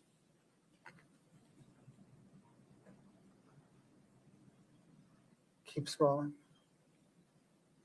Keep scrolling. Keep scrolling. Let's stop there. Thank you. Let's zoom in on the contract deadlines through the signature. Yep. Thank you. Ms. Carrington, what information does this provide? So this gives a chronology of different steps that need to be taken. It's very typical in every transaction, most transactions. Sellers have a duty to disclose any of the warts and problems with the house. Those are due by January 7th of 22. Due diligence means that's the opportunity for the seller, that's an opportunity for the potential buyer to do any homework, anything that they need to do as far as due diligence before they sign. That's due February 4th. Financing and appraisals, that's also for the buyer to arrange financing, funding, do any appraisals that they want to do, and they have until January 7th to do that. And the settlement deadline, that means this deal has to close by March 4th of 2022.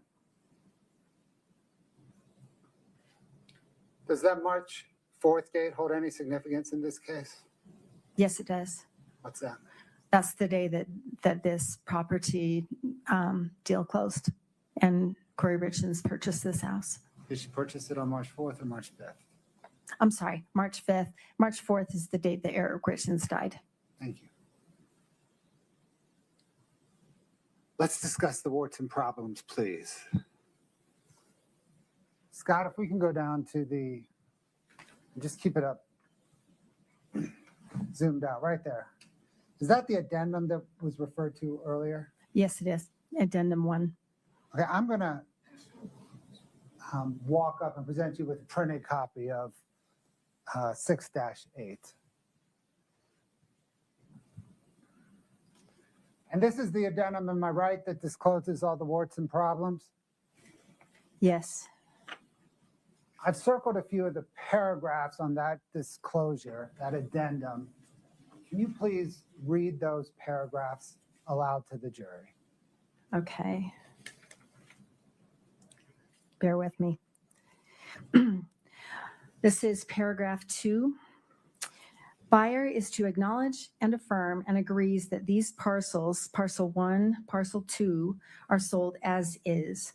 Buyer acknowledges, affirms, and agrees that both building structures have extensive vandalism, theft, as well as flooring and other structural concerns that may need or will require replacement or repair.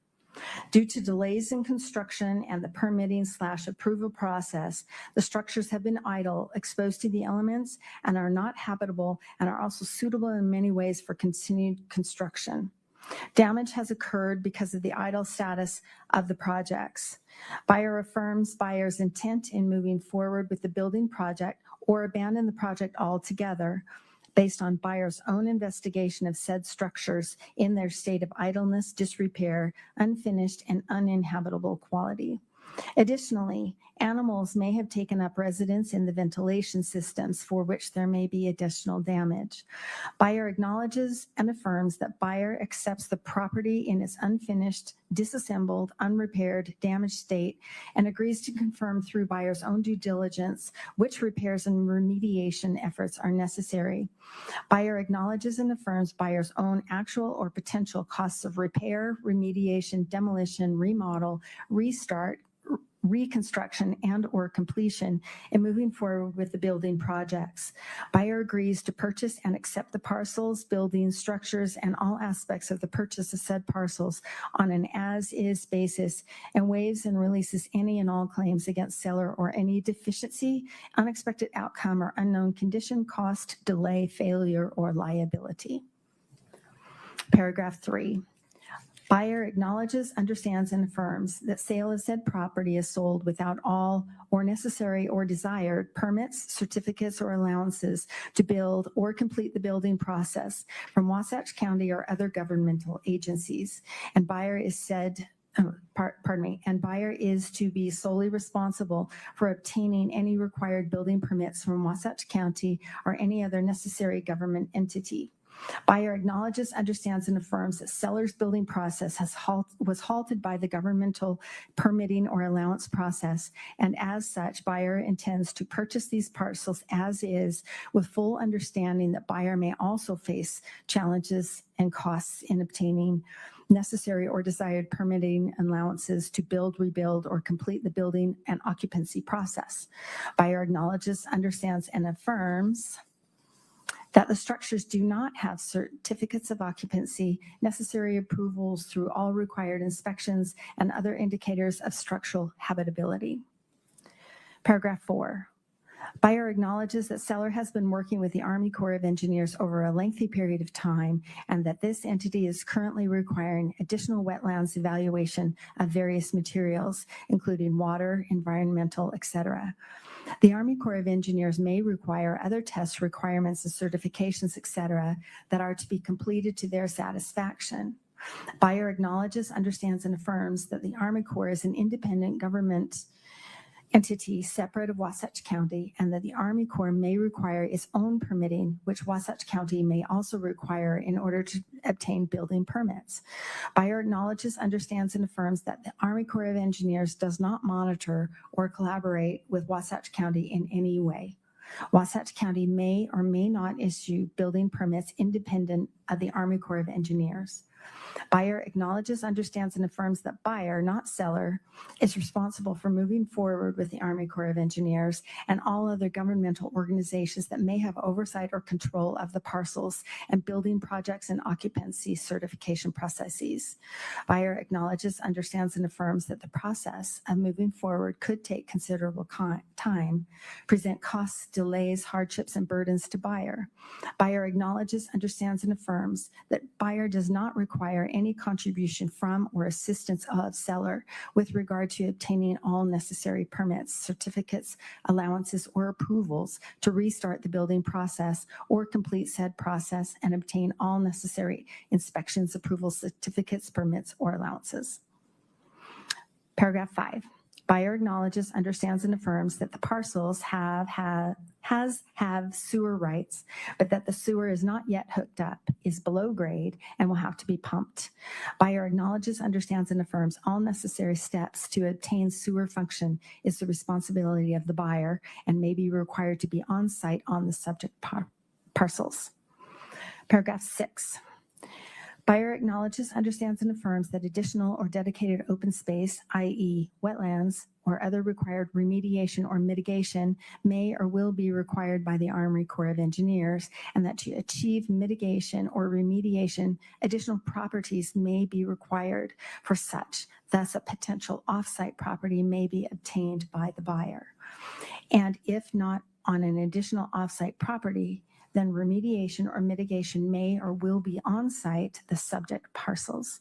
There is a mitigation process that will need to be coordinated with the Army Corps of Engineers. Buyer acknowledges, understands, and affirms that there may or will be costs related to preparing lands to offset any disturbed wetlands. An outside consultant with BioWest has collected data and submitted data and recommendations to the Army Corps of Engineers. The Army Corps of Engineers still need to make its final decisions and will determine a mitigation plan with permits in cooperation with buyer.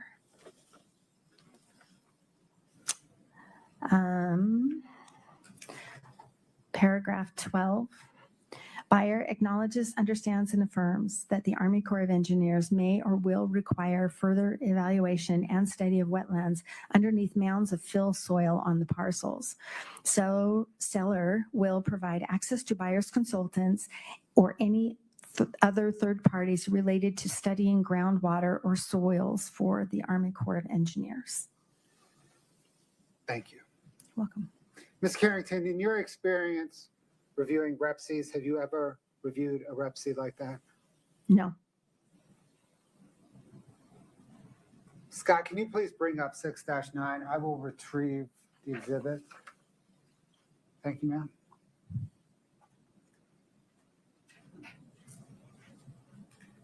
Ms. Carrington, do you recognize exhibit 6-9? I do. What is it? This is the settlement statement for the Legacy Way Midway Mansion property, where Kouri Richins Realty is the buyer and Douglas Roylance is the seller. And this is the final version of the sale. The state moves to admit 6-9. No objection. 6-9 is admitted.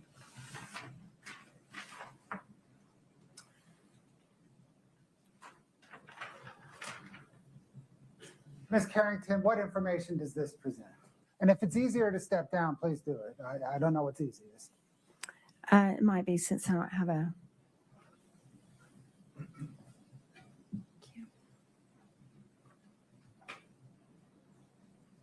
Okay, this is not actually as complicated as it appears. So this is the property address here, the buyer, the seller, and the lender is Sierra West Capital. So that's the Sierra West Matt Strong stuff. So now over here shows the settlement date and the disbursement date as March 4th of 22. And then this is the internal file number at the title company. This shows the sale price. This is the buyer's version. There is a seller's version, but this is the buyer's version. This is the sale price of the property at $2.9 million. And then here shows 2 of the 4 loans on this property. So here's the original loan from Sierra West to this $2,624,850. There's another lender from the Burns, and that loan is $420,000. These are some prorations. This section here, are you all right if I keep going? Please, what's that section there? This section, these are the fees associated with these loans. So the first position lender is Sierra West Capital, this $2.6 million loan. They charged $124,850 at the outset just for the loan. And then on top of that, it accrues interest going forward. It's a 6-month balloon. So this being March 4th of 22, she has to pay that off by September 4th of 2022. The next two, the $150 and the $20,000 relate to this loan, the $420,000 by the Burns. And then Scott, could you please scroll down? Thank you. That's great.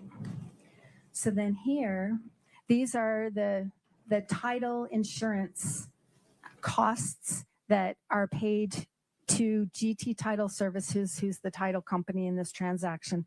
So these are the different costs associated with that. So the first one, the lender's coverage premium, that's for the first position, the Sierra West one. Second position is the Burns, the $420,000 one. The third position loan is going to be this. For some reason, this is down here. I don't know why. But this third position lender funds is $150,000. That's an aggregation of a bunch of people who got together and they pooled their resources to loan $150,000 on this deal. And here is the buyer's portion of the real estate commissions, the 2% at $58,000. The other side paid $1,000 per their agreement, and then some recording fees. On top of this, there's one more loan from David Cockerhands that came in before this. He gave her the money for the earnest money. So did Matt Strong. So they both gave her the $50,000 for the earnest money. But later, the fourth position lender of $67,000 recorded his deed. I don't understand why it's not incorporated here, but it's not, but it is still attached and recorded on the property. So this tells us that all in all, there needs to be $3,201,230 that the buyer needs to come up with. And as I said, there's also that other $67,000. So she borrowed $3,259,000 against this property to buy it for $2.9 million. And then there was a little overage. And so this $87,240 came back to her. And we can see that go back to her bank account, and that hits her bank account.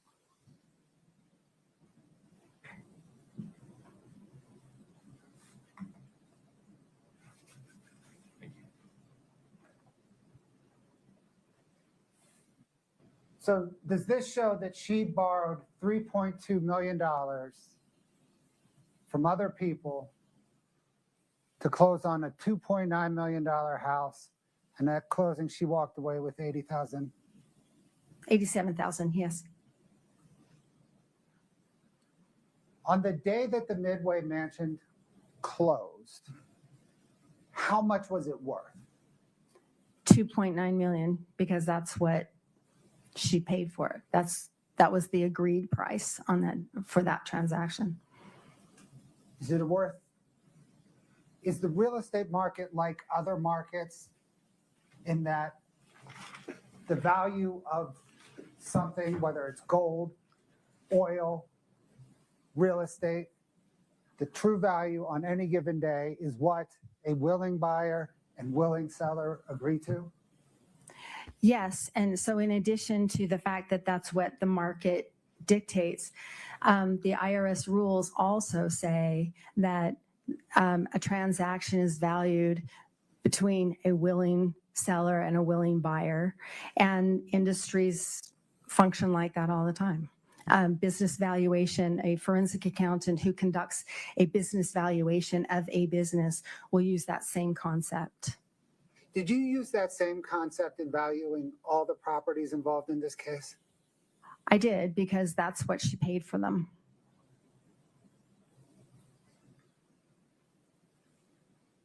Scott, can we get 5-114, please? Sure. Bless you.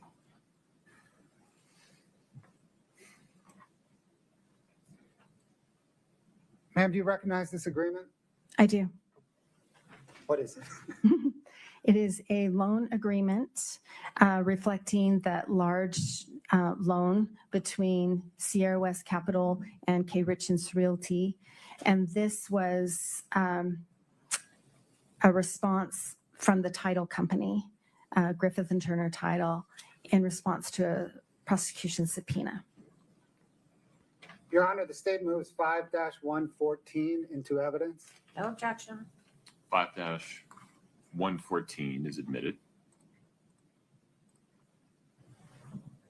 And just, Scott, yeah, perfect. So this is, am I right? Is this the loan agreement between Kouri Richins Realty and Sierra West for the Midway Mansion? It is. And Sierra West was the biggest lender at $2.6 million. That's right, yes.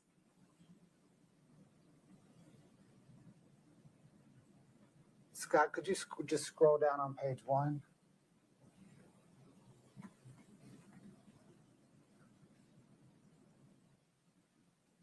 Scott, could you go to page 12, please?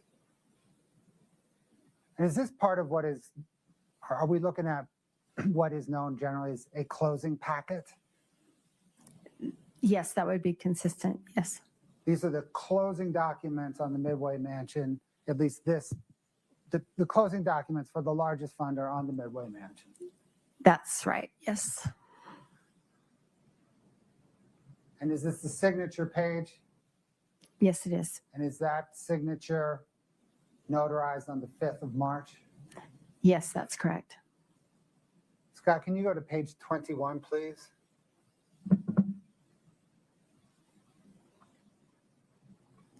Is this another different signature page? Yes, this one is basically acknowledging that the company that's buying this authorizes Kouri D. Richins to act on its behalf. Scott, can you go to 27, please?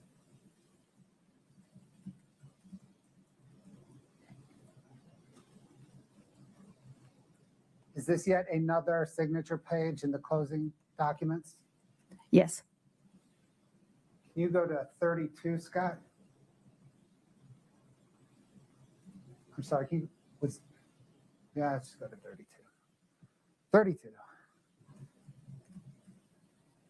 Is that yet another signature page in the closing documents? Yes. And 33, Scott?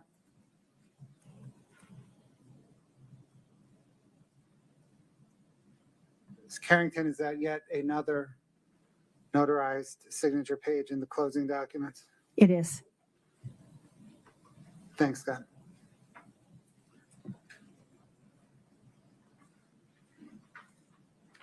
Ms. Carrington, based on your analysis, did Ms. Richins have the ability to service the $3.2 million in debt when it came due in 6 months from closing? She did not. Scott, can I get 2-14, please?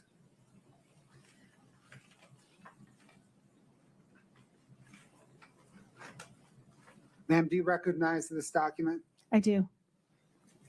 What is it? It's an email string between Matt Strong and Kouri Richins that was returned pursuant to a prosecution subpoena from Sierra West Capital and Matt Strong. And does this email string in part discuss how much money Kouri Richins estimated would be required to finish the Midway Mansion? We can scroll through it.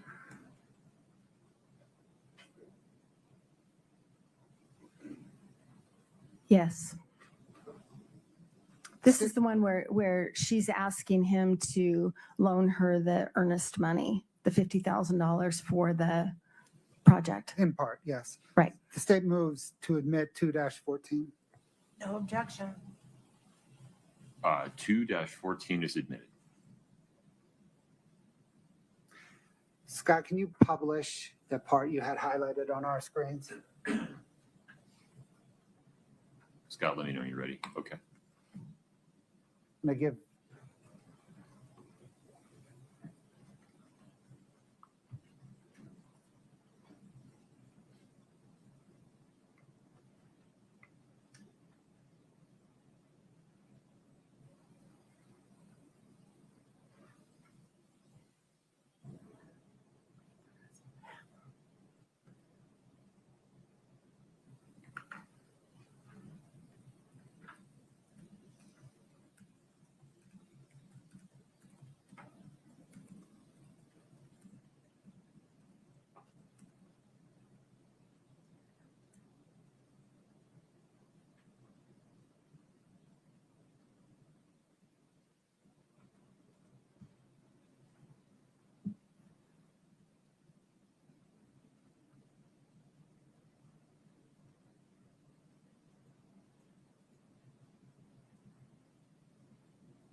Ms. Carrington, based on your financial analysis, did Kouri Richins either have or have access to $3 million to renovate the Midway Mansion? Objection, Your Honor. That's not consistent with what he just admitted.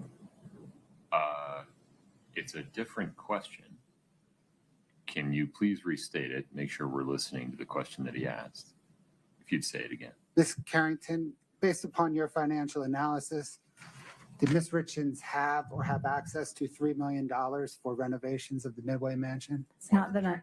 Hold on. What was your objection? Same objection, Your Honor. He's misstating what's in front of him as far as the evidence. His question does not relate to this. Any other objections? No, sir. Overruled. Go ahead. Not that I'm aware of. Thanks, Scott. Ms. Carrington, did you investigate or try to trace any money flowing to the Midway Mansion project once Kouri Richins closed on it? I did look, yes. Did you find any money flowing to that project? I did not find any money flowing to that project. There's one that is a maybe. Okay. But no, nothing significant. What's the maybe? It's in the neighborhood of about $3,000, I think. It's in that. The reason it's a maybe, is that your question? The reason it's a maybe is it's during that time frame, and it's to an entity that, and I'm sorry, I really can't remember which entity, but there's one that I thought might relate to this project, looking for, what she usually does when she acquires a project, she moves forward. And so I'm thinking she probably does the same thing here. There's one that I recall fits that category, but it's minimal. So at most, she, as best you can tell, invested maybe $3,000 into the Midway Mansion. That's correct. Did you investigate whether Kouri Richins tried to sell the Midway Mansion? Yes. Did she? Yes, she did. When? She listed the property on March 12th of 2022, so the week following her acquisition of it. That's also a week and a day following Eric Richins' death, right? That's true. Did Kouri Richins ever sell the property? She did not. What ultimately happened to the property? After 12 offers that were made and canceled for one reason or another, actually, let me restate that, please. After, I believe there are 7 or 8 that were offered before her note was due. And then after that, she continued to try to sell it unsuccessfully. And at some point, the lender, Matt Strong, foreclosed or recorded a notion. He recorded a document, notice of default and election to sell. So basically started the foreclosure process. And did the 12 failed contracts all fail during the diligence period? Yes, they did. In the months leading up to Eric Richins' death, what categories of assets did Kouri Richins have?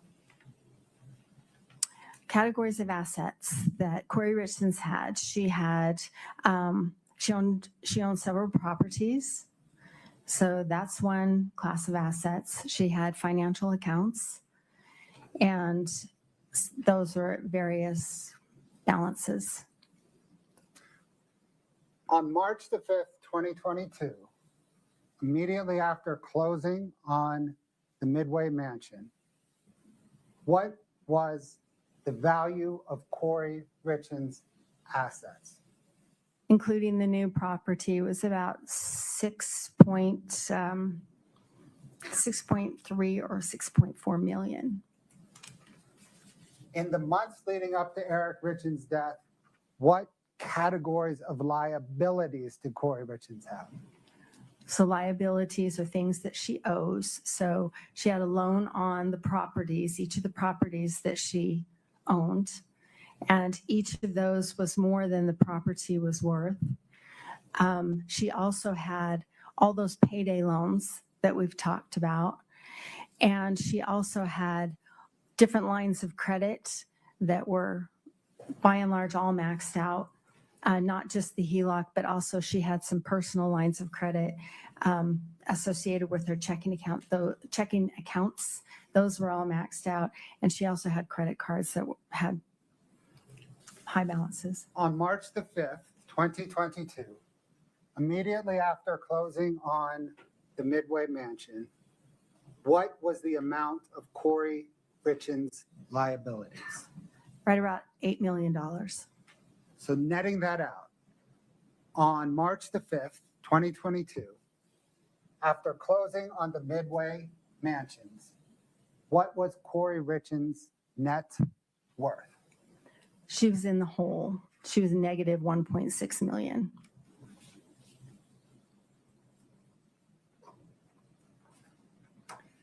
As a forensic accountant, have you formed an opinion as to Kouri Richins' financial position on March the 5th, 2022, after closing on the Midway Mansion?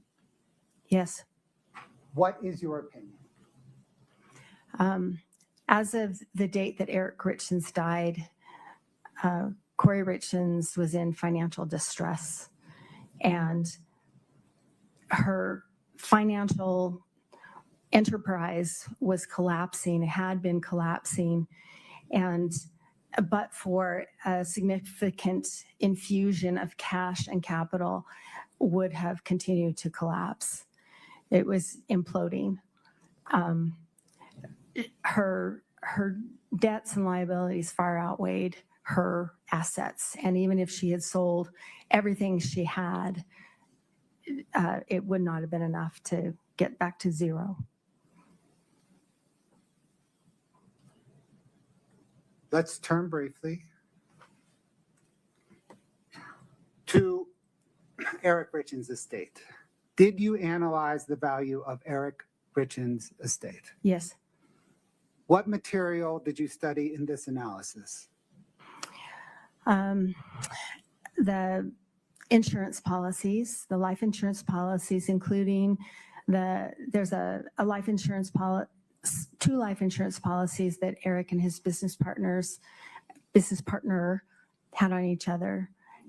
So there's the company, the documents that relate to that, the bank accounts, the documents related to the house where the family lived, and his bank account statements. Are the bank accounts de minimis in relation to Eric's interest in C&E, his life insurance, and his home?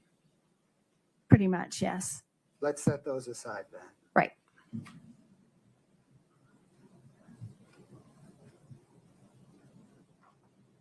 How is Eric Richins' interest in C&E, or how was Eric Richins' interest in C&E determined upon his death?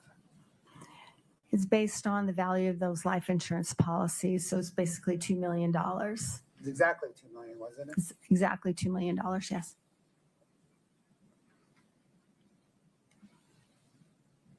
Scott, can I get 7-28 Delta?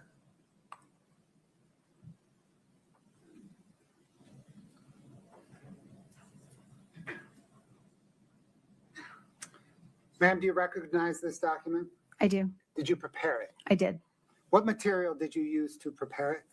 The insurance policies of each of these insurance policies, the applications for a couple of them, the claim information, and also the payout of these policies. Your Honor, the state moves to admit 7-28D. Objection. 7-28D is admitted.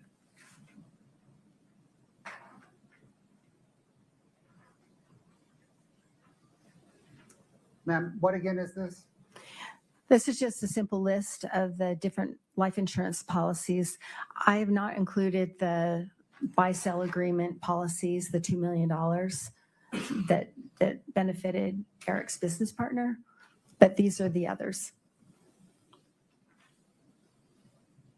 Scott, if you could please highlight the claim paid, the policy amount column.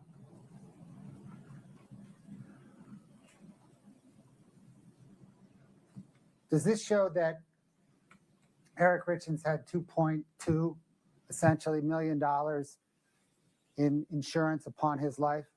Yes. Scott, can you go to the claim amount paid?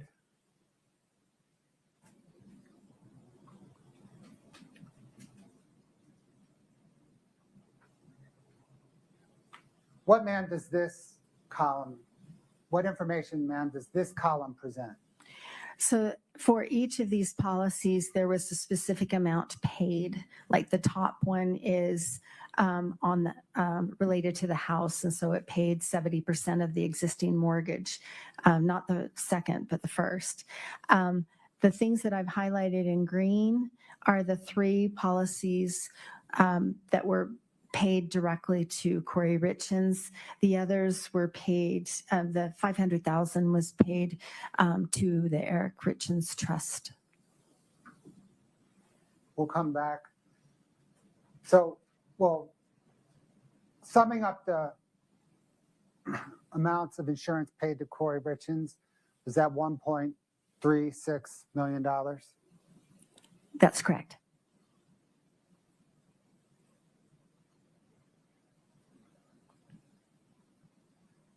Thank you, Scott. We spoke earlier about Eric Richins' premarital home. Yes. What was the approximate value of that home? I think it was about $1 million, give or take. And it was encumbered by the $250,000 HELOC that Kouri Richins signed for? That's correct.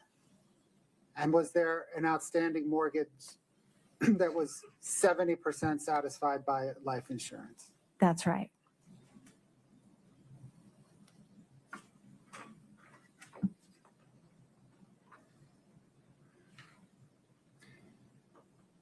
We talked about the $1.3 million in life insurance proceeds that Kouri Richins received upon Eric Richins' death. Did you trace how she used those proceeds? I did. Scott, can you bring up 7-31D? Prepare it? I did. What material did you use to prepare it? I looked at Kouri Richins' America First Credit Union accounts, and also Kouri Richins' UCCU account where she deposited the $1 million, and I guess that's it. Your Honor, the state moves to admit 7-31D. No objection. State 7-31D is admitted.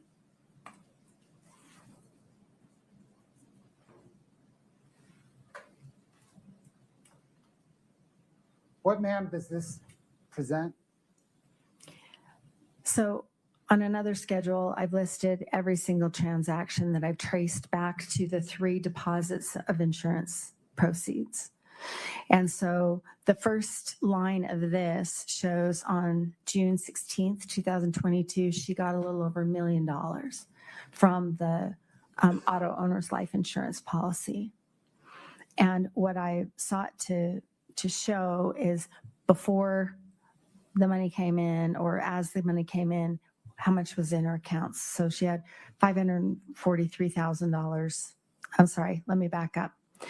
She got the $1 million in. And then the next one down on June 25th, the $251,000 that comes in.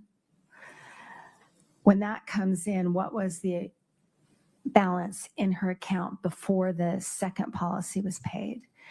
And she had $543,000 in that account. So basically she spent about half of the $1 million between the 16th and the 24th. And then on September 2nd, if you go to the third one that's paid, is that $100,000 policy got paid. And that's when she received those proceeds. And what was in her account the day before was $9,691. So that meant that she had spent the $1.2 million basically before she got that last $100,000. And then that final line on September 19th, she had $802 in her account. So that's just a look at the balances. And then I have looked at every transaction in these accounts to show, to try to understand how those proceeds were used. We'll turn there next, but let me just make sure we understand this. Okay. So does this show that between June and September, 3 months between June and September, she received $1.36 million in life insurance proceeds and spent $1.36 million in life insurance proceeds? That's what the bank account shows, and this is drawn from the bank accounts. Thank you.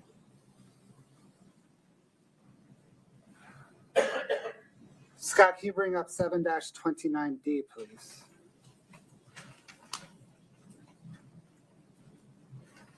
Your Honor, we're broke up again. My apologies. Let's reset.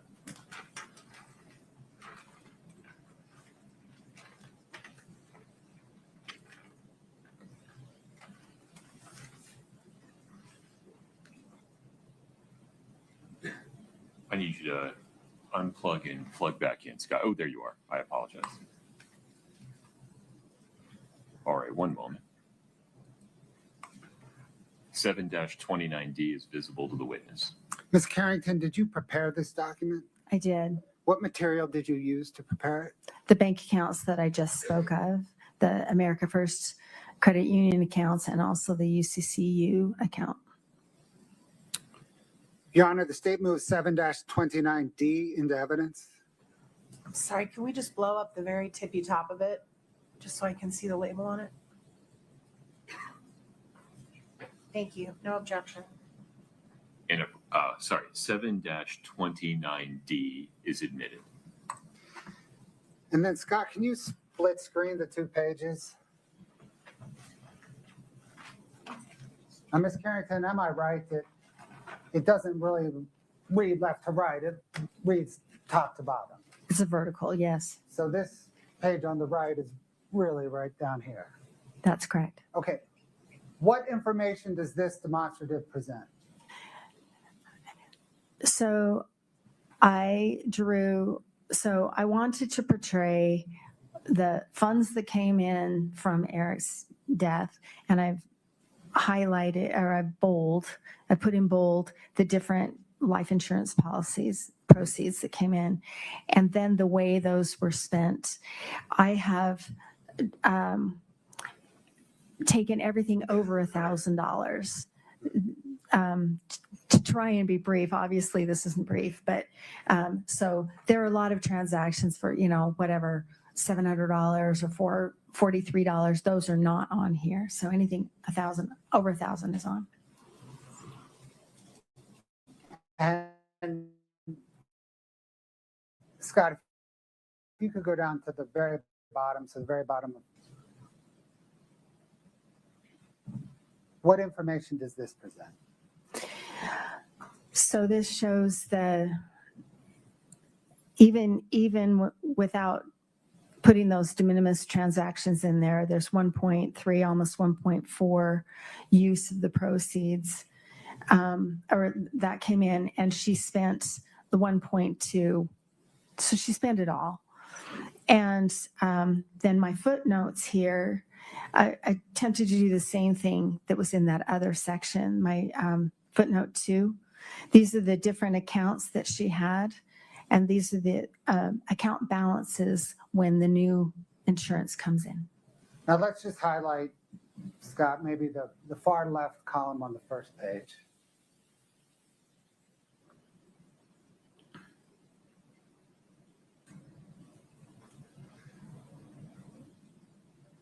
Perfect. So that shows where, when she gets a $1 million life insurance payment into the account, you then detail where it goes. That's right. And those are all the transactions below it. That's right. And so you can see the money comes in, and there are some expenses for projects. There are expenses to pay debt, figure lending, For more Greengrass exclusive Holding, true crime episodes and explosive live trial One Main coverage, Financial. But I subscribe can to at see Southern things Sin that and do at Truth relate Talks. to what Join I'm us every thinking are day at 9 projects a.m. like Rocky Mountain Dirt, Home Depot, Lowe's, et cetera, et cetera. And then you see on 6/4/22 those 5 transactions to the Utah State Tax Commission. And especially on the right, Scott, can you see that bottom one? 6/4/2022 Utah State Tax Commission, and go over, and it's $50,000, $342. Thank you, that one. That matches one of the tax liens, the state tax liens that I was talking about earlier. So that's one of them. And those other amounts could be for the other 20,000, or it could be for something else, but one way or another, those are tax payments. Do you see that entry on 6/24/22 to Robert Grossman for $25,000? Yes. Are you familiar with who Robert Grossman is? Yes, he's Robert Josh Grossman. Josh Grossman, I understand, was Kouri Richins' boyfriend during this time.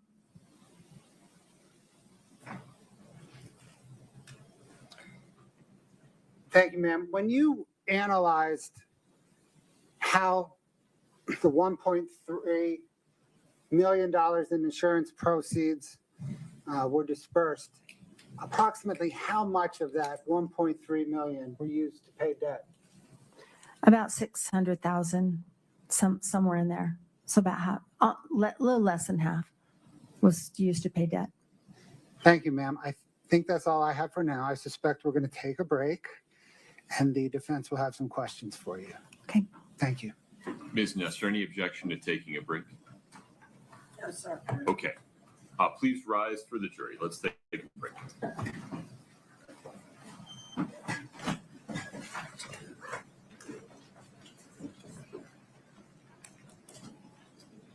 Court is on a short break. Don't go anywhere. The action will be right back on at Southern Sin. Want more true crime? Catch featured episodes on at Southern Sin like Not sorry for something I didn't do, and I am not sorry for the things I did do. Grab some water. Please don't talk. Mr. O'Neill, All right. listen, stop. All right. Listen to me. I'm not You're not going to raise your voice again. I'm You're not going to gonna raise my your voice again. I'm not. I will have you removed from this courtroom. I can sentence you without you being present. Yes, ma'am. You don't conduct I yourself. understand, Your Honor. Thank you.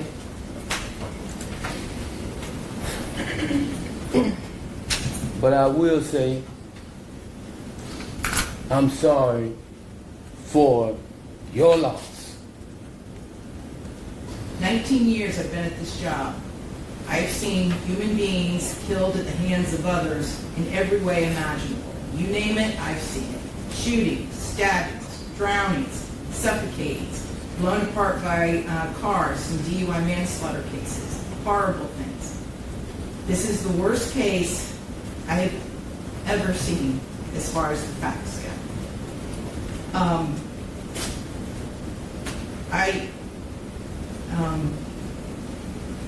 When the person from fire department, when he testified, and when he said that he retrieved the body of Ronivia O'Neill from the home, and all he could do was sob. It took every ounce I had not to start sobbing too.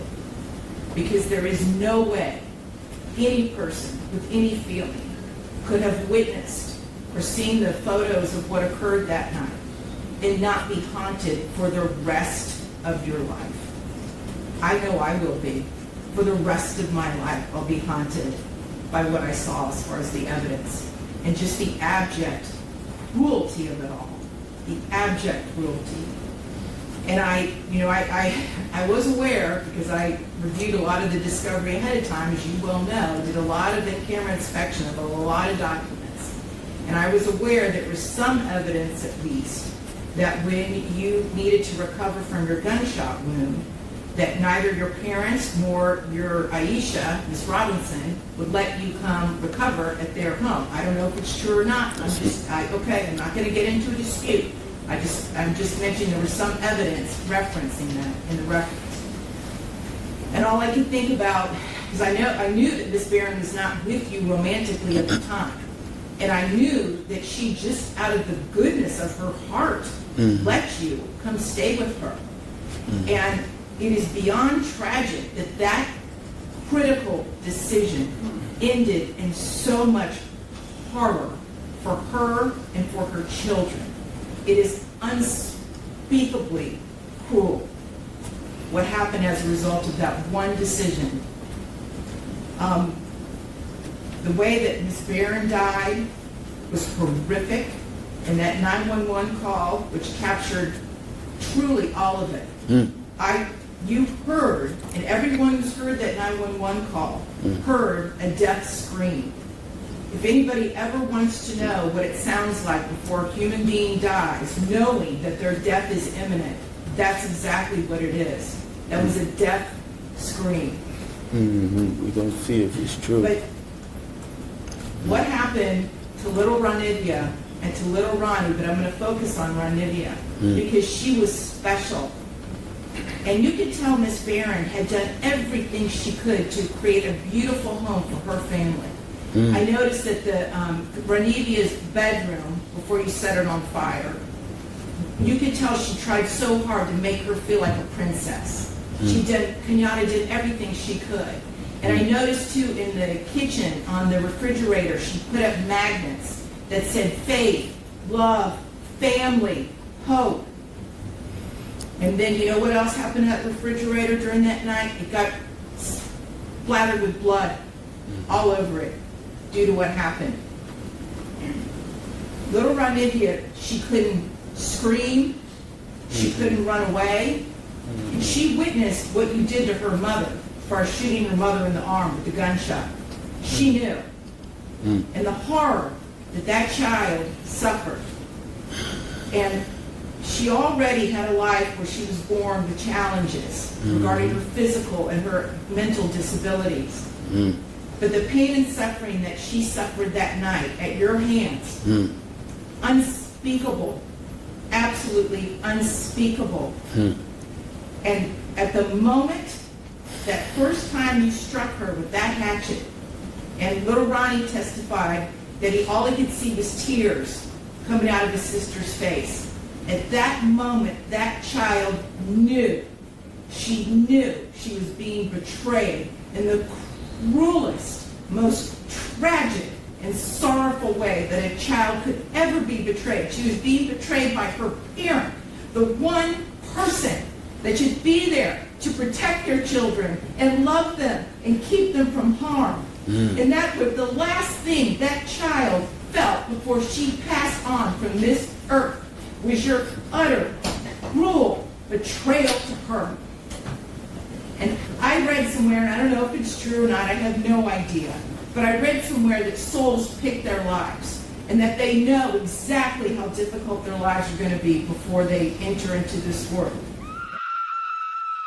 True crime just got darker. Catch the full episode on the link above. Subscribe to at Southern Sin today and hit the notification bell for more live original episodes Wednesdays at 8 p.m. Want more true crime? Catch featured episodes on at Southern Sin like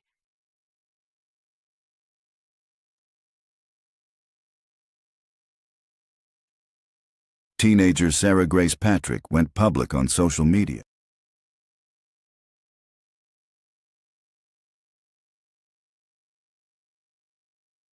Teenager Sarah Grace Patrick went public on social media after her mother and stepfather were shot and killed in their own home.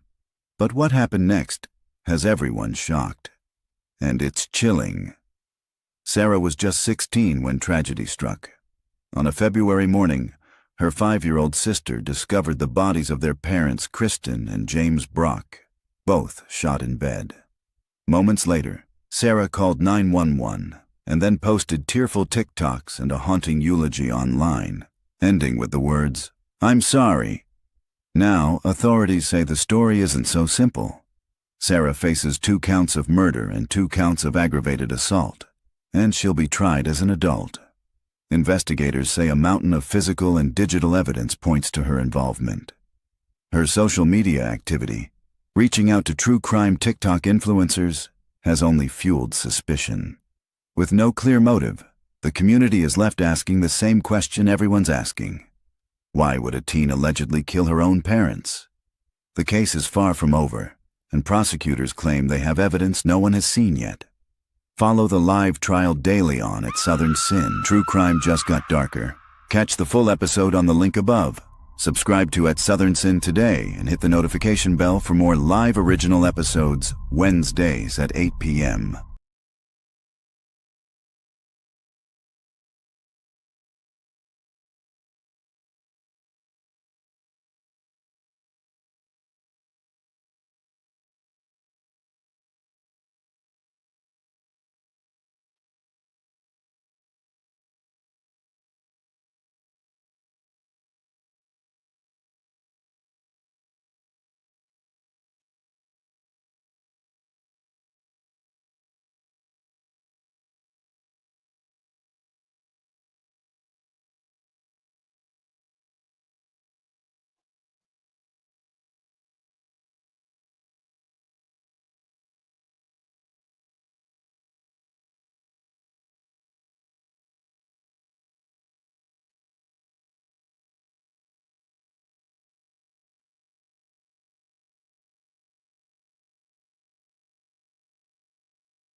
Okay. We're back on the record at 231-500-139. May we invite the jury in, please?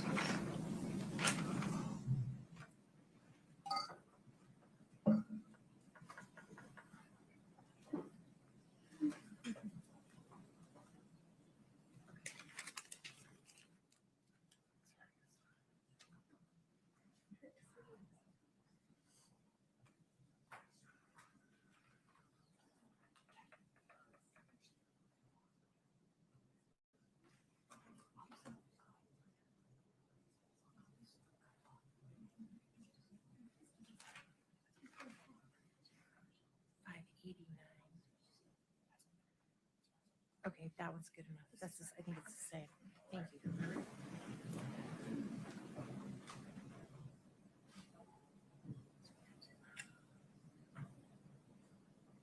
Please have a seat. Thank you.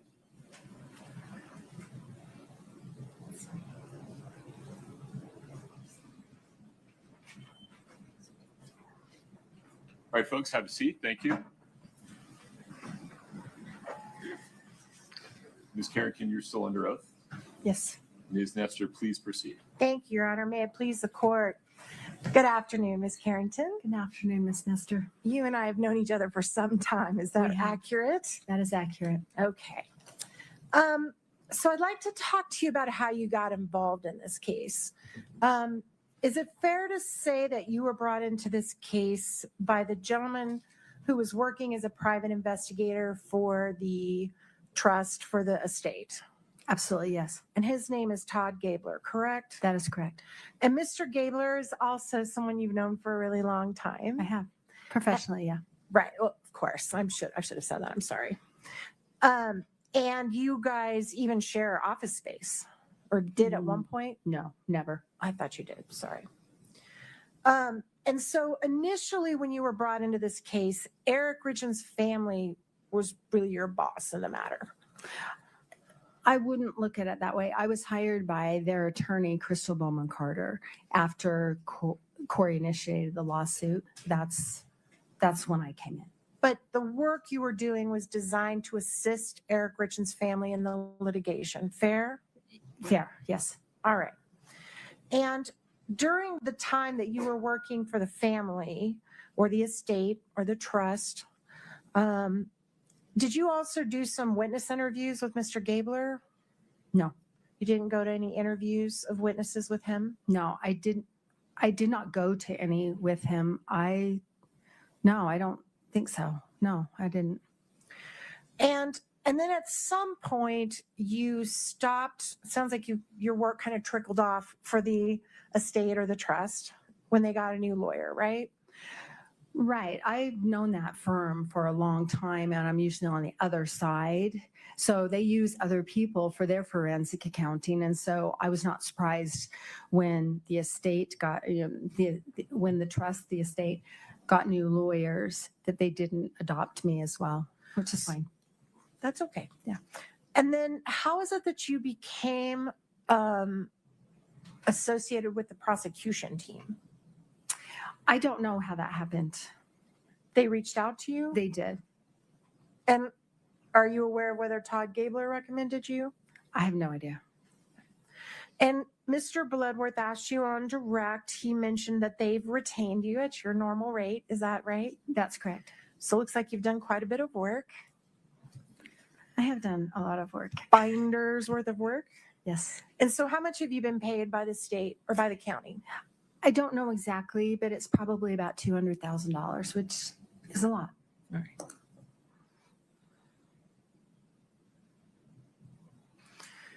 All right. Now I want to talk to you a little bit before we get into details about it, the nature of the house flipping business. Okay. I think you talked a little bit about this on direct, but the idea of someone who's in the business of flipping houses is you want to buy a property that appears to you to be undervalued for sale. Is that fair? Well, you want to get a good deal on. Is that what you mean? Sure. Yes. So you look for something that maybe is a little below the value of the property. Fair enough. Yes. And the idea is you do just a little bit of rehabbing, right? You don't want to sink a ton of money into it or you're going to not make a profit. Well, it depends, right? It depends. I mean, it depends on where where it's located and what's the upside. Miss Richins' properties spanned a lot of those. Some of them were very small, easy fixes and flips. And then like the one that we were talking about, the Mill Creek project, that was enormous. The Provo project was enormous. So it could be any of the above. Sure. But if you want to make money, the goal is to do as little rehabbing as you need to flip the property. Is that fair? I think that's fair. Sure. And as I would say, put a little spit and polish on it and then get it ready for sale, right? Fair enough. Okay. And then the goal is to flip it as quickly as you can for more than you paid for it. That's correct. And enough more that it covers whatever you paid to spit and polish it. That's the idea. All right.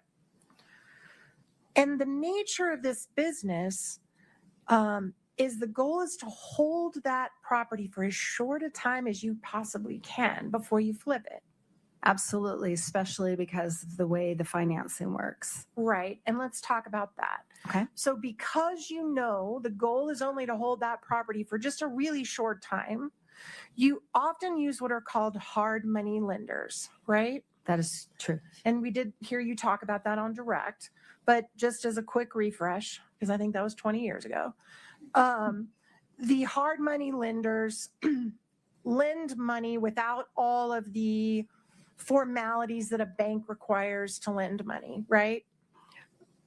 For example, that is correct. For example, the underwriting process is almost nil.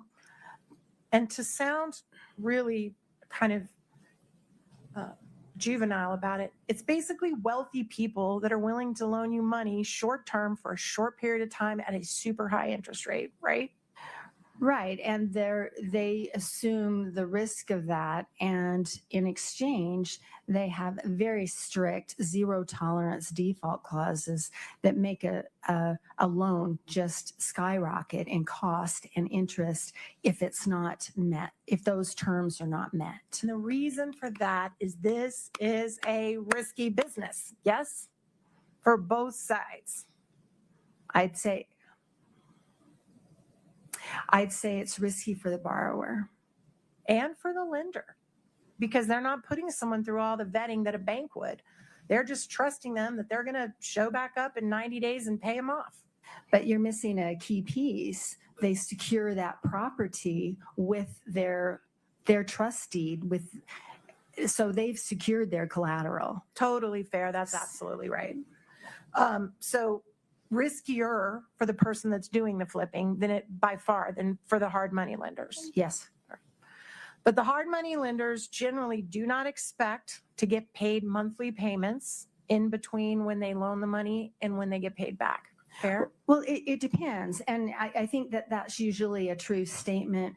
Kouri Richins had most of her loans that were like that were 6-month balloons. There was nothing expected.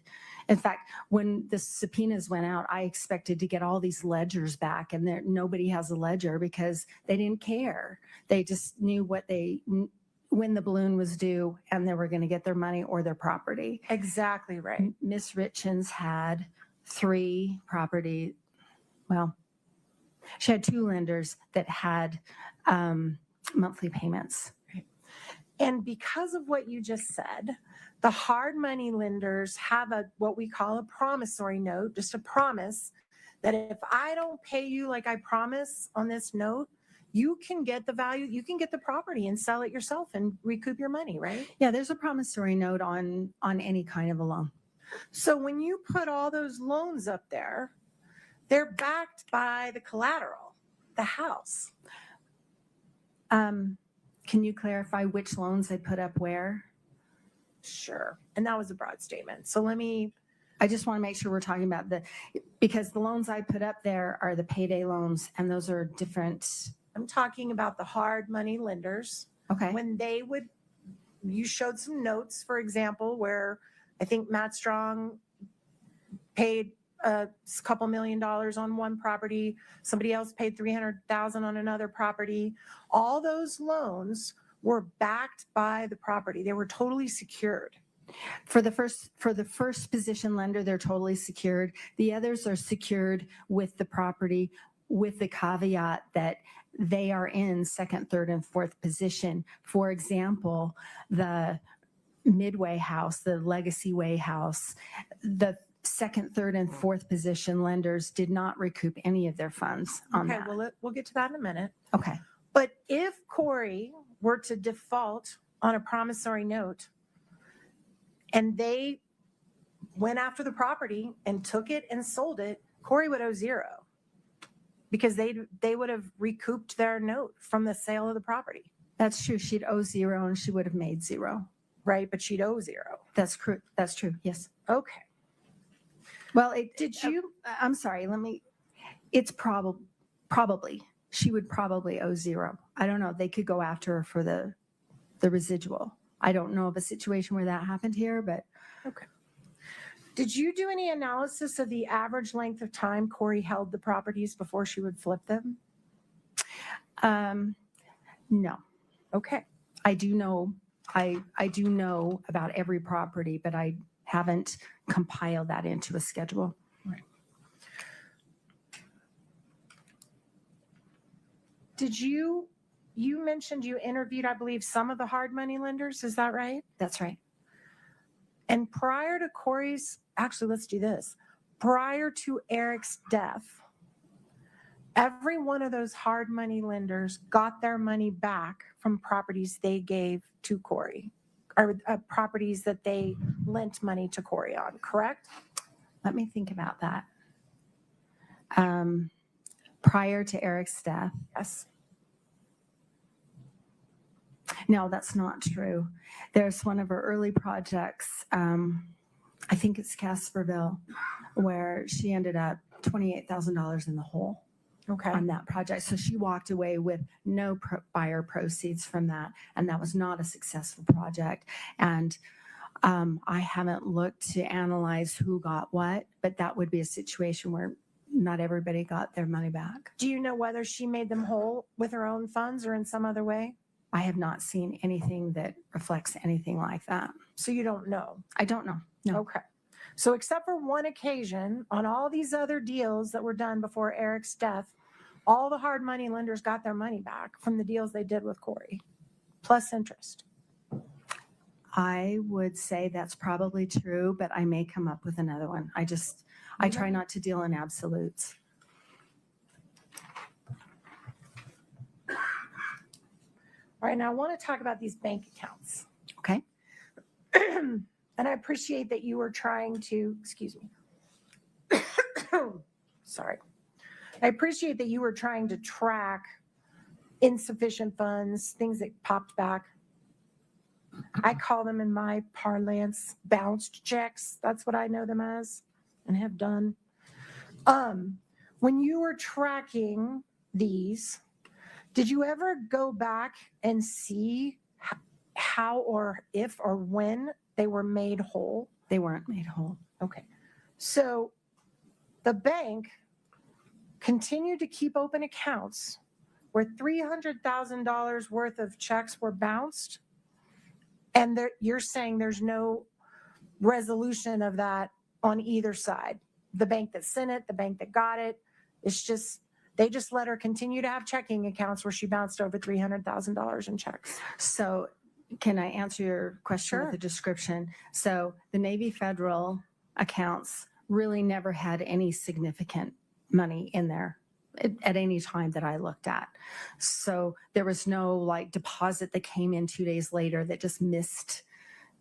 There was never an attempt to try and cure that check on the Navy Federal side. Let me stop you right there. Did you ever follow up and find out if Kouri made the person she wrote the checks to whole with another check out of another account in another way? Well, we're talking about a couple of different things. The checks that I'm talking about are the ones that she wrote to herself. Okay. She's the payee. So then, can I come back to that question? I'm trying to answer the prior one. Okay. So on the Navy Federal side, no. There was never an attempt to cure that. Okay, but wait, stop right there. On the Navy Federal account, she was writing checks to herself. That's right. So did you track whether she actually put money in the account where she put the hot check, as I would say, to cover it later? Well, and that's what I'm getting to. So she writes a set of checks to herself, and they get deposited into either the K. Richins Realty 6577 or that Kouri 5244. Those checks go in, and eventually, they're returned unpaid by the bank. And so that makes the balance go way in the hole. Sure. Eventually, there are funds that go back to the account. That's my point. And my understanding of how banks work, banks and credit unions, they work, in answer to your question, or your wondering about why would they allow her to continue going if she's bouncing all these checks. Financial institutions don't look at just this account or just the accounts by this person. They look at the relationship. And so we've also got Eric and C&E Masonry and whatever else. And so they will look at it from a business point of view. They don't want to kick her out because they've got another account that is making them money or is being dealt with differently. So that's the answer to your question, why they wouldn't just cease and desist and kick her out of the bank. Because somewhere in these accounts, there's enough to cover these bounce checks, or they would shut that down. The way you're stating that is not correct, and that's not what I just said. Okay. They will look at the totality of the relationship, and they want to honor that relationship. There's not a scenario in which they would dip into C&E's account to pay Kouri Richins or K. Richins Realty's checks. So that's an important distinction of where I would quibble with what you're explaining. Okay. I never saw anywhere in your myriad of check statements that we went through that there was one where she was a negative $300,000. So those checks were covered. Yes? No, they weren't. Okay. No. Could I please explain what the negative 300,000 is? So it's a simple exercise where I looked at the bank account statements and I just added up the transactions that she tried to pay. And not all of those were paid. A lot of those were returned unpaid. So I'm not making any judgment call. I'm not making any conclusion other than looking at that K. Richins Realty account 6577. That is what she tried to pay unsuccessfully without a fee. And then other funds went into that account subsequently. Right. Every time. Well, eventually, yeah. Okay. That's Yes. it. All right. Now, I also noticed when you're putting up all these accounts, I didn't see any of Eric's. Did you analyze how much money Eric had? I did look at their family accounts, and their family account, when I'm looking at an account, it's really easy to try and get kind of a cadence or an understanding of how that account is used and the characteristics of that account. The family account, as opposed to the K. Richins Realty and Kouri's personal account, was consistent. It always had a balance. That's where Eric's paycheck went in. Let me stop you right there. Mm-hmm. Apart from Eric's paycheck, where else did all the money from the family account come from? Apart from Eric's paycheck. There were distributions that came in from Eric's work, and there were occasional, I know you've asked me this question before, and Kouri Richins did not put more money into that account than Eric Richins did. Did she put a lot of money into that account? She did put a lot of money into it, yes. And that account was used for family, for paying mortgage, for paying trips, all their personal expenses, right? Not all of them, but that is the family account. That's where the kids' expenses were paid. Not all credit cards were paid from there because not all credit cards were family credit cards. And Kouri was regularly contributing to that account out of her business accounts. I would not agree with that statement. Okay. So we know Eric's paycheck goes into the family account. That's what right. about the other accounts you mentioned for Eric? You said Eric had a separate account. There was a personal checking account, and I had reviewed that initially. It looked like it was squarely Eric's account, and the 5244 was squarely Kouri's personal account, and so I kind of set those aside. She used her personal account for her personal expenses, and he used his for things that appeared to be his. And you do not know the arrangements that Kouri Richins and Eric Richins had as a couple about when they would make money available to each other, did you? I don't. Okay, so how much money was in Eric's personal account? Habitually, there was enough to pay whatever was attempted to be paid from it. I know that my recollection is it had, 10,000, 20,000, something like that. I don't recall it bouncing checks, and I don't recall it going into the negative. Okay, but you did not provide that to the jury to review in terms of assets that were out there for this family. Objection, Your Honor. Based on, Your Honor, can we approach? of course.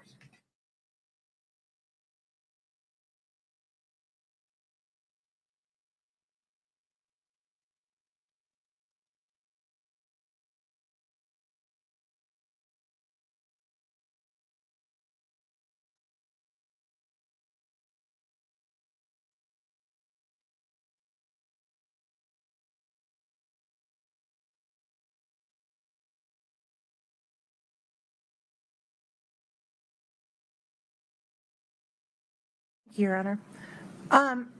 So just to be clear, we have not seen today in the multiple hours of your direct anything about that account that Eric had.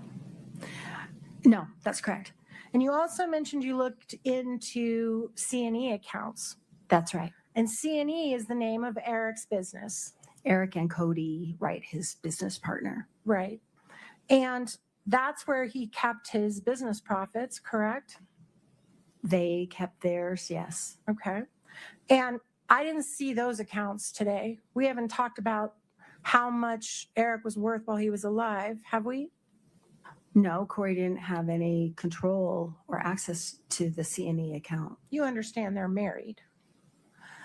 I understand that they're married, but that is not, that's a business account that was shared between two business partners. Okay, but business owners can do something called a draw, right? What's That's a right. draw? Your Honor, objection. Scope. Yeah, you're gonna have to help me out. Do you want to approach for a minute?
Okay.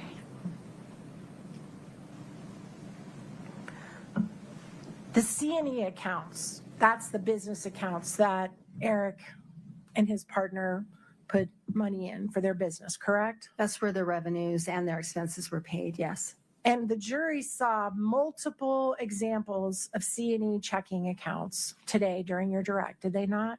That's right. And routinely, the dollar amounts in those accounts were in the strong six figures, correct? Routinely, yes. Okay. And you don't know what arrangement Kouri Richins and Eric Richins had about whether or not he would invest in her business, whether or not he would be a silent partner, whether or not he would help her fund her business. You don't know that, do you? No. Okay.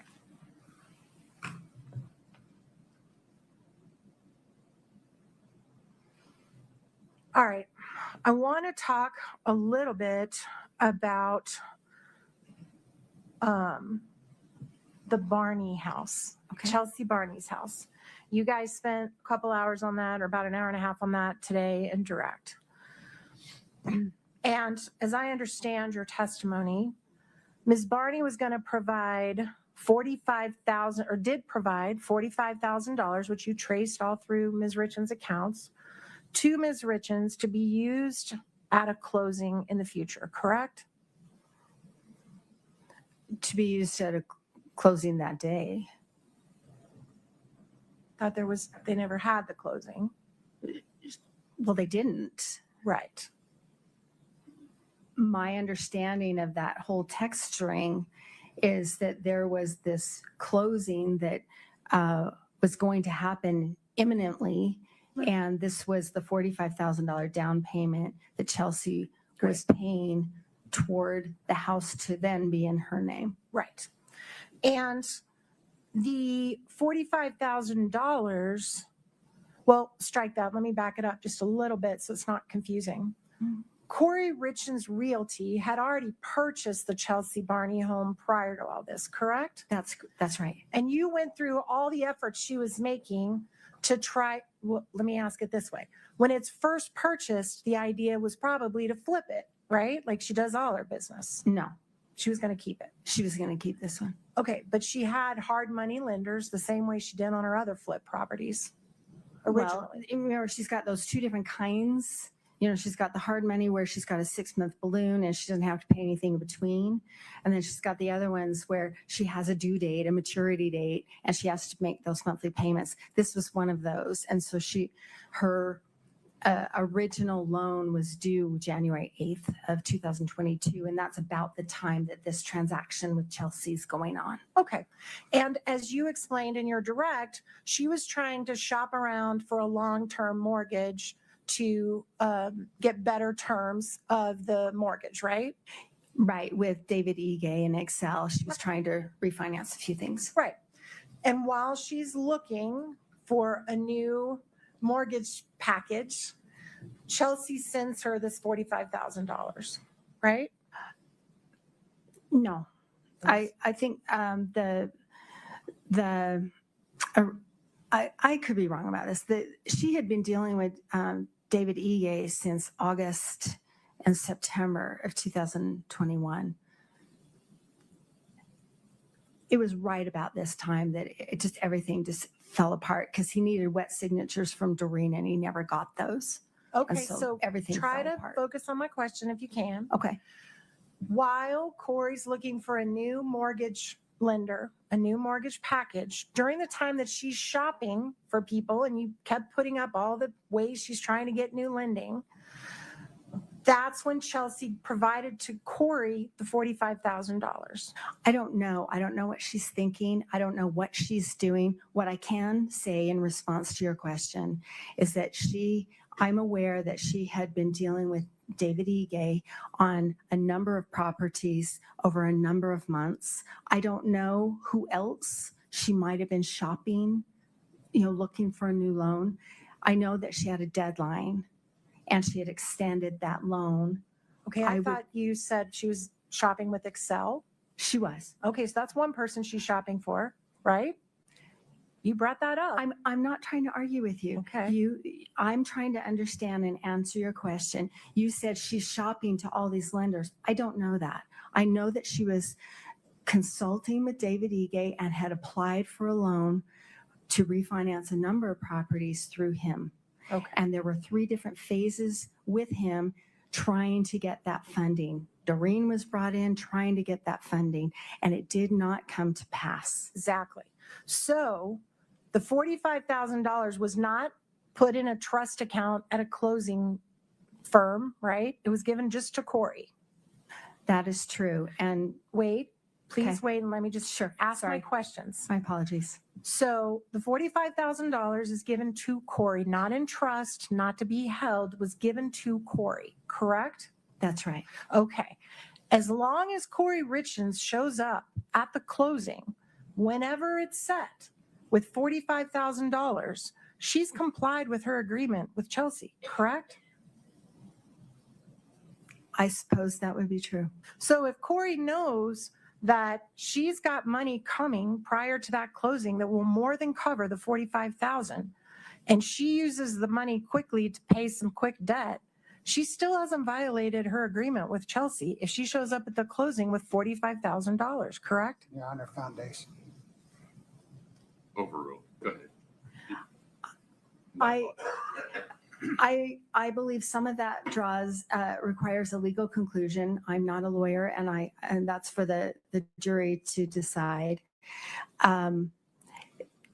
If in that scenario that you've described, that would be her kind of floating that money. Right. Just saying, I know eventually I have to come up with $45,000. Right. So in your scenario, okay.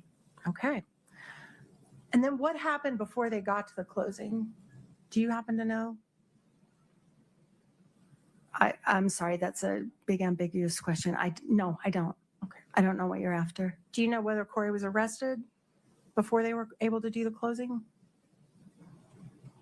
Kouri was arrested 14 months later. Are you talking about the closing on Chelsea Barney's house?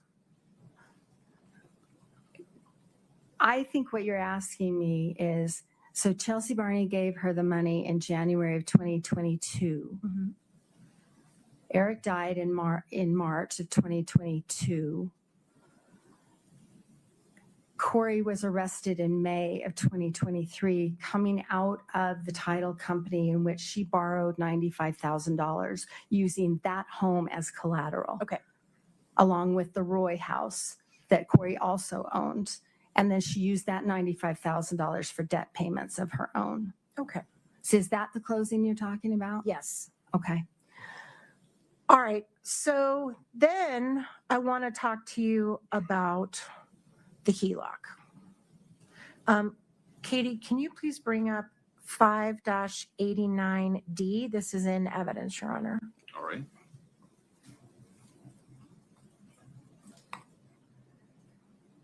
All right. And that's where you kind of kept track of the balance on the HELOC, right? This is correct. And yeah. Katie, can you blow up the dates on across the top line? Make them bigger. That's good.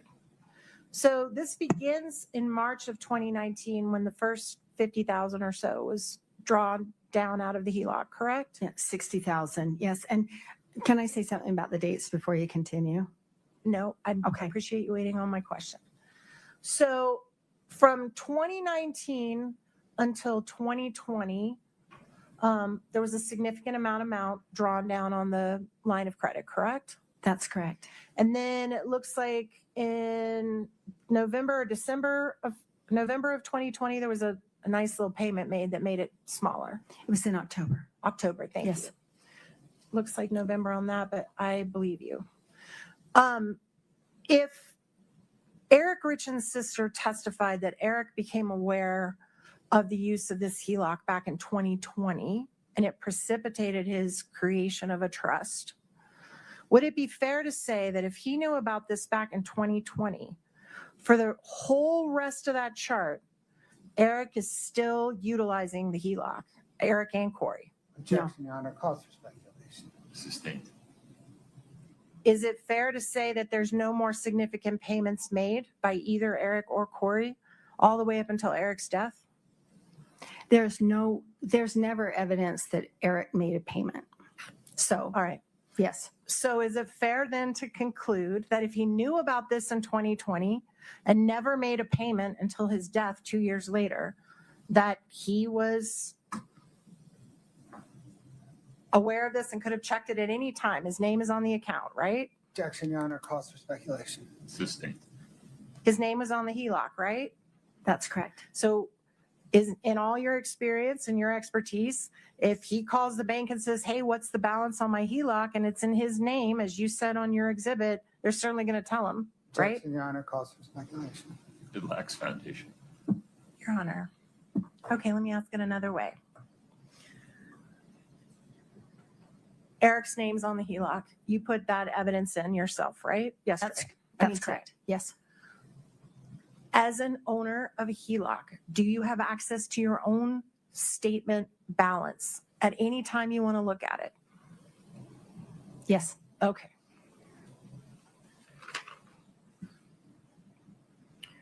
All right, now I want to talk about, you can take that down, thank you. I want to talk about the tax returns. And I just want to make sure I got this right, because I hear the word tax and it's not my favorite word.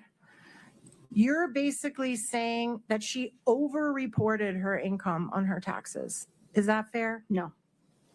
Well, the net income. What I'm saying is the accounting that she gave to her tax preparer, her CPA tax preparer, for the expenses on her properties did not match what her own notations in her bank account. So because of that error, she paid too much taxes, in your opinion, like a lot too much taxes. She had a larger tax liability. And remember, I also said there's that big category of loans. All those payday loans are not on the CPA's financial statements. Like for 2021, for example, there's nothing. Well, and if she'd have reported the loan, she'd have paid even less taxes, right? Absolutely. So she way over-reported her taxes and paid too much taxes. Whether or not she actually paid them, that's a different story. But the tax liability was significantly larger than it would have been had she accounted for everything correctly. And you stated through Mr. Bloodworth that it's possible she did this just to look successful to people. That is not what I said. Okay. And a note about the 2019 tax return, I don't know if it was ever filed. Well, that's a good point. I do know that she prepared it and she did submit it to the government as part of her PPP loan forgiveness. Did you ever review the packet of information of what she actually did submit to her accountant? Yes. I've looked at every page. And do you have any evidence as you sit here today that she ever provided proof of that tax return to any of her hard money lenders? I don't know which, other than giving, submitting it to the government and through UCCU Credit Union for that loan forgiveness. I don't know if she ever showed that to anybody else. So it's fair to say that if she never did, it's pretty hard to argue the whole reason she way overpaid her taxes was to look successful to people if she never shared it with anyone. Fair? No, because you're talking about just that one tax return. Greg White did not prepare that tax return. Greg White prepared other tax returns for her. Do you know how Greg White is related to Eric Richins or to Kouri Wright? I'm sorry, his business partner? No, I don't. Okay. Did you know they were family? No. Okay, so now I want to talk about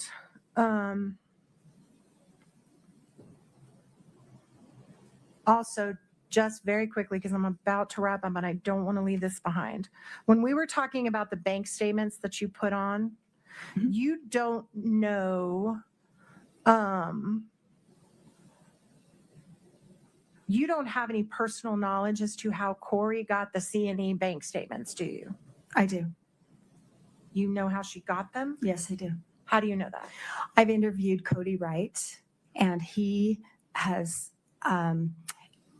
there was a time when, well, there are two reasons why she would have had access to those. Okay, let me stop you. So you're speculating on how she could have gotten them, right? No, I'm telling you what I understand from my work. Okay. Okay. So there was a time when Kouri Wright and Eric Richins, being the business partners, had their wives associated with the back office kind of stuff, doing the books for the business and that sort of thing. And there was a time that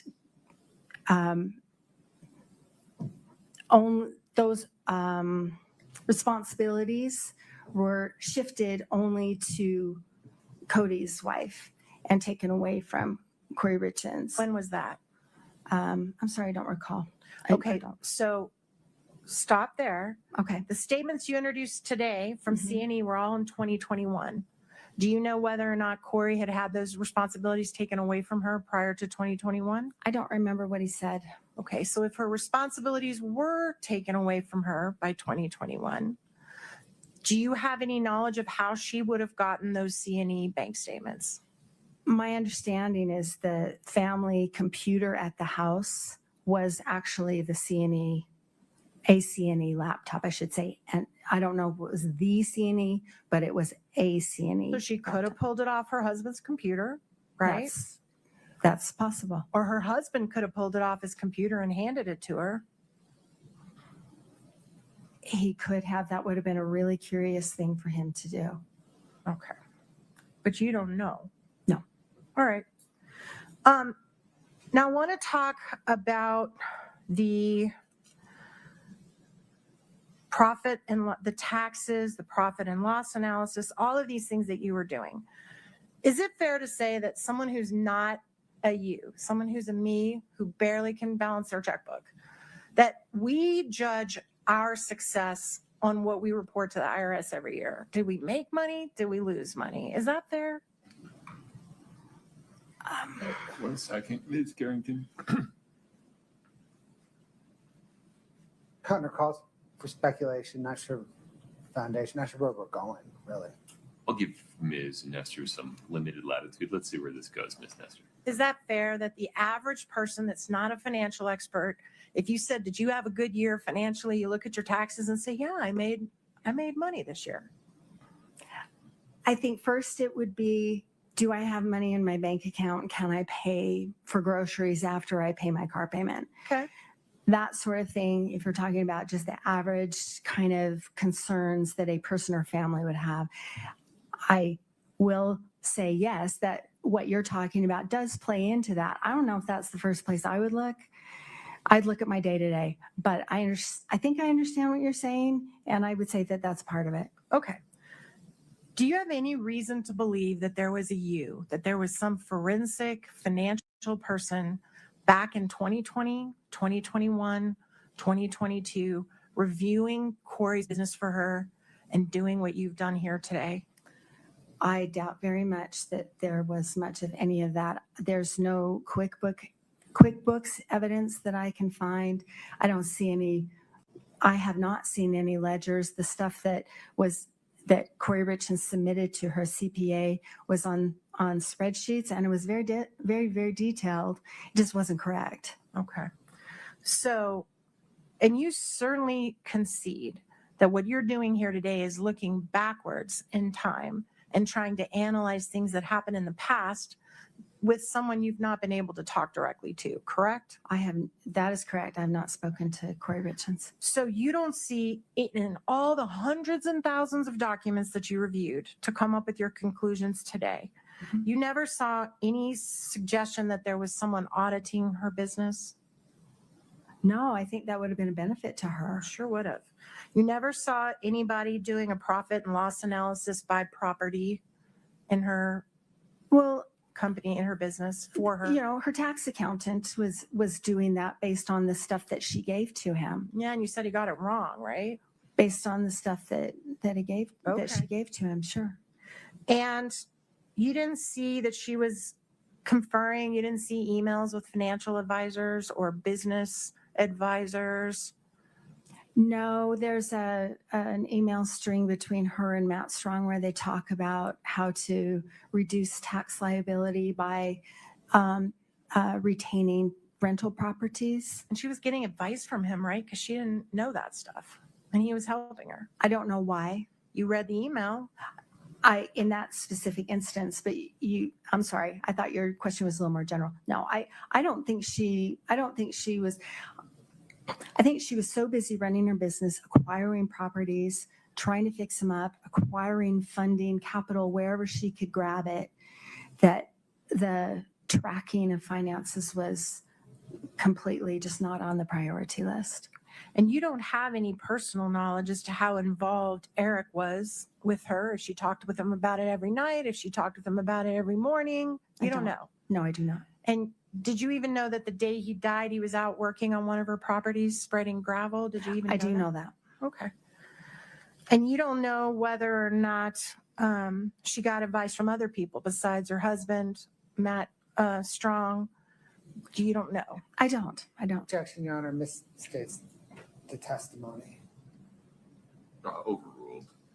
The jury can hear both pieces of what Ms. Carrington just said. And speaking of Matt Strong, there was one thing I did want to bring up. Katie, just for the witness only, Your Honor, could we please pull up Exhibit 1066? Did you review this when you were looking at all of your documents? Yes, I did. And you relied upon this in terms of making conclusions about potential rehab of the Midway Mansion? I did, absolutely. Okay, Your Honor, I move to admit Exhibit 1066. I can't, Katie, can you zoom in? I can't see what it is. Okay, from Kouri. Will you, so the bottom half is from Kouri, right? Yes, sir. And are you seeking to admit the entire thing or just the top half? Yes, sir, the entire thing.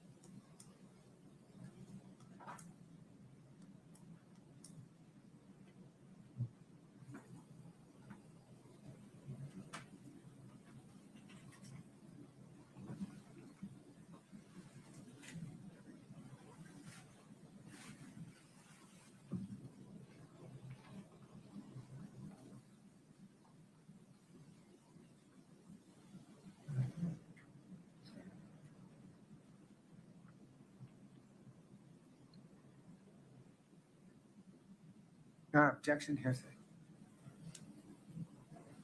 Can we approach? Sure.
You're watching at Southern Sin, your new home for true crime. Smash that like button now. We'll be right back.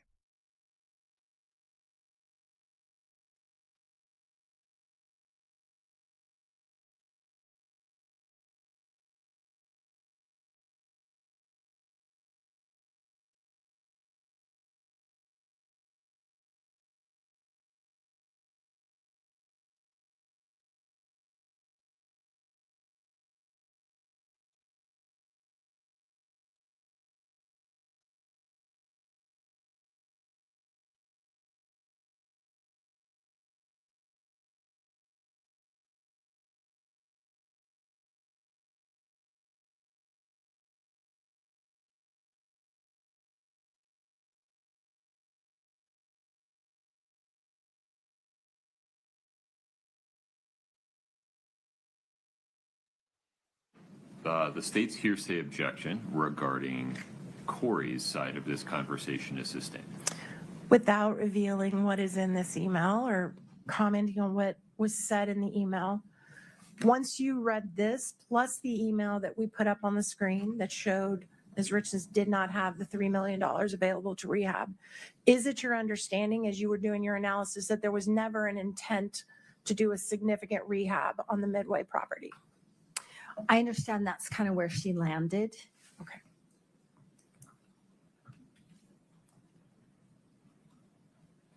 Court's indulgence for just 1 minute. I'm very close. No problem.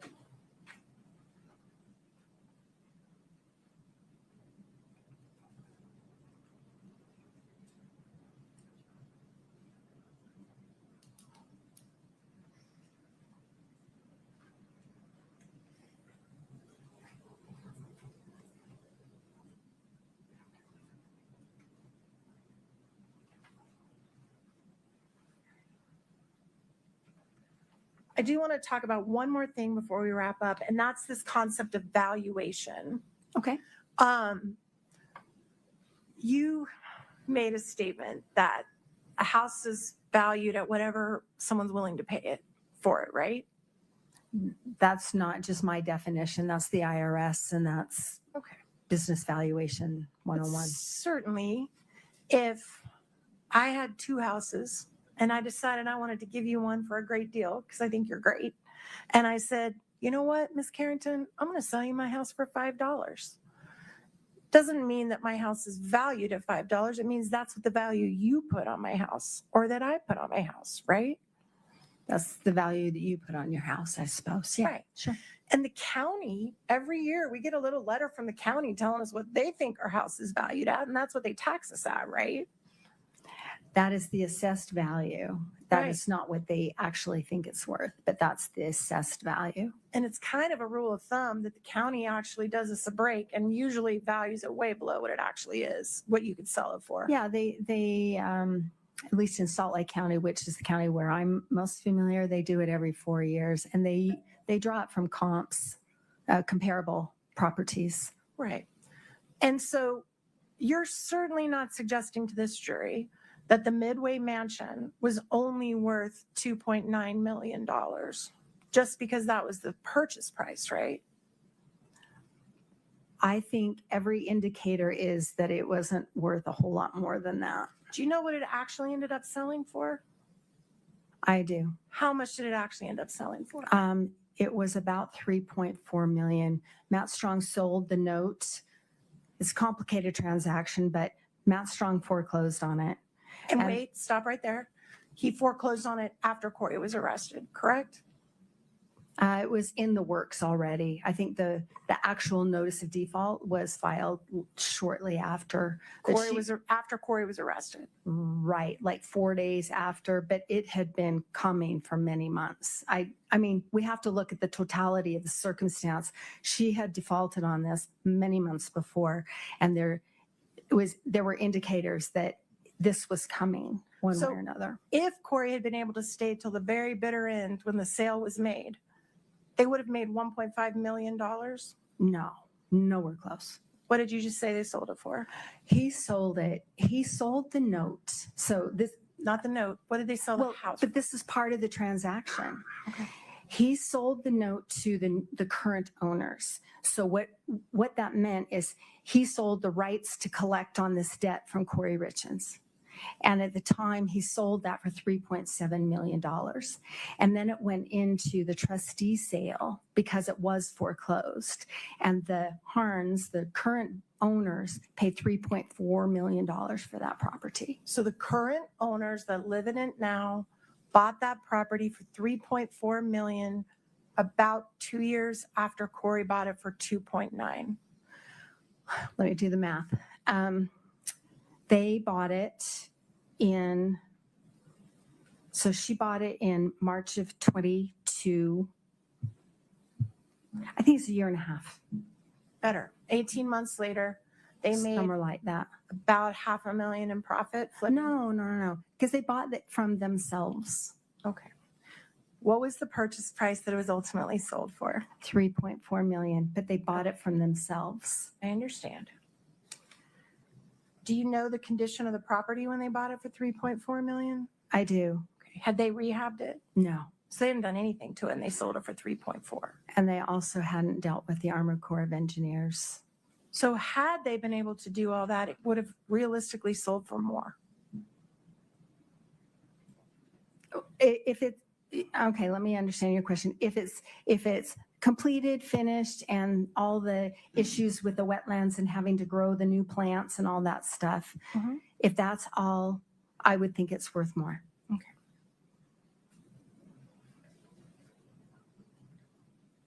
Now, you're here today to give a snapshot of a financial condition at a certain moment in time, right? No. Okay, let me rephrase it. You're here to look backwards at Kouri Richins' financial situation, right? Could you please restate that? And what time frame are you looking? Backwards, the past. From today? From today, backwards from today, you are here to evaluate in the past what Kouri Richins' financial situation Okay. No projections for the future. Correct. Okay, yes. But certainly, and you're here to do that, to come up with your conclusion that at the time that Eric died, she was financially, I believe your words were, in distress. That's your conclusion. Yes. Okay. And certainly you would agree with me that every single person who's in financial distress does not opt for a solution of murder to fix their distress. Objection. Is that fair? Your objection, Mr. Bloodworth? Speculation. Sustained. Okay.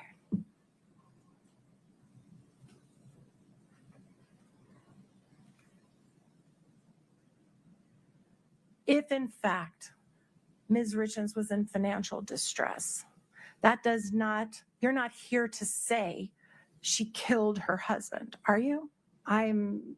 That's for the jury to decide. I am not making any conclusion about that at all. Because you don't have any knowledge about that at all.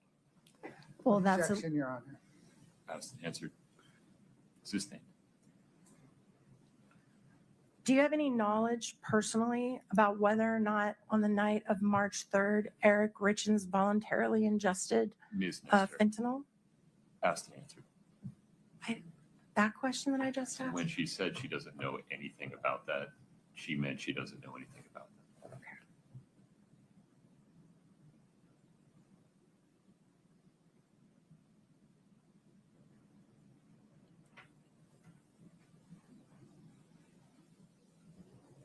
And nothing in all the 100 and some thousand pages that you reviewed, did you ever see any statement by Kouri Richins written down to anyone, to any of our investors, to anybody, saying, I know how I'm going to fix this problem. I'm going to kill my husband and then I'll have plenty of money? Objection, Your Honor. Did you ever see any of that? Overruled. Ms. Carrington, you can answer the question. There's an email between her and Mount Strong where she talks about the inconvenience of being married. Okay, so does that answer the question I just asked you? You've asked, I'm not trying to create anything, but you said, is there anything that indicated anything? And, I don't talk like that. So apart from an email that she sent saying it was inconvenient being married, have you ever seen any suggestion in anything in writing that Kouri's financial plan was to collect on life insurance and pay all this money off? Have you ever seen that? To collect the life insurance to pay everything off? No. Thank you.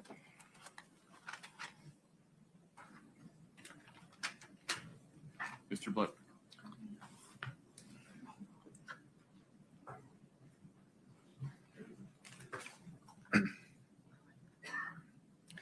Thank you, Your Honor. Ms. Carrington, in analyzing Kouri Richins and K. Richins Realty's finance, did you see any evidence that Eric Richins or C&E was investing in her business?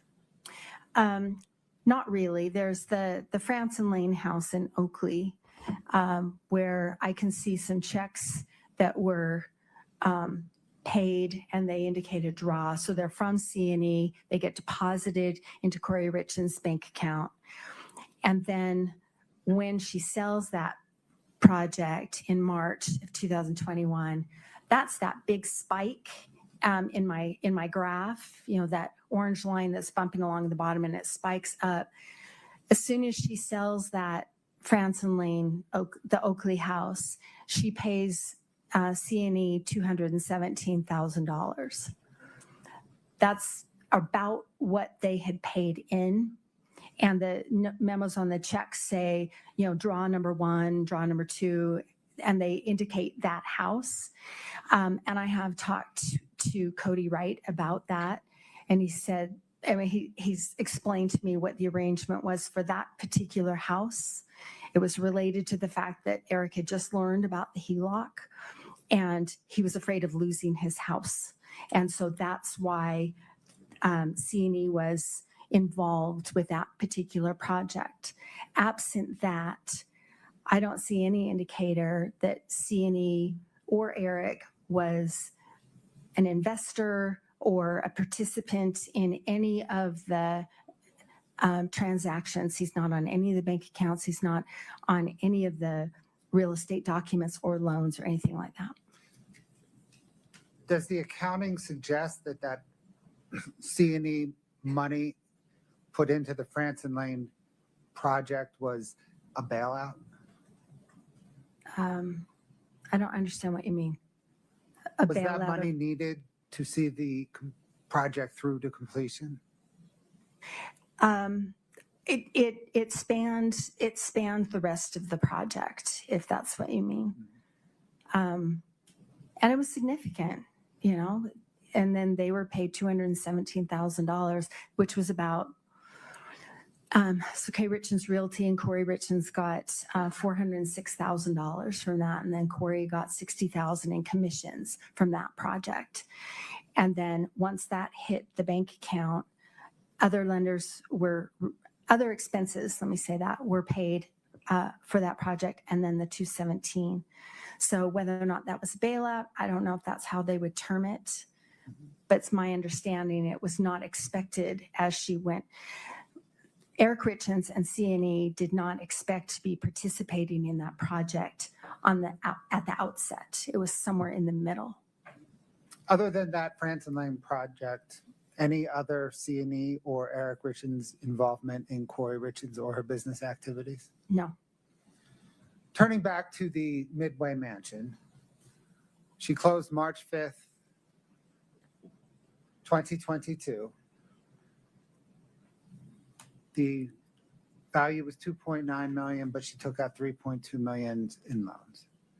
You said at some point through various trust sales, trust auctions, the house sold for $3.4 million. That's right. And before that, it was foreclosed on. Do you know when it was foreclosed on? It was foreclosed in May of 2023. So between purchased March 5th, 2022, and foreclosure on May of 2023, did the $3.2 million in debt on the house stay static? No. Did it grow? It did. The clauses in the lending agreements, for example, the loan, the $2.6 million that the Sierra West and Mount Strong loaned to her, that loan agreement says you've got 6 months to repay this $2.6 million plus 15% interest. So it's due on September 4th of 2022. That's 6 months. And then the loan agreement also says if that does not happen, then there's a 2% default fee. And then that's about $50,000 tacked onto it. And then every month after that, it's another 2% that is tacked onto it.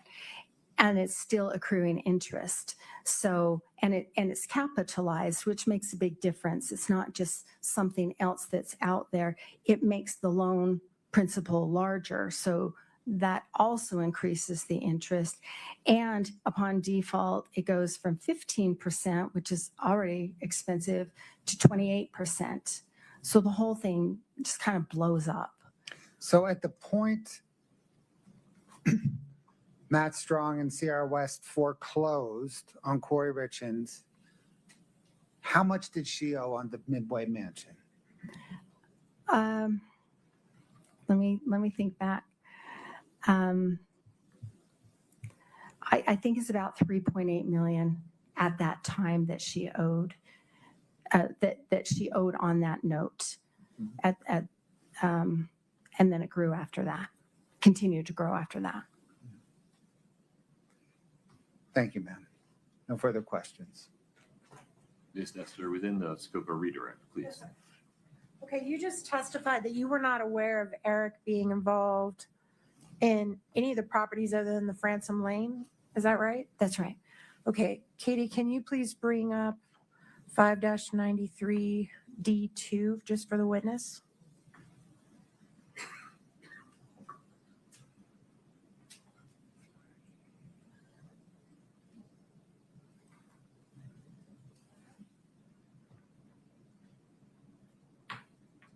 Okay. So actually, this has been admitted, Your Honor. Can we show it to the jury? Of course.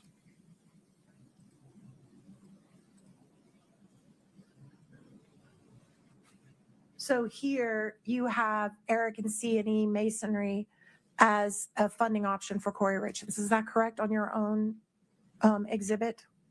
That's correct. So that's the 2020 to 2021 time period. Right. So she bought that Franson Lane project, and she was working on it in October of 2020. She ended up selling it in March of 2021. And so that's why during this time period, that's what I mean. It's the one project.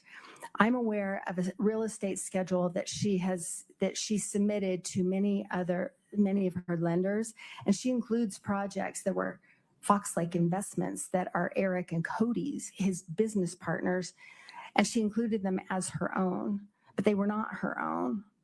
Okay, so I'll get to Fox Lake in a minute. Okay. But are you aware that Eric was a lender on the Mill Creek property, that he lent $40,000? I did not see a trust deed or anything, so no, I'm not aware of that. Okay. I want to talk about this Fox Lake business that you just mentioned. Okay. This is a business that basically was a flip business as well, right? I think that was the anticipation, yes. So Eric started his own flip business with his business partner. Is that right? And they had a third partner as well. And who was that? It's like BlackRock, and I'm sorry, I can't remember, but it's an LLC. It's a third party, not related to anybody we've talked about. So it's just completely separate and distinct. Okay. And do you know whether Fox Lake would have been a separate entity from CNE? I mean, like, were they a DBA or were they separate? Correct. Is that what you're saying? I have looked at that. I believe that they are separate, but So not sure. Did you evaluate Fox Lake and the value of it? The value of the company. Mm-hmm. I've looked at their bank account statements and I've traced their projects, and they had nothing to do with Kouri Richins. Okay, but just bear with me. What was the value that you came up with on Fox Lake? Objection, Your Honor. Your Honor, please give me just a little bit of leeway here. A little bit. Go ahead. What was the value of Fox Lake? Okay, let me ask you to clarify your question. Are you talking about valuing their business? Just how much assets did they appear to have in your analysis of them? I know that they had a few projects, and I'm going from just their bank account statements, and my 14 schedules that you have, the fours, those are every account I've looked at, and you can see that I have looked at them. Fox Lake Investments, I know that they had a few projects. I really don't know much about them because they had nothing to do with the family, Eric and Kouri Richins. They had nothing to do with her. So if there's a prenup that prohibits Kouri from recovering any assets from C&E, it wouldn't apply to Fox Lake because Fox Lake's a separate entity, correct? Objection, Your Honor. Foundation. Sustained. Is Fox Lake a separate entity from C&E? I honestly can't remember. I know that they have a separate registration, but whether they are a DBA, a doing business as, and so they're under the C&E, or whether they're separate, I just don't remember. Okay. And at some point, was Kouri Richins listed on the Fox Lake paperwork? I don't believe so. Okay. Did you check that? I did. All right. And you also mentioned that you traced, you did strike that. I need to say also, she's not a signer on the Fox Lake account. On the bank account. Right. She's not. Okay. And did you, just to make sure on the accountings that we're talking about, did you ever account for cash? I'm sorry, which Cash on accountants? hand, like cash that the Richins actually had? I believe that the original inventory, but this is not in the confines of this case. Let me answer it this way. I understand that there was a safe in the garage, and I understand that there may have been a lot of cash there. That's outside of the scope of looking at the financial statements and things. So if someone testifies to how much cash was in that safe, that is not accounted for anywhere in here in your asset evaluation? No. Okay. And you also, I know there was like $10,000 or something in a backpack or something that was part of the search warrant. Okay. And that cash isn't in here either? No. And also, I don't know anything about where it came from, whose it was. So no. Okay. And also, did you account for Kouri Richins' life insurance policies and their cash value anywhere in your asset evaluation? No, because she's alive. Okay, but you understand that some life insurance policies you can draw down out of, right? I understand what you're talking about, but I think So can you answer my question? Anywhere in your evaluation, No. did you include life insurance value that Kouri Richins holds on herself? No. All right. Did you also check on Eric Richins' life insurance policies if they were if they were like whole life, where you can draw down out of them? They're not whole life. Okay, they're all term. Yes. And the dates of those policies, with one exception, all predated 2020 when he purchased those policies. Well, they purchased the policies in 2017, I think. Okay. Except that last one. The $100,000 one. Right. Okay. That she got right before he died. Right. Yeah. That's all I have. Thank you. No, sir. Ms. Nestor, may we release this witness? Yes. Okay, Mr. Bloodwood? Yes, sir. Ms. Carrington, you are free to go. You're released from the subpoena. Thank you very much. Okay, Your Honor, can we approach on scheduling? of course.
Gentlemen, appreciate your patience today. We're going to recess for the day. As noted, we're going to start at 9:30 a.m. tomorrow morning. I appreciate your patience with my calendar. Same warnings. These require diligence, so please be thoughtful. You have to affirmatively avoid any information regarding the case. So please affirmatively avoid watching, listening, or reading anything about the case. Please don't speak about it. Don't let anyone else speak to you about it. And please don't do any research of any kind. See you tomorrow morning at 9:30. Please rise for the jury.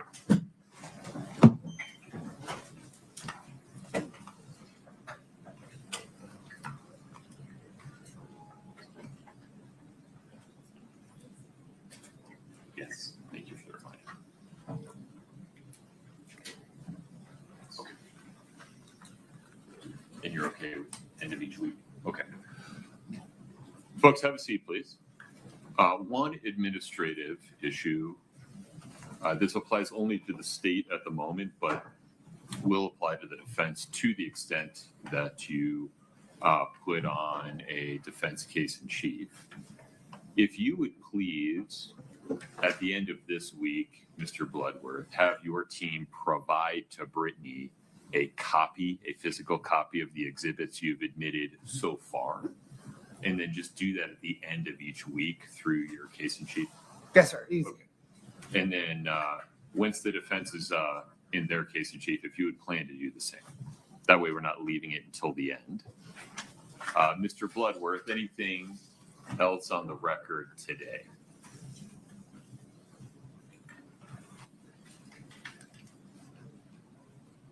Anything else on the record today? No, Your Honor. Okay. Ms. Nestor, Ms. Lewis, Mr. Ramos, anything else on the record today? No, Your Honor. All right. 9:30 a.m. tomorrow morning. Thank you for your patience. The court's in recess. Yeah. Of course. What? We're off the record. Oh.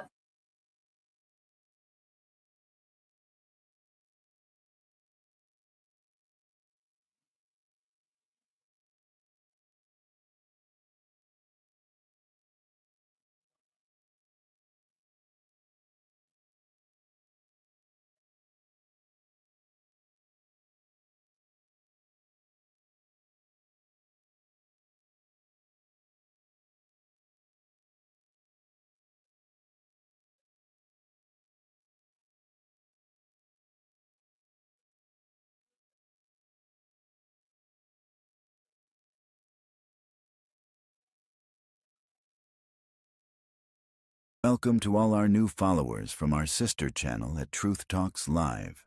You're watching at Southern Sin, your home for true crime. Hop over and hit that subscribe button.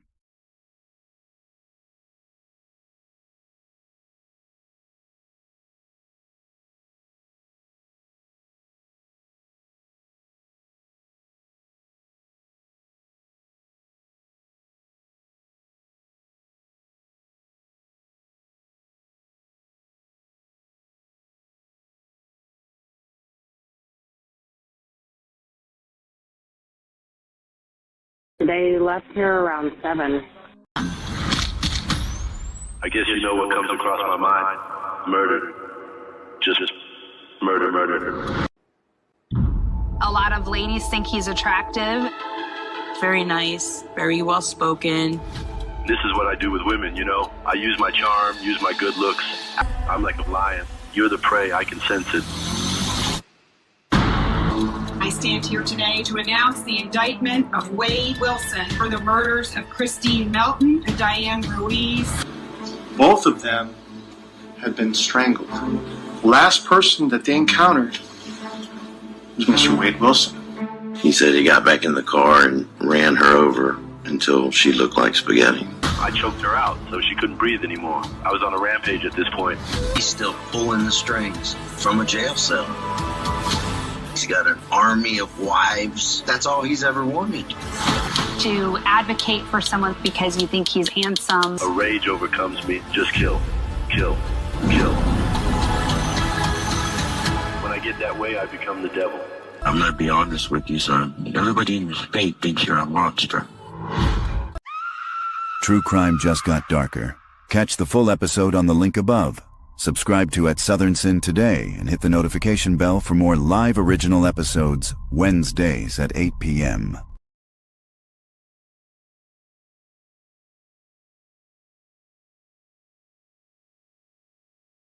Teenager Sarah Grace Patrick went public on social media after her mother and stepfather were shot and killed in their own home. But what happened next has everyone shocked. And it's chilling. Sarah was just 16 when tragedy struck. On a February morning, her 5-year-old sister discovered the bodies of their parents, Kristen and James Brock, both shot in bed. Moments later, Sarah called 911 and then posted tearful TikToks and a haunting eulogy online, ending with the words, "I'm sorry." Now, authorities say the story isn't so simple. Sarah faces 2 counts of murder and 2 counts of aggravated assault, and she'll be tried as an adult. Investigators say a mountain of physical and digital evidence points to her involvement. Her social media activity, reaching out to true crime TikTok influencers, has only fueled suspicion. With no clear motive, the community is left asking the same question everyone's asking. Why would a teen allegedly kill her own parents? The case is far from over, and prosecutors claim they have evidence no one has seen yet. Follow the live trial daily on at Southern Sin. True crime just got darker. Catch the full episode on the link above.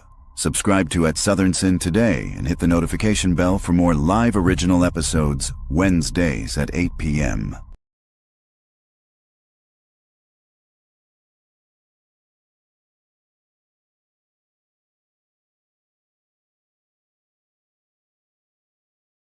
Rapper YNW Melly, whose real name is Jamel Demons, back in a Broward County courtroom Monday as the state prosecutors and the defense are going over a number of different motions filed to see what will be admissible for Demons' retrial. Demons is accused of murdering Christopher Thomas and Anthony Williams, both childhood friends, back in 2018 after a late-night recording session, and then allegedly made it look like a drive-by shooting. His first double murder trial ended in 2023 in a mistrial after jurors failed to reach a unanimous verdict. That trial, with twists and turns that included allegations of witness tampering, passing messages in jail, and alleged plans to escape. All issues brought before the judge today to see what would be permitted to use in his new trial. Demons faces a number of charges that include 2 counts of premeditated first-degree murder and witness tampering. And he is expected back in court January 12th on Monday at 8:45, where the judge will hear additional motions. That trial has been set for January 21st.